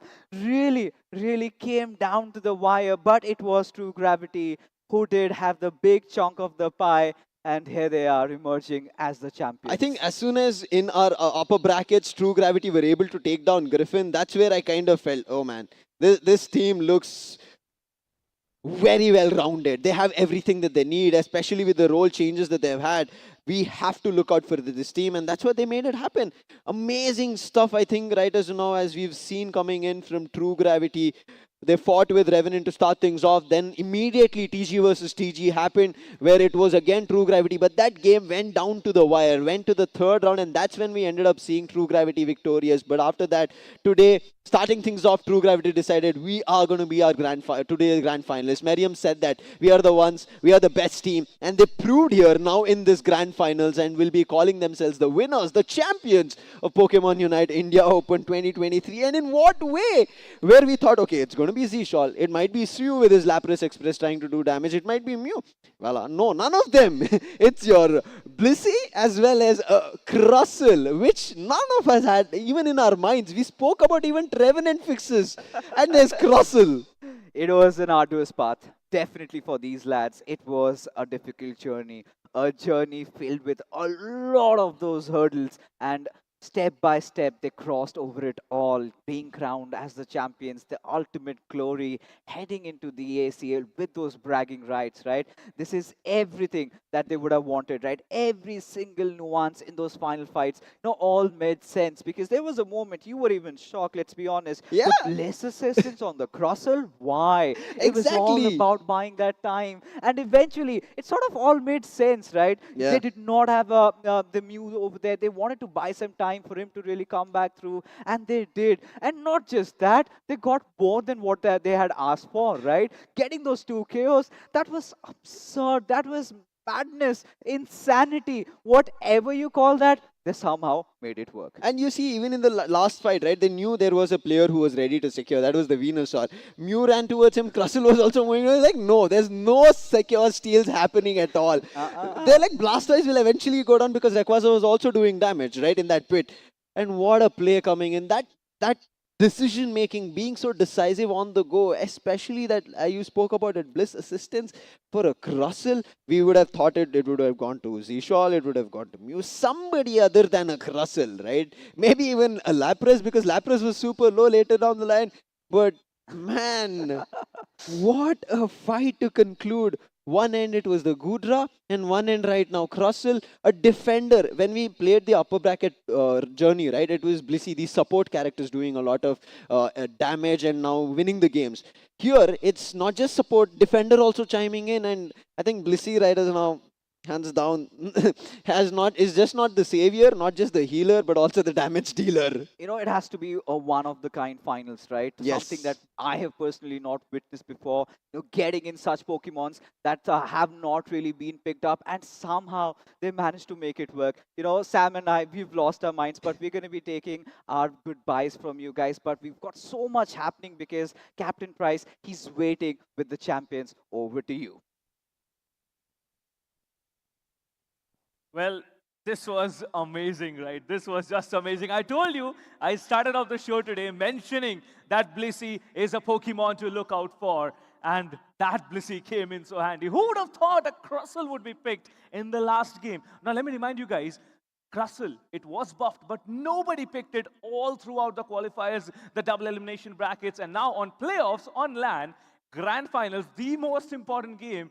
And I mean, come on, man, this team, they're just crazy, right? Whatever they did it here. But of course, a well-fought battle, I would mention. It all came down to that final stretch. We know how the game has been growing overall, changes in Pokemon, and of course, the held items, then battle items, everything gets changed once in a while. And I think this was the most important game that we saw. But with that being said, India Open 2023, Pokemon Unite, this tournament has been absolutely flabbergasting. And I think everyone who has been involved directly, indirectly, you have played your role, be it the audience, back-end team, me, myself, my talents, everyone.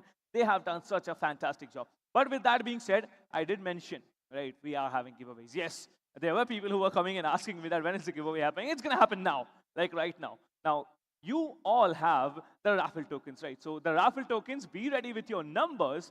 Slowly but steadily, I'm going to read out 40 total numbers, 40 numbers.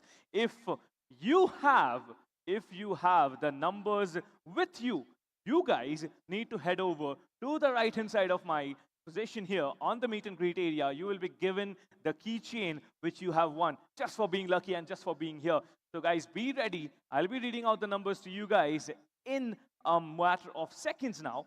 But also with that, we will have 3 WCS uniforms giveaway. But we have the numbers. We'll have the numbers up on the LED. So please pay attention to the LED and also the numbers that are here. Yes, these are the lucky numbers, ladies and gentlemen. Please take a look at it. It's number 2, 4, 6, 7, 8, 26, 35, 47, 50, 54. And following that will be 55, 56, 62, 78, 83, 85, 87, 90, 91, 103. That's 20. Yes, there's another 20 more. It's going to be 108, 110, 113, 117, followed by 118, then 124, 125, 127, 131, and for the final 10, 137, 143, 145, 152, 162, 179, 181, 191, 196, and last but not least, 198. If you have these numbers on your raffle tickets, guys,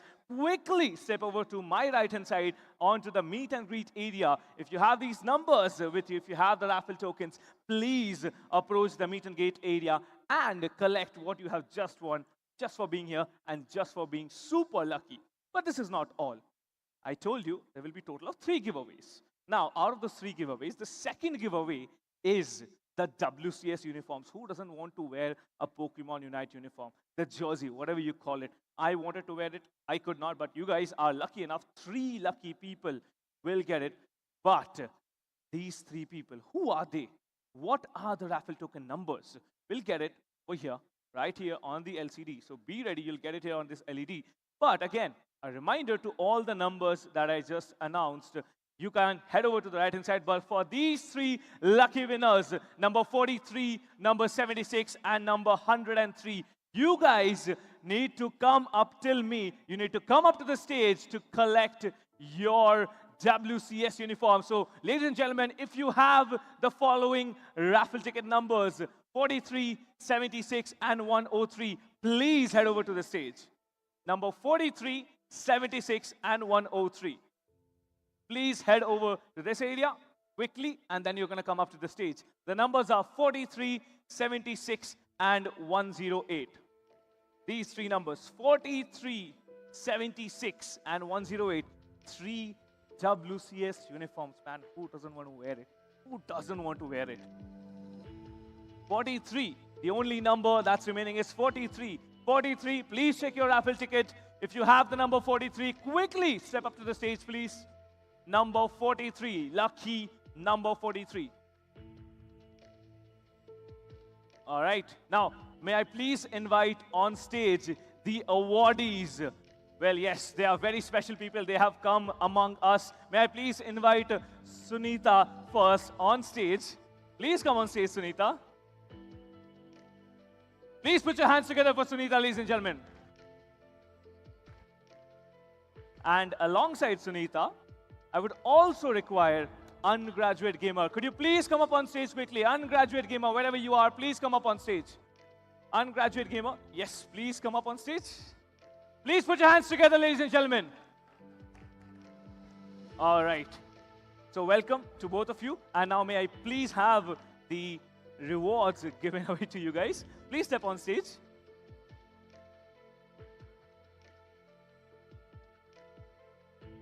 Come up, please. Yes, I'm going to get your rewards quickly.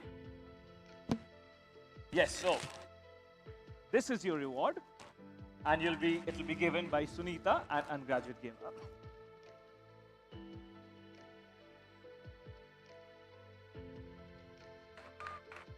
Please look at the camera for the photo. Guys, please come close here. Please come here. Put your hands together for these lucky winners. Now, they are not the only ones that are lucky. There's one super lucky, a super lucky winner. That person is going to get a plushie. Who doesn't want it? Yeah, I'm going to keep you guys back. That plushie is there. Who will get that one lucky plushie? Let's take a look at the LED. What's the number? It's number 236. Number 236. If you have the raffle ticket, please quickly come up on stage. Number 236. Wow, lot of trainers here. please come up on stage.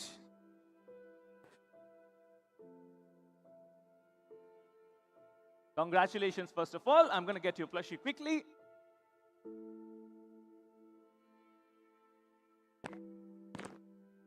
Look at how cute this is, guys. Look at how cute this is. This is the groundbreaking view. Please put your hands together for the lucky winner. I will let you guys hand it over. Put your hands together for the lucky number 236. Congratulations, congratulations. Thank you so much. Okay, just hold 1 second for the photo, please. Now, we told you that there were giveaways. Whoever was here, they have been rewarded. But if you're lucky number 43, you can still report to the right-hand side and you can collect your jersey, WCS jersey. Who doesn't want it?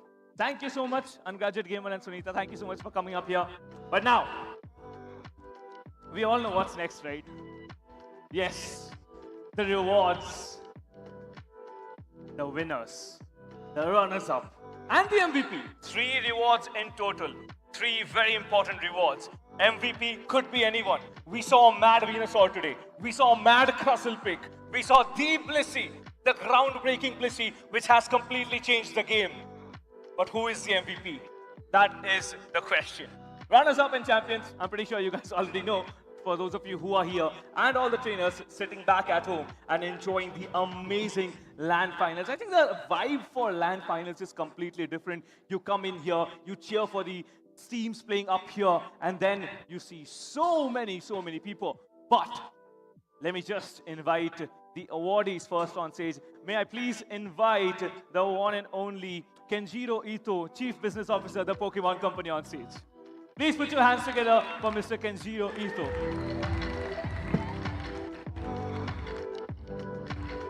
And alongside him, may I please also invite Shivanandi, CEO, Sky Sports Gaming. Put your hands together for these men who have made it all possible.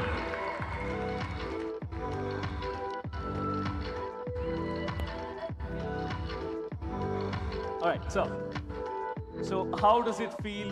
What do you feel about the overall Pokemon Unite scene in India after visiting here? 日本語で失礼します。通訳いいですか？たくさんの人が、戦う姿を見て非常に感動しました。So I'm going to translate for him. He's very happy that all of you are here and he's very happy to see how much excited you are here.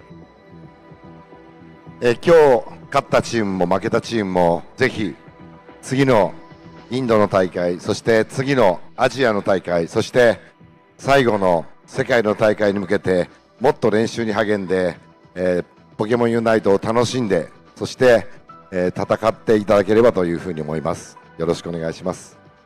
All the teams that participated today, the teams that won, the teams that lost, I want all of these teams to continue their matches in India, to win and go to Asia, and to win and participate in the world tournaments as well.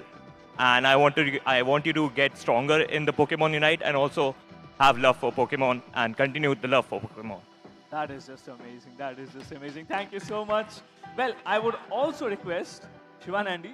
Now, this man had a dream to bring in all the kids, the elderly, onto an esports LAN event, and on this stage, Pokemon Unite, he has made it successful. Shiva sir, how do you feel being here and being able to fulfill your dream? First of all, thank you who all came today to watch and support Pokemon Unite. And so Pokemon itself have the great fan base across India and all over the world. And today, my dream also came true. To make kids, family to come and watch esports tournament is my long dream, and today it came.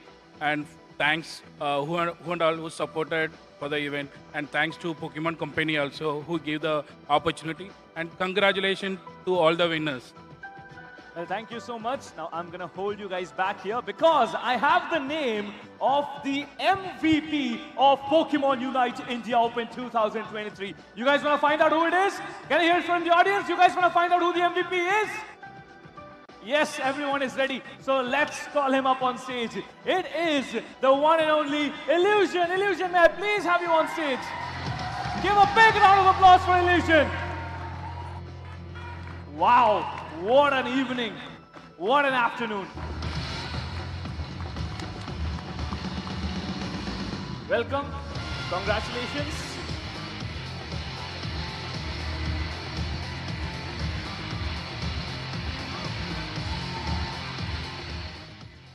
Now he is the MVP, right? He played like a madman. And here is the reward. The MVP check goes to the one and only Illusion. Please put your hands together once again.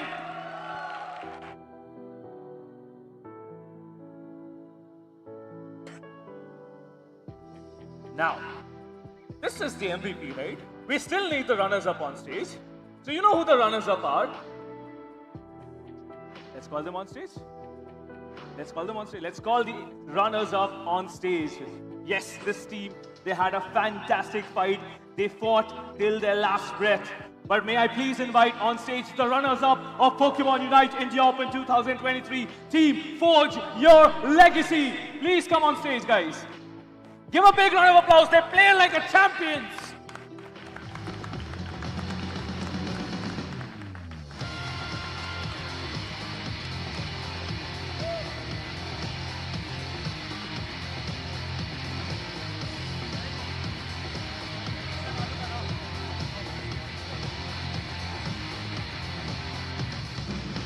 Here is the check for the runners-up. Once again, ladies and gentlemen, please put your hands together for the runners-up of Pokemon Unite India Open 2023. Forge your legacy! Congratulations, guys. I'm going to just hold you back for a minute. I'm going to speak to Volk. After the photo, of course. After the photo, yes.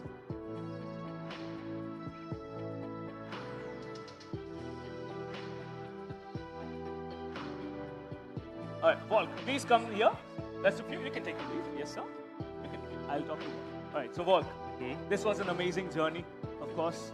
But how do you feel overall coming in as the runners-up of Pokemon Unite India Open? I'm actually pretty proud of my team because we had a lot of downs, like in the last couple of months, and then one of our players couldn't make it, so we made like a 1 week ago week shift, and this guy started the game 1 month ago, probably. Yeah. My God, that's crazy. That's crazy. Please put your hands together once again for this team and for the IGL Volk himself.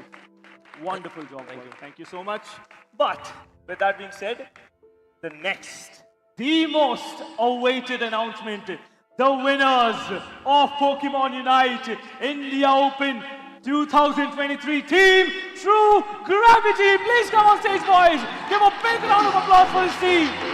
The champions of Pokemon Unite India Open 2023. True Gravity.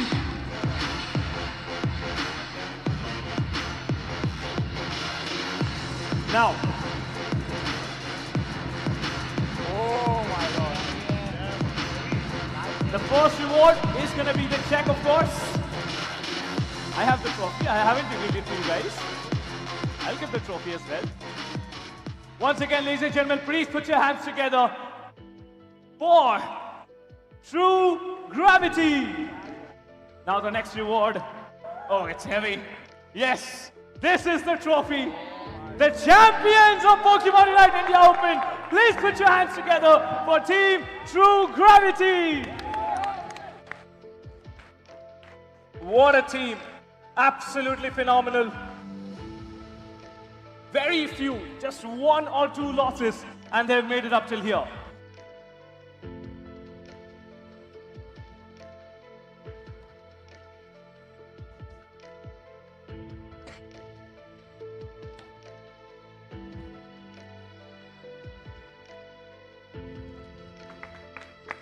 Thank you so much, gentlemen. Thank you so much for coming up here. Thank you so much, sir.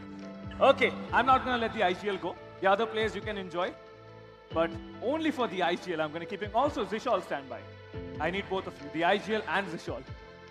Yes. So one question each. I'm going to let you enjoy after that. Yes. So, Miriam, it's been a long time you've played the game, and finally you've lifted a trophy, and you're going to go to the ACL. How are the feelings, and what have you prepared for ACL? So this was definitely an exciting journey. You know, we put in a lot of work, and thankfully it paid. But we know that the journey doesn't end here. You know, ACL is a very big event, and we'll be competing with international teams.